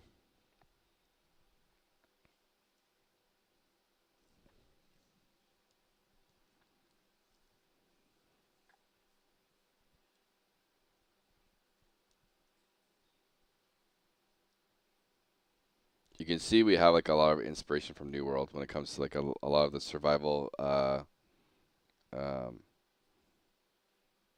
elements and like just a very lootable world. I think it like really adds a lot to the game. Instead of like all these trees and stuff you see that are purely environment assets.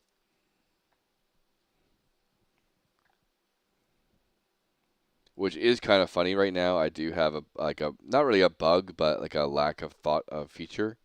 But you can actually drop wood and plant trees. They'll eventually decay, but you can go plant trees all by dropping wood.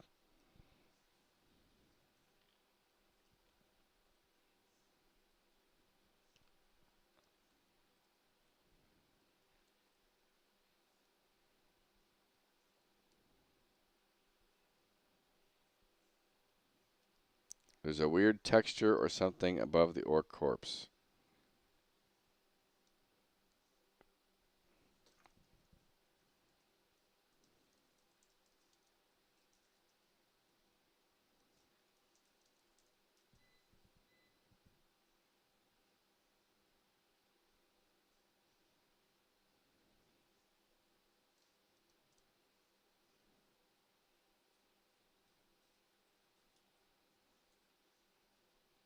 I don't see it.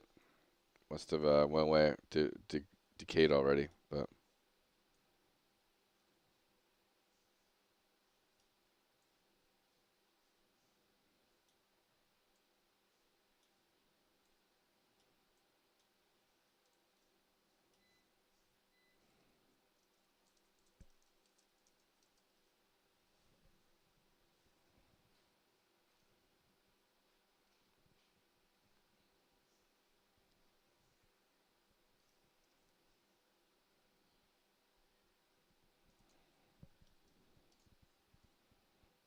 we have a spell here for those just tuning in.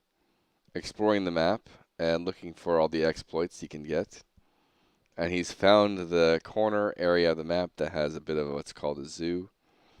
And it shows all your creatures and how there's kind of like what they could be placed around the map. And he's one-tapping them because they're all set to level 1. And they probably have like 0 HP.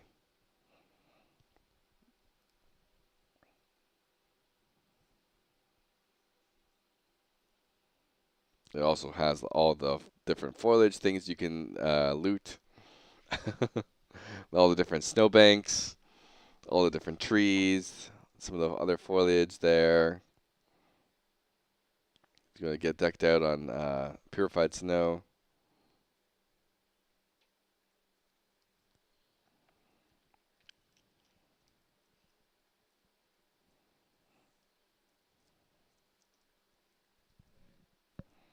We have a couple people in.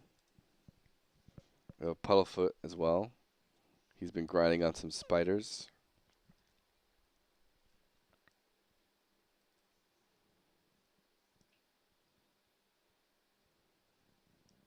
But why do they have logic? But why do they have logic and are not just meshes? Because I've programmed them, what, the snowbanks or the foliage and stuff. Like I've programmed them to be lootable.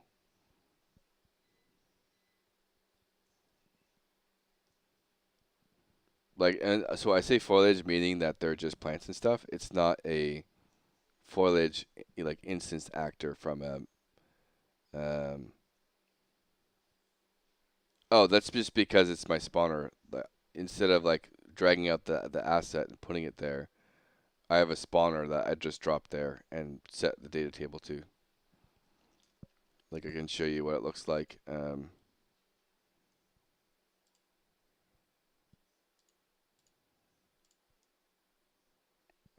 that's not what I want.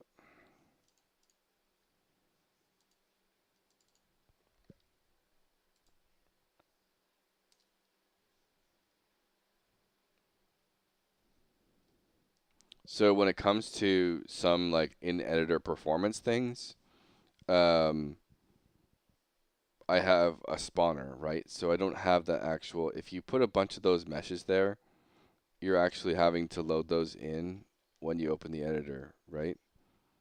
Um, I'm still loading. And so instead of putting the assets there, you put a spawner in. That spawner only will, and it uses a soft reference for all the characters and stuff. So it's not loading in your, when you open up the editor, unless you hit play or something, it's not going to load those. Um, it's not going to load. So like if I opened up this map and for some reason I'm working here, I don't have all those character models loaded into memory. So it's an optimization standpoint.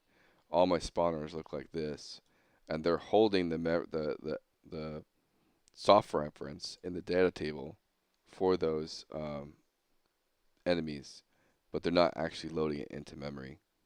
And so all of these here, you can see I separate them by level, and so all the enemy spawners are all just these little kind of placeholder things, and they act as the actual spawners for them, and have all like the respawn times, and if an enemy dies, it communicates back to its spawner to tell it to respawn in X amount of time. They all have these. These are the camp managers or spawn managers, and they if you use a crystal to upgrade the level of the camp, it communicates with these things here, these red orbs. And so it's a performance kind of optimization thing um, to never load things you don't have to in editor. And so even like all these things here, these actually technically need to be replaced. They're also like the same thing as these. All of these are my upgraded versions of the world spawners. These are just dormant actors now, and these are non-dormant actors. So that type of thing.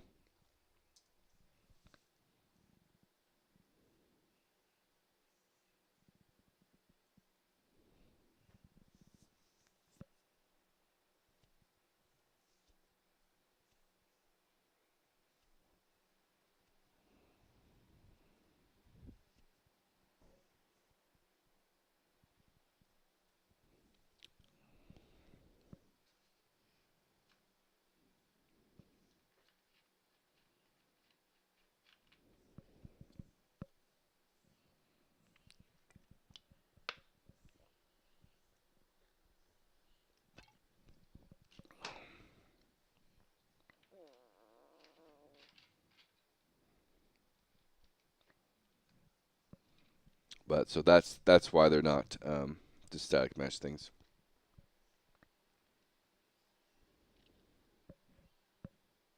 Or skeletal meshes. Aurora Borealis at this time of year, at this time of day, all entirely localized in the zoo. Yeah.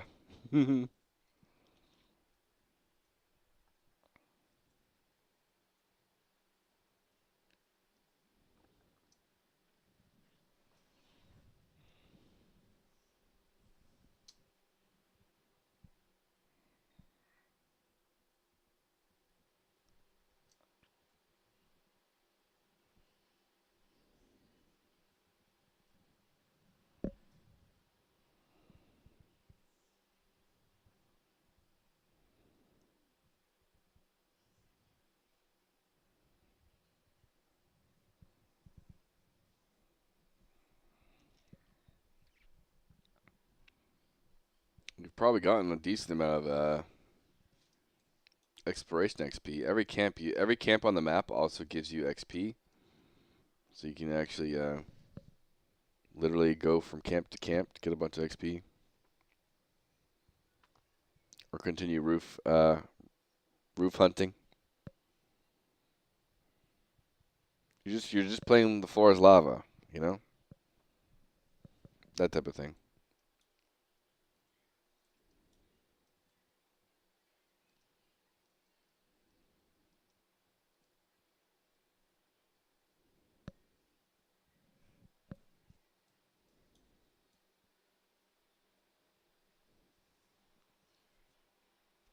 Playing what I can phase into. Create a new class, the phase mage.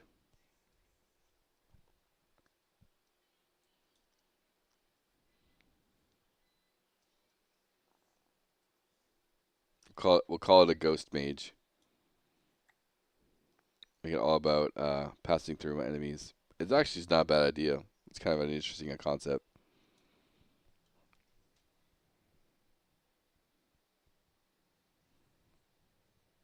And like you would be a ghost that passes through things to debuff them or something. This is more fun than combat, to be honest. I think there's something big in this. Yeah. Again, I mean this very sincerely. I want to make exploration its own thing, and you could have someone get max level by exploring, if that's how they want to do it. I'm very serious about that.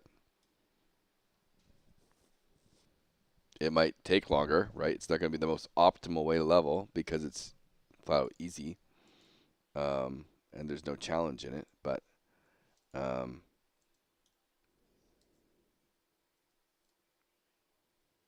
it's a part of an MMO experience. Like I think the number one thing that MMOs have, or not number one, but one of the big things MMOs have done wrong is forcing players to play a certain way, and especially when it comes to getting experience. Um, and so you should be able to get max level through grinding monsters, through crafting, through gathering, through exploration. Like all those things should be a way to get max level. Um, as a developer, you can start to have a little bit of favoritism on which one gets you there faster. Um, and or you just make it, time consuming to do them all, right? And um, you just kind of have to map that out. If someone goes from zone to zone to zone, just exploring, um, what does that leveling path feel like? There can be a challenge if you level design phasing in mind, entire puzzles and mazes for phasers. That'd be cool too, yeah.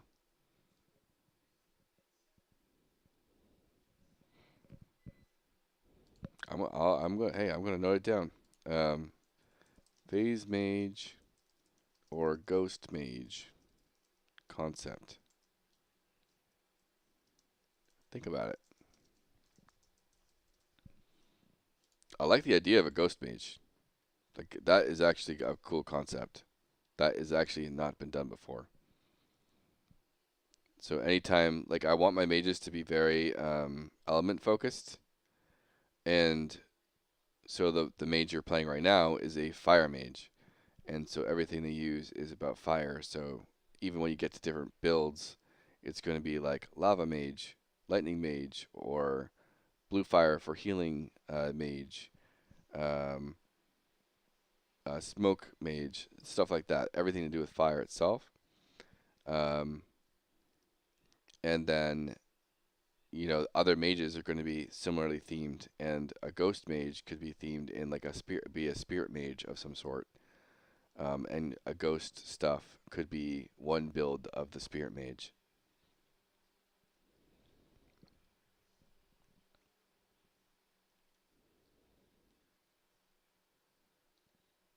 And it could be a different playstyle of you um, walking through things to apply different debuffs, and then casting spells to um,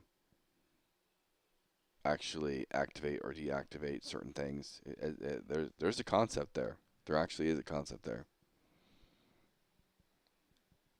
A very different playstyle from a standard, throw fireball or throw projectile mage. It could be like a more melee oriented. Could even be a more melee oriented class too. Maybe it's not even a mage.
There's one quest there. You gotta find the chickens. Gotta find those chickens.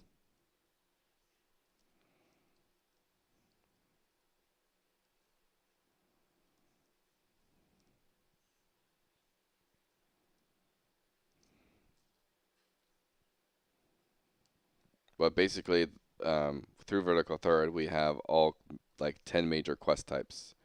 There is collect quest, kill quest.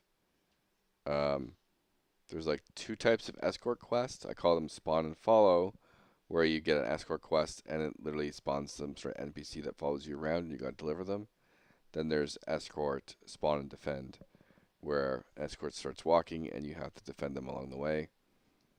Um, is there no quest fatigue in the genre? What do you mean by quest fatigue? Thank you so much, my child. Yep, I will always take extra basil. Thank you very much. I've been delivered food by my amazing children.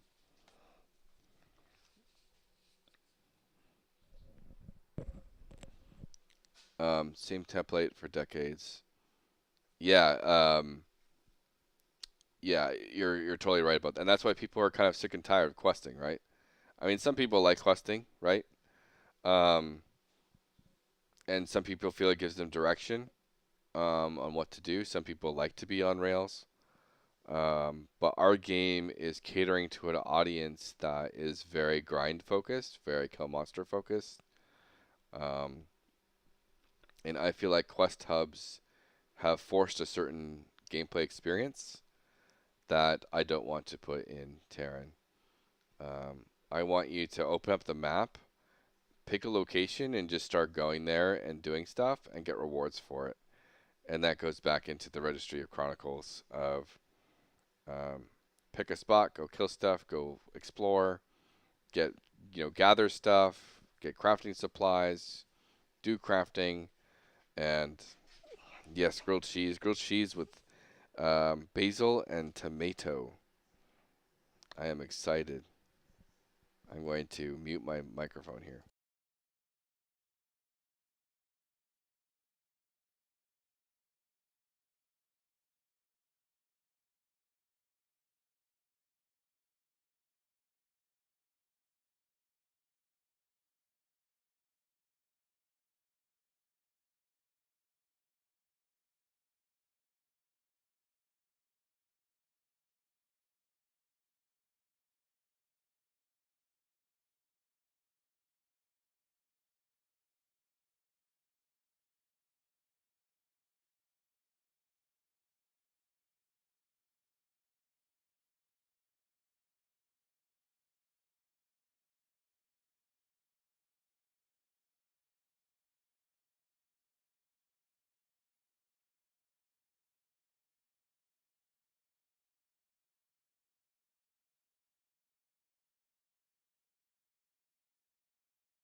I'm sorry, what do you mean by that?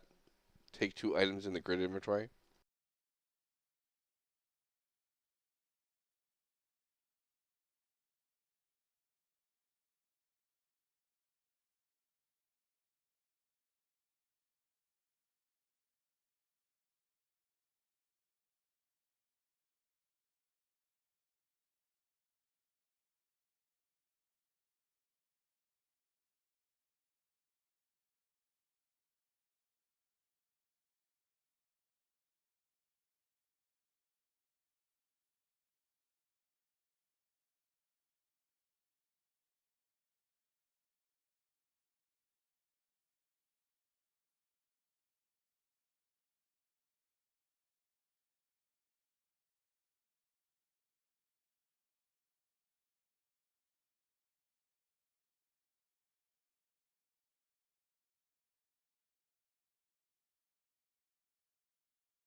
I did not know that.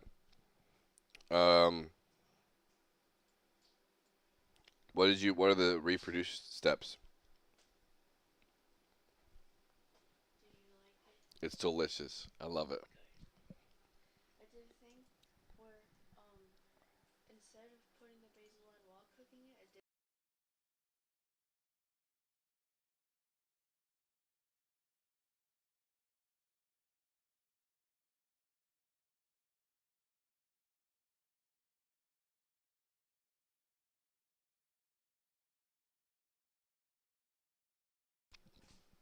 Yeah, thank you for that. I'll definitely make sure we do a note of that.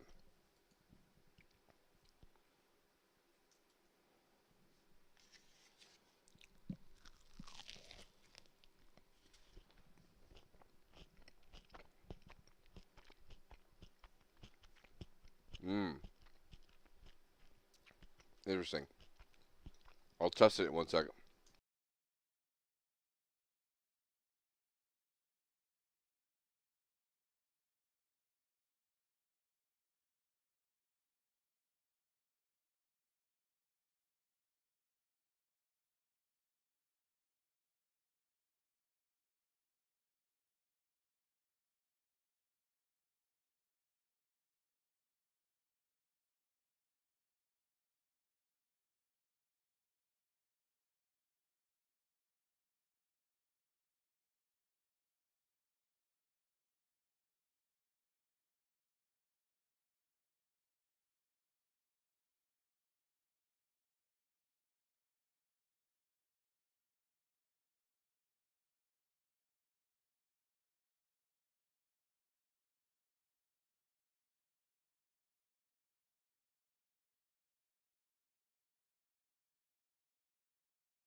Which interaction mode? Was it the one with where the camera changes and pivots?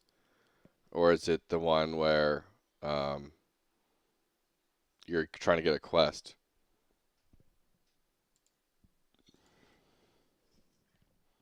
I'm logging in. I'm realizing I'm asking that when I'm not logged in.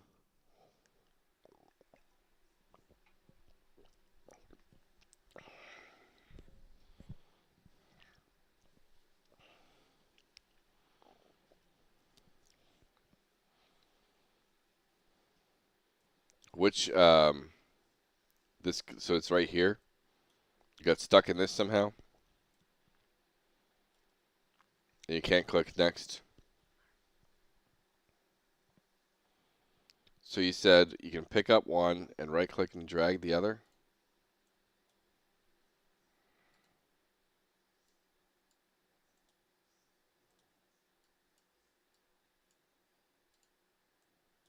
Maybe it's only questing.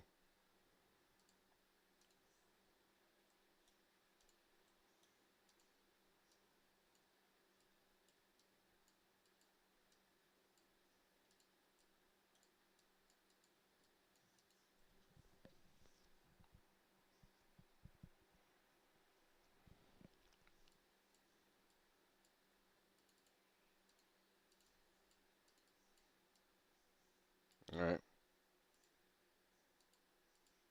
And now the other item got destroyed pretty much.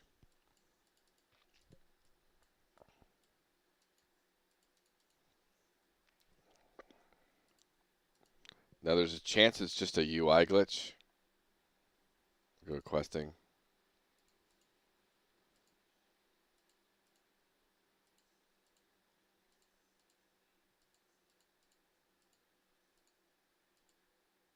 Yeah, it's just a UI glitch. So it does bug out from a UI perspective, but once you move the thing around, it seems like it. Once you swap it with a different item, it resolves itself. But good to know for sure.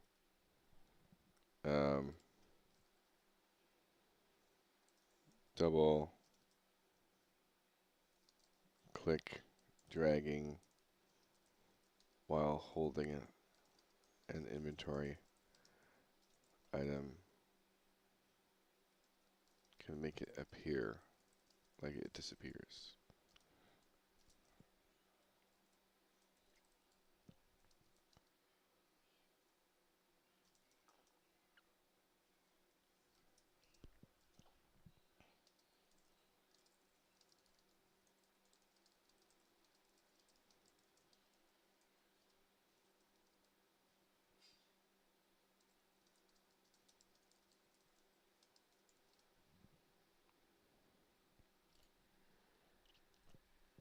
So it doesn't affect the actual like so-called database, but it does mess up the perspective and stuff. So if I try and find wherever it was, yeah, it kind of self fixes itself.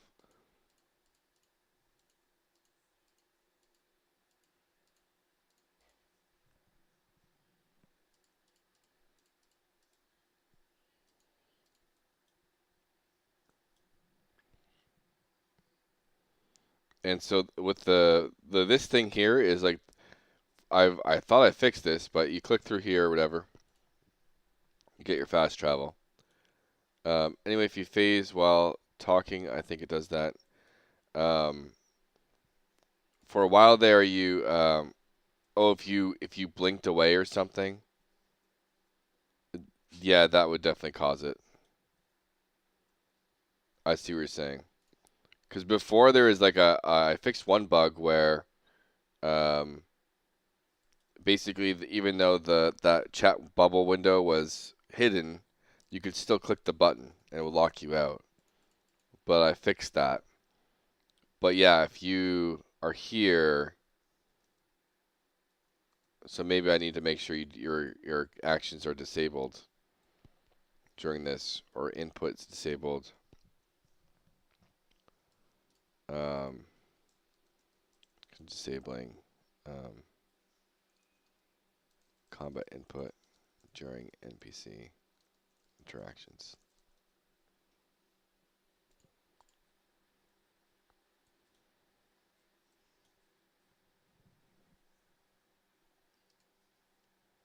Good call out.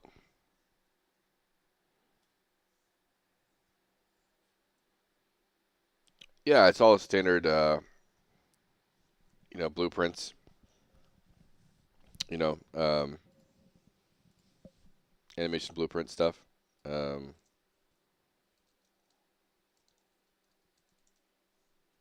core animation blueprint, whatever. So I have although this is basically an extension of vertical third. So in vertical third, I have 2D, 1D, like locomotion stuff set up. Caches into a default slot. I actually had like a gun section here for the vertical third. No gun stuff. Then it splits it by bone and stuff. Splits it like the top and bottom half of the bone. Then we change animation stuff based on if you're moving or not. So if you're standing still, you play a more full body animation. If you're moving, you do the kind of split body animation. Full body. Then we have things for sit with a sit, state, dodge with dodge animation. What do they call it? Blend space. into like knockdown. These are all the crowd controlled, staggered, stun, sleep, banish, um, into death from different directions, um, and then into the control rig for foot placements. And then you have like all your typical stuff you'd see here for setting different states. I use rep notify to communicate with the animation blueprint, and that brings a lot of these things into fast path. And so I try and make sure from an optimization standpoint, um, they're all fast path oriented.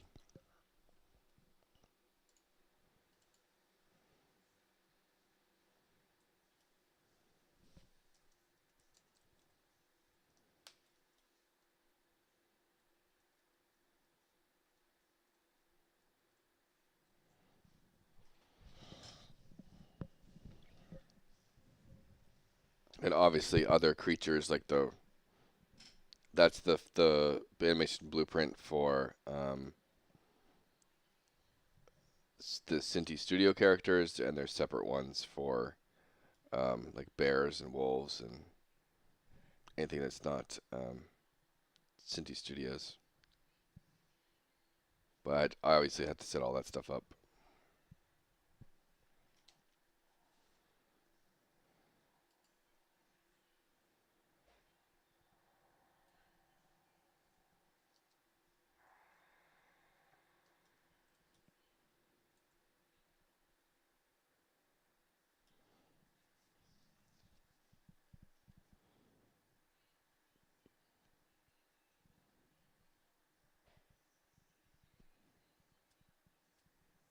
We have to I have a bug with the group UI. We have to remake it.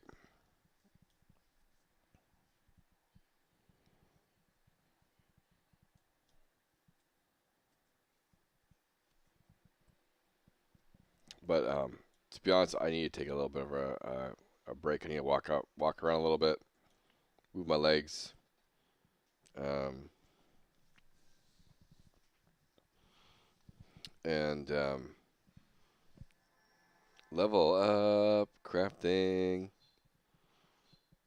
And if you haven't checked it out yet, again, there's Registry of Chronicles. You might have a bunch of exploration rewards, and then you can also get gathering rewards and crafting rewards. That you might have a bunch of XP of. 2 a.m. Where are you located? It's only 4 p.m. here in California.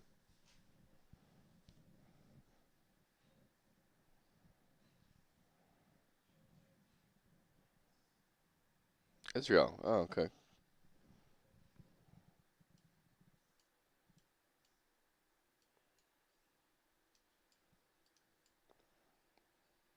It's kind of incredible. I said this earlier today, but um, the fact that I think I've had over 20 countries log into my game is crazy.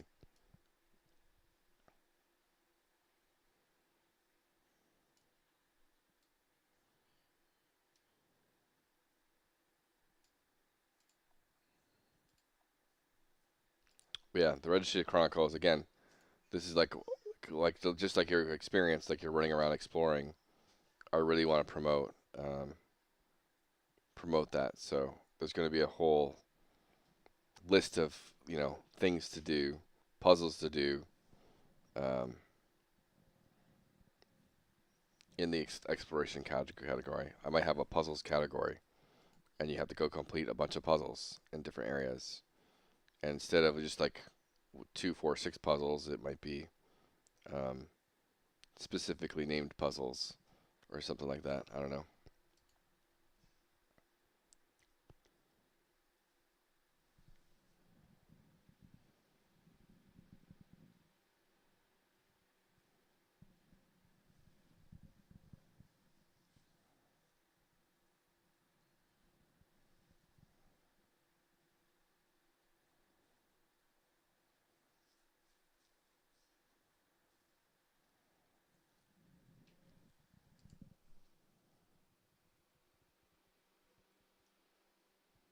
You can invite yourself to a team.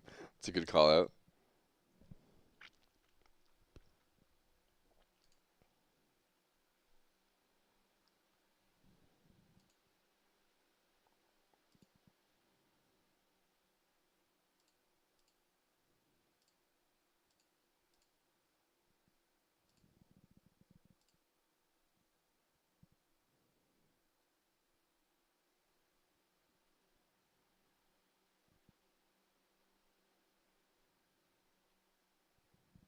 Yeah, thank you so much for hanging out, and it was a lot of fun watching you run around everywhere, try and break stuff. Got that screenshot of you again in the Discord here. Got some screenshots of you. The mighty dragon casting a fireball on top of the tavern, the castle.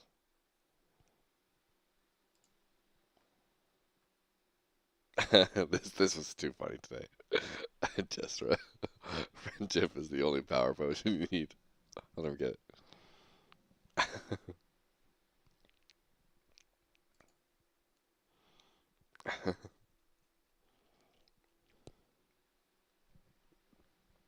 You'll get them one day, yeah. Again, I can't wait to record the first raid group going to go kill that guy. That's gonna be like I'm gonna have a smile for a month after that. When I see there's been one person that I've actually like if you look at the registry of chronicles, you go to bosses, you go to leaderboard because everything here is a leaderboard. One person, to me, I don't count obviously. One person has killed it, and that's because he spent I don't know how long Lion spent 20 to 30 minutes glitching the kill from inside the castle.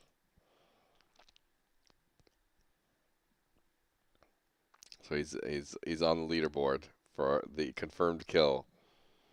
Doesn't count, but you know, no one else has killed them.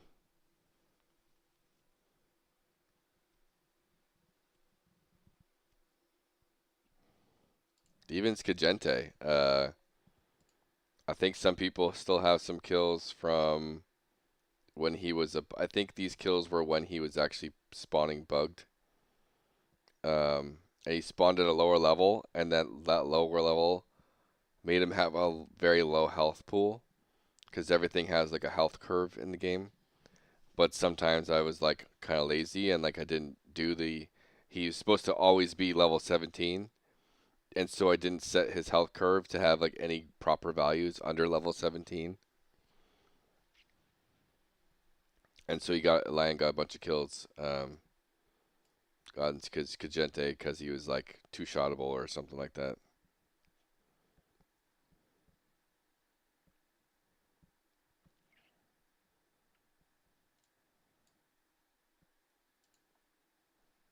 But yeah, and like this, like just having all the leaderboard stuff is fun too. Um, just seeing everyone's progress.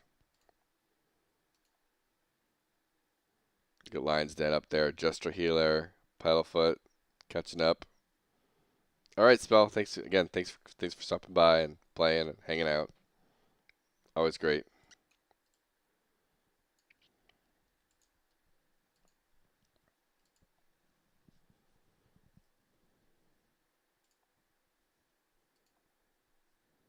And dying too. I put dying in specifically for those people that wanted like maybe an unofficial, you know, unofficial. Oh, thanks so much for the follow. For the win. Hello. How are you doing? If you want unofficial hardcore, your deaths are tracked. So, um,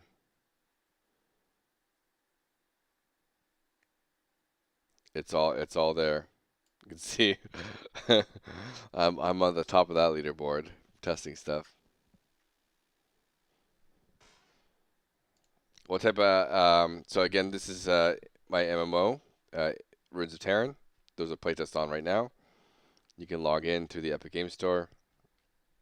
It's the concept here is obviously World of Warcraft and EverQuest had a baby, and but we believe in modern quality of life features such as a world map, being able to see at nighttime, monsters leash, there's out of combat regen, um, a lot of those type of things. We have this month was we playtest at the end of every month, and so this month was a focus on class redesigns. So I did a full redesign on the warrior, the mage, the enchanter, and the cleric. I did about a half redesign on the rogue. Uh, awesome. And we're always trying to stress test, so the more people the merit, the better. Um, we're always trying to really push our limits with our tech and find out those limits early. Um, and so honestly we've had a pretty good showcase this weekend. We've had a lot more people come through, and at least give it a try. And we have three core features on that. Like we have our rotation rune combat, which I'll give a little brief information on. I don't know if you caught my YouTube channel, but this is like the kind of like overview of all the systems in, and we have rotation rune combat. So at the very bottom of your screen, you have are your feet. You have ruins that rotate through. Most classes will rotate through by auto attacking, and that will change what your abilities do. And so if I get, and then every 5 auto attacks, they will turn red, meaning it's a critical ability. And there's no crit chance in the game. It's all just you get 5 auto attacks, you get a critical ability. And that critical ability will give you a crit. And so if we do my Q, right, it's a big damage. It's going to be a big leap attack. But then if I do a Q again with no crit, it's going to be same button, but different ability. It's double strike, right? So, and kind of like going on that topic more, like if I go down to break armor here, break armor on R1 with a crit is actually AoE. And then a break armor with no crit is just going to be single target. And so same button, different abilities, different effects, all these things. The UI is not customizable right now. We're still pretty early for that. So it's just your kind of standard UI right now.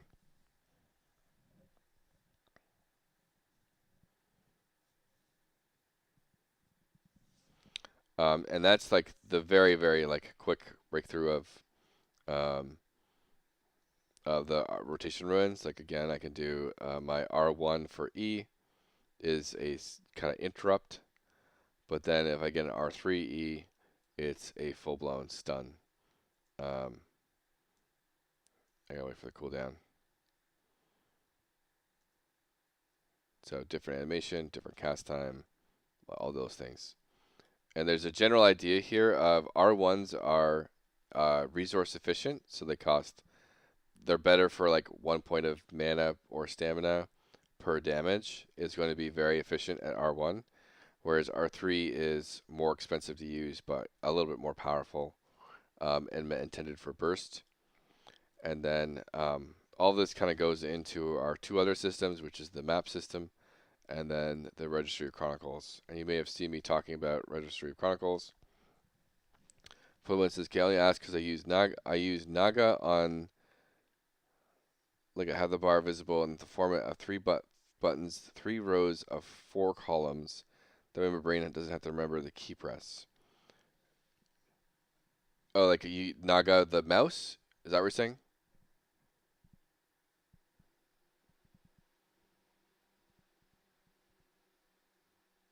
Like the Razer mouse? Or Corsair? 12 buttons. Yeah. I have a Corsair version of that.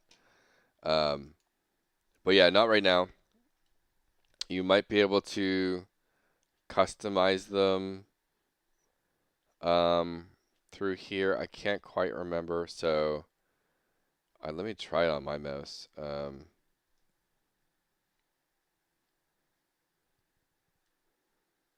So let's do Q, num1. So I have my mouse thumb buttons are set to numpad. And so if I do that, so it does work. The keybinds do work for this. So you could set up your keybinds, but yeah, I get what you mean by the um, having it visually show the same way that like that's a UI UX thing. Um,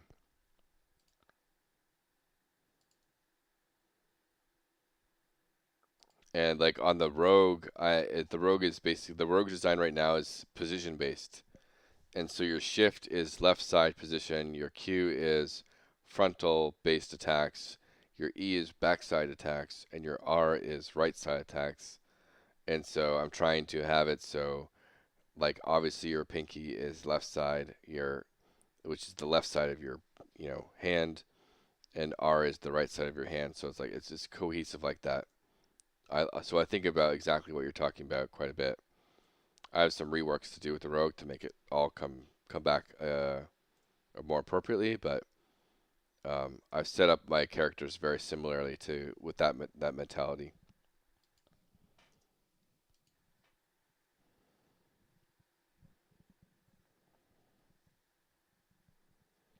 And like I've thought about like a lot of peripheral vision stuff too. Like all your abilities change based on like your rotation ruin, but I don't want the icons to be swapping out because it would like mess with your peripheral vision too much, it'd be too distracting.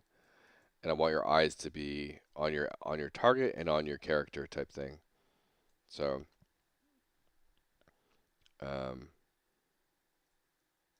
I'm definitely keeping some of those things in mind.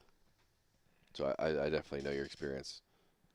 And yeah, all my MMOs I put my core rotation on my thumbs or my thumb buttons. I have the Coursera one right now. Coursera something or other. But yeah, if you go to keybinds, it's the action slots that you could rebind, and it's mostly the left. You don't really use left mouse. That's just like pivoting your character and stuff. It's the Shift Q E R 1 2 3 4 that you could rebind to your mouse.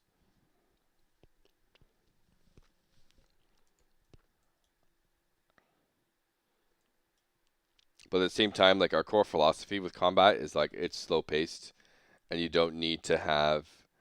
Um, we want to get out of button mashing as a concept, right? And um,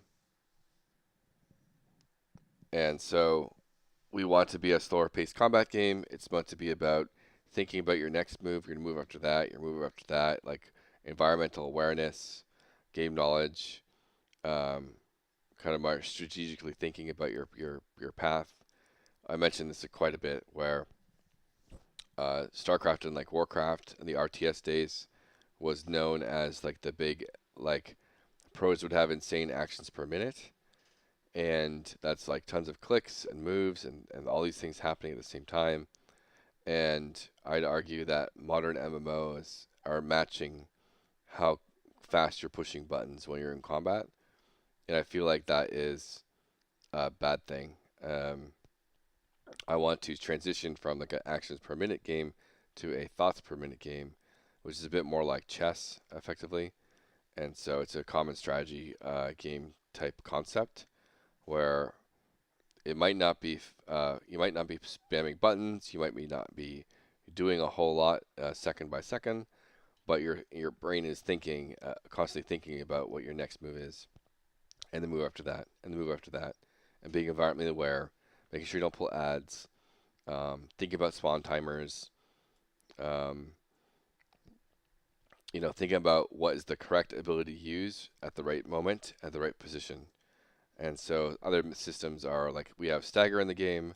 The warrior is a big stagger character.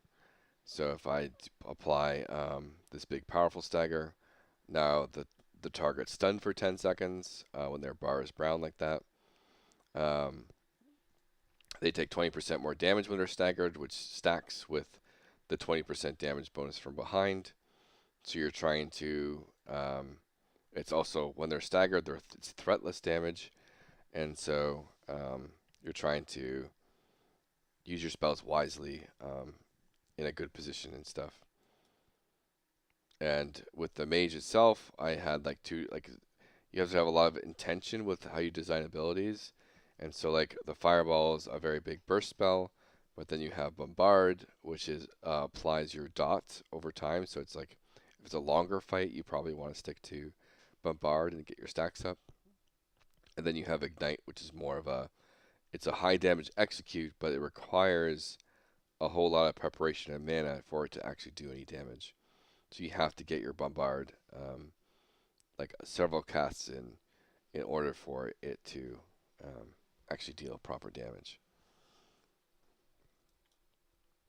And so there's a lot of trying to find intention in your abilities and what you want to do.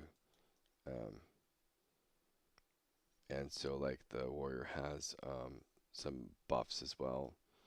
Like you can choose between a block buff, a magic defense buff, or a damage reduction. And obviously, going back to the idea of stamina, the raw damage reduction is costs more stamina to do that. So lots of different factors to think about. And again, like going past the combat system itself, we have Registry Chronicles, so that's our achievement and questing system combined into one. And so instead of going to Quest Hub and getting a quest to go kill 10 bears, you just go kill 10 bears, and you get experience for it. Same thing for like you can go around the world and explore and get bonus experience. You know, there's a bunch of experience you can gather. You know, and get a bunch of experience. Right now it's only XP. In the future it'll be skills, talent points, items, loot, all those things. I referenced that if you're cleric, maybe go kill 100 undead, you get a smite undead spell. It's all personal loot or class-based loot. So maybe you are killing a bunch of insects. You don't need anything from that camp. But maybe you do have a reward from your Registry Chronicles. So this has been in development. It's a two-part question or answer. This has been in development since basically the start of 2025, around January time. We did like fully begin the project in November, December of 2024, but that was reskinning our tech with marketplace assets. And so that's the second part of the answer is we previously created Vertical Third. It is a game architecture.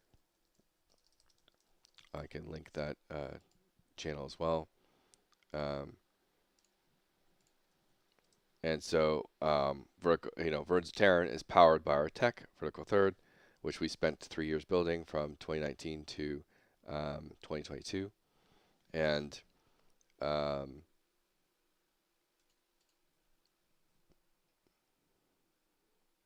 oh no, this is just me. It's me and my wife. We're a two-person team. And so the tech we made is a really strong foundation for everything, and obviously we were creating that in mind in the future to eventually make an MMO, right? And it just so happens that we built the tech. We got $100,000 in awards from the Epic Mega Grants program for Vertical Third. Give us a little bit of a runway. We've obviously updated it a little bit over the years. A little bit less so recently. But then we also got to work for Epic Games after we launched on education content. So we got paid to do the UEFN Boba Shop course and the Coursera Epic Games Professional Certificate on Coursera. And then when that was basically winding down is when it was the end of 2024. And the games industry is a peach right now, right? So we haven't been able to get jobs since the Epic stuff shut down, or not shut down, but the project ended. And so I need to check. And so we started Ruins of Tearyn. It's one of our projects. It's our like project we talk about a bit, but we have 3 projects going right now. Ruins of Tearyn is our $2 to $3 million project. Then we have a separate project for 700K and a third project that's like 200K. So try to split up our eggs in different baskets and see which one gets funded type thing, because we all know the industry is kind of like in the shitter right now, and it's very hard to get things funded. But we keep pushing forward. Eventually we should get the eyes of publishers, right? Publishers are very scared of investing in anything MMO, right? Because the mindset of the industry is still like MMOs are massive things to build, whereas like we're utilizing a lot of existing technology, we're reducing our scope as much as possible, and we're making a niche, small PvE MMO. And so we're not trying to make this massive thing. Um,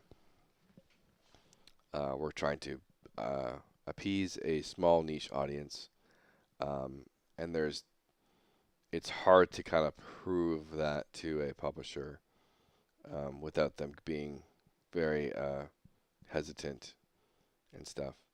And like this is like way beyond the level of like development you should ever need to like have a demo prototype thing to go to a publisher, right?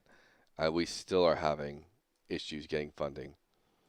Like this is way far beyond. Like I have had people play for 10 to 20 hours on one single character class, um, and they don't even hit level 20.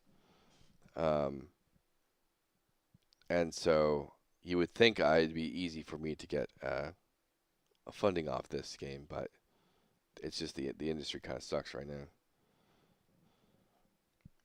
But like this is like so far beyond like vertical slice demo, whatever you need. Yeah, it's a lot bigger than the minimal viable product. You guys done an exceptional job considering it's just you both. Yep. Um, and I didn't even get to talk like we have a camp system, so like you can go to these camps. Where like I don't know how back you go, but EverQuest is like the inspiration, where camps are. We're kind of like this player social construct, and it wasn't any type of game design system. It's just people would show up at these different places and create camps, and so we're trying to make an actual game designed system out of it. And so you basically go to these camps. There's bosses at each camp. You get loot from them, get experience from them, and you can actually, through a crafting system called Metamorphosis, as you kill stuff, you get essence. Um, you're Gen X, you go back a bit, okay.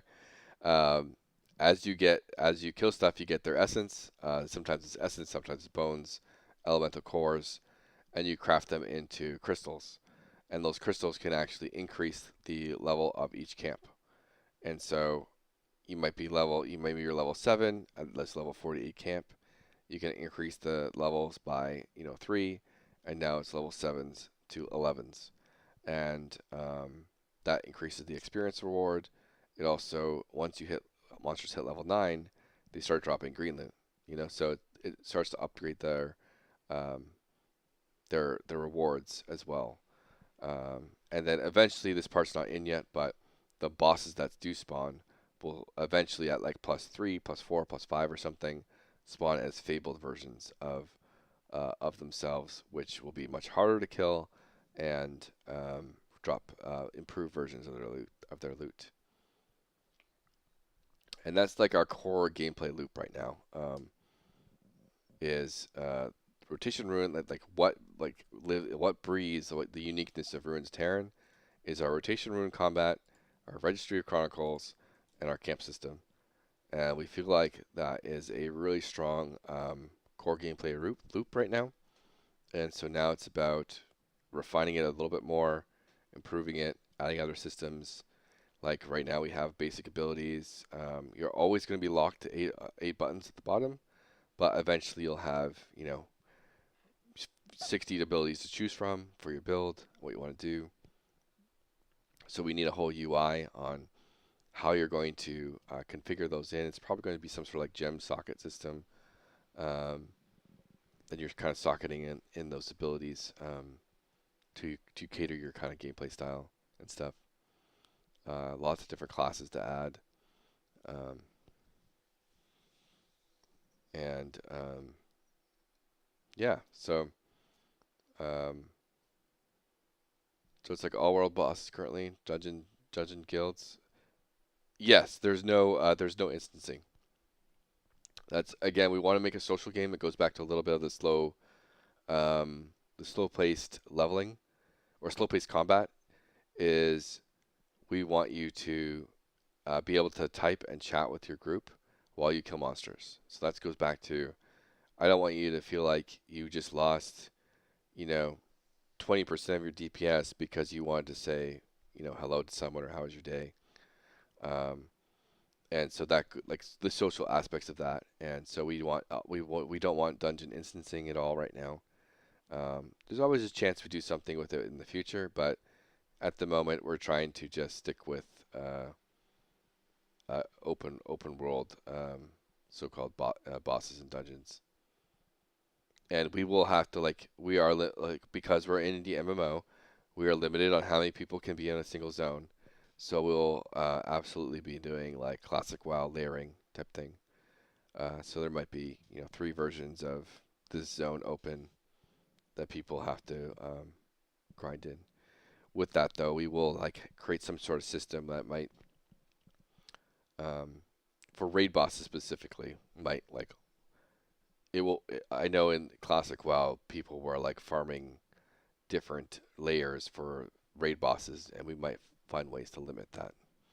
Or like the raid boss can only spawn in uh, one layer or something. That's all theoretical, but who knows? We just don't want one raid group that's is going layer hopping to farm raid bosses type thing.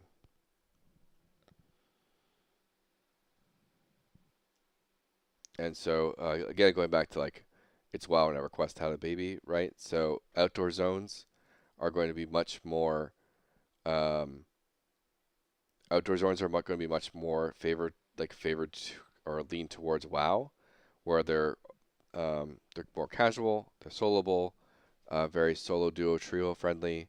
Bosses aren't too difficult unless you start upgrading the camps. Um, Whereas dungeons will favor more towards EverQuest, where you have to come prepared, you have to be paying attention, you can't just mess around. If you die, you're going to lose time, XP, the resources you invested in, and those type of things. And that's how we're kind of like segmenting a little bit of the influences to everything. And like in the open world, you have a lot of access to like all the resources and the stuff. It's very easy to go back to town to craft more things if you do, whereas in a dungeon you can't quite do that.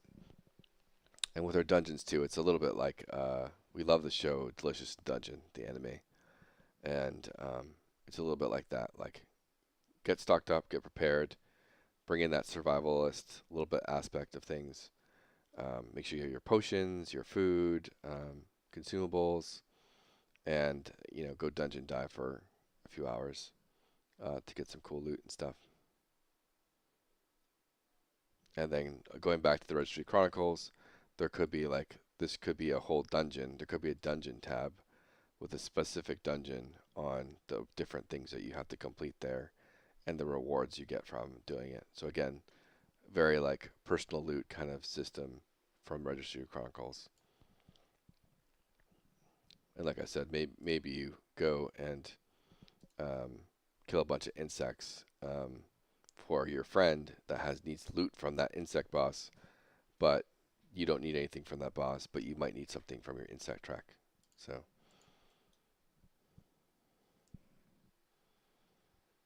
it's very trying to promote just like go out and do some random stuff, There's one guy just logged off that was running around just exploring, and so we want to have a lot of options for people just to run around, explore, and get experience. Puzzles, like do puzzles. We have a up here. We have a little puzzle. Nothing complicated. It's just like find the right mirror, and you get um, teleported to the right spot type thing.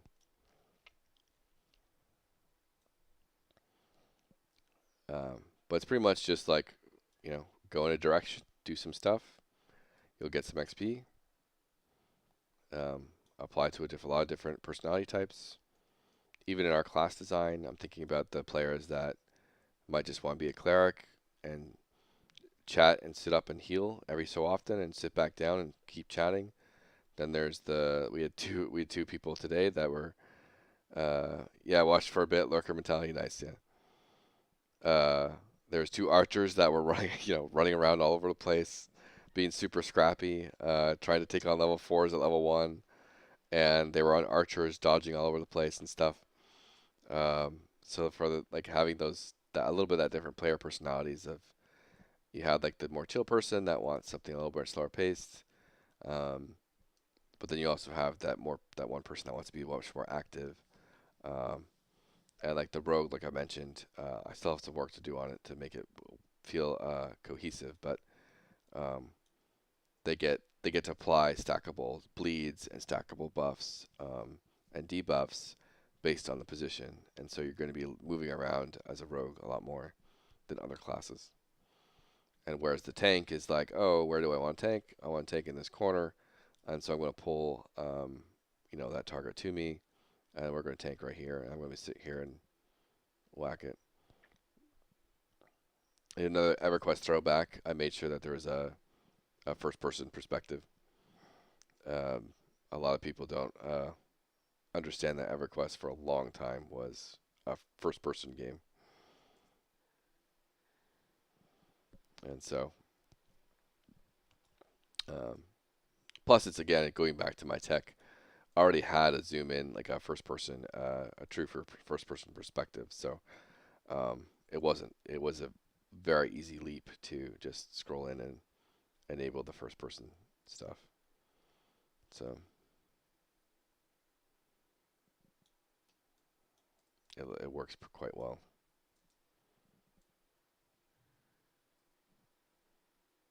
Yeah.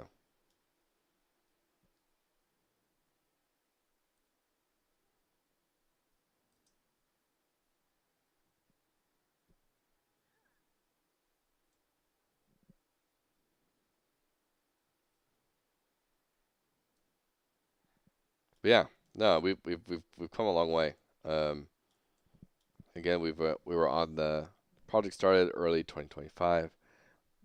Within 3 months, we were on the Unreal Engine live stream for kind of game direction, and we had a playable demo. A lot of things were kind of cookie cutter, bare minimum, but um,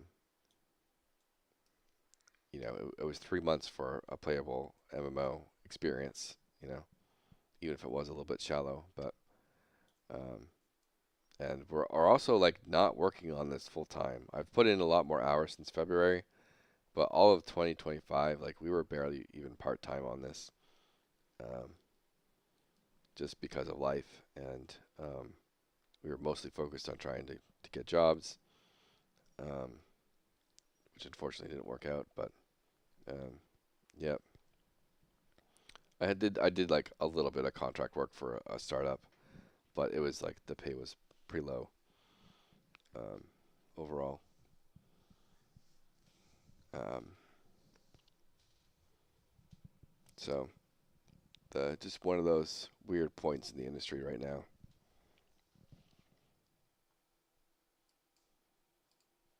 Do need to check on my how long has my YouTube stream been up? I can let it go for like 1 more hour.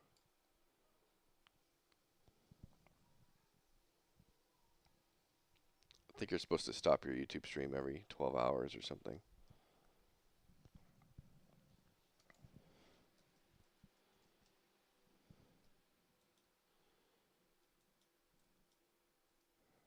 But yeah, May. Like I said, um, I already have some ideas of going to fix the rogue. Excuse me. It's been a bit of a grind this month. Yeah, I done a couple of startup gigs, one over COVID, which didn't pan out so well. Yeah, it was unfortunate. Again, I was working for a team that was trying to get funding before GDC, and it just didn't come through because industry sucks. Um, and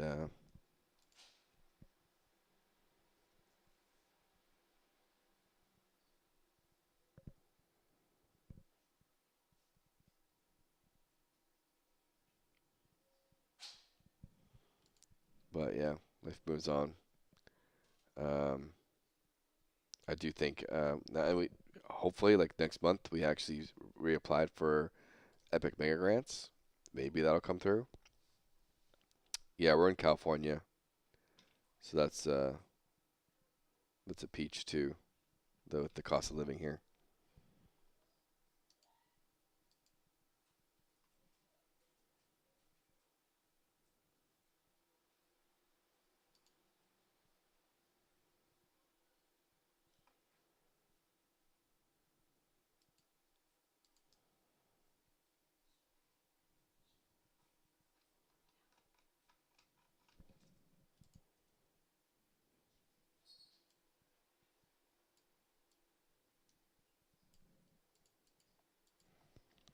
I have this warrior like pretty much completely decked out. Sword of Thornwell. Oh, I don't have Thorn Shield. Do I have a Thorn Shield in here?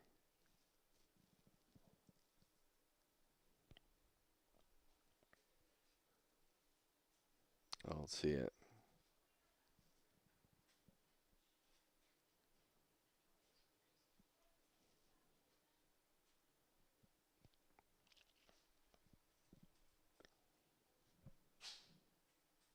No Thorn Shield.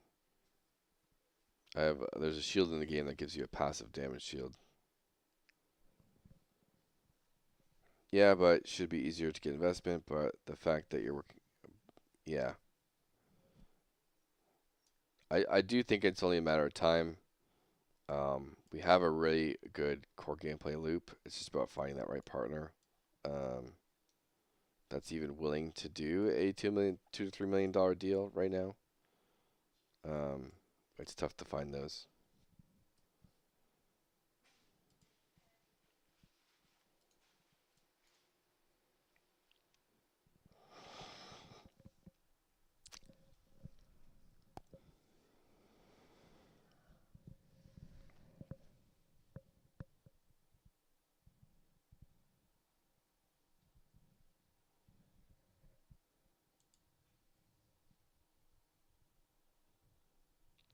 But yeah, we continue to improve. You know, again, we play test at the end of every single month. Um, Sometimes we will have less updates and things new than other months. Like this next month, I'm going to try and finish off the two classes, but I'll have a big focus on polishing a few of these things. Every time we do a playtest, I have the playtest feedback Discord channel here, and so I'm myself making notes of what I see, um, but then other people can put theirs, and then I archive all the different feedback from past playtests as well.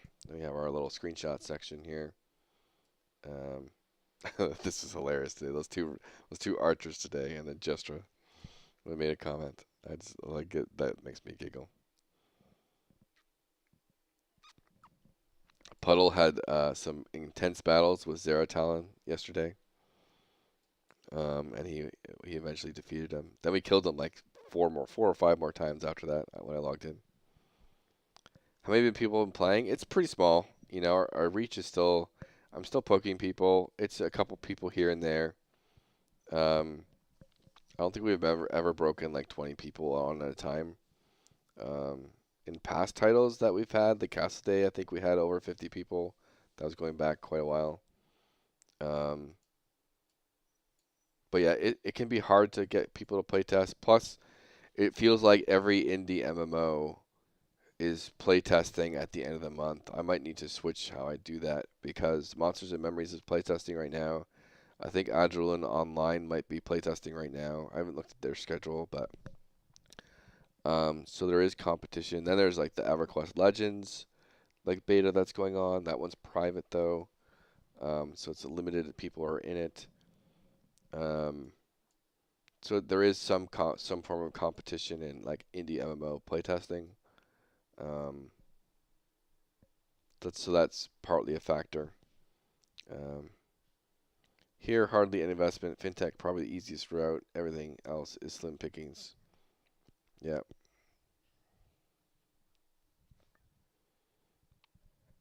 Yeah, investment in games is kind of down right now. Like it can be kind of hard to even get like a $500,000 or $600,000 deal right now. Plus, especially like the trend of like that's why we have a $200,000 game. Um, and I'm waiting for my like more key publishers to get back to me that like the ones I actually want on some of those.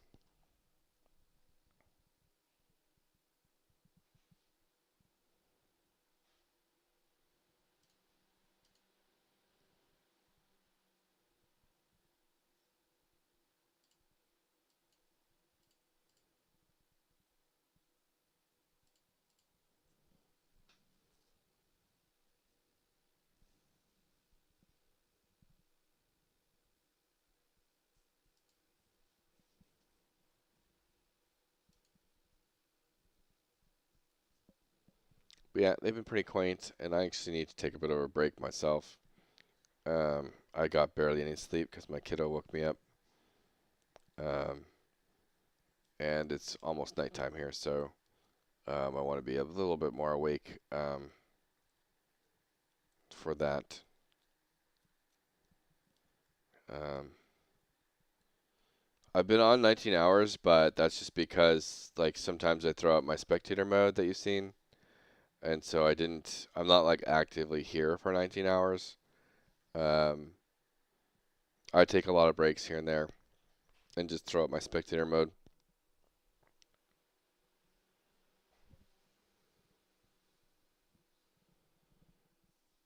And so I can just, it's like a GM only option that I can go spectate.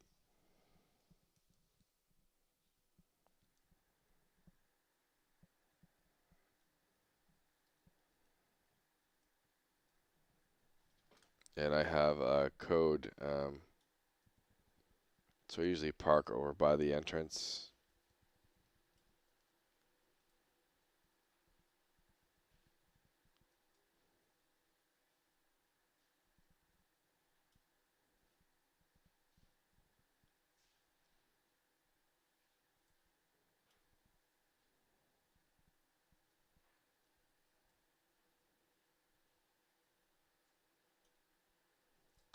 And I could do like, I have this code, spectate auto, like 180. And so now if someone joins, it'll automatically snap to them and start spectating them. And so I just leave that up, and I think I actually turn this around to get the point of interest here.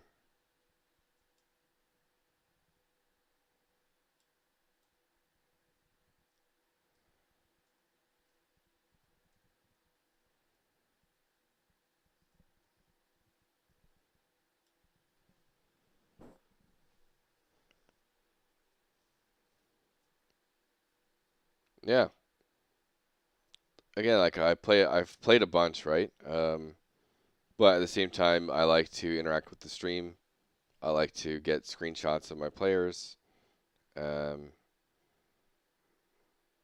and just yap about game development and MMO stuff. So sometimes I just sit here and yap while watching my players. It's also just a good thing to do as a game designer is to watch your players play and understand what they're doing right and what they're doing wrong and their perspective. Like to me, like when I do like if I logged into an MMO, the first thing I would do is like walk out and start killing stuff. Where there's been several people that like walk out and they skip this entire front area and like go to the town. They I don't like it's very different mindset, you know.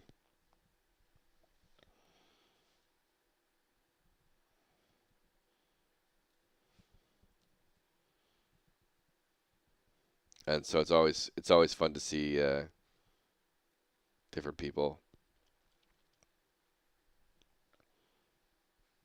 and their perspective.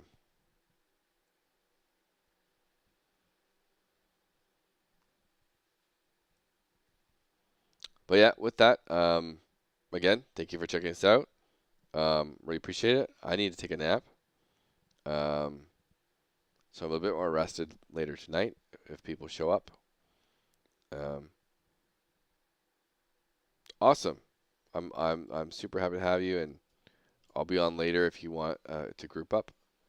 Um, and again, perfectly fine if you don't want to. I know lots of people like to do MMO solo, but I'm always if I'm spectating and you want help, I'm always around to throw in a character and help you out. So um, that's what we're doing, and I'm going to go take a nap. So I'll see you later. Bye.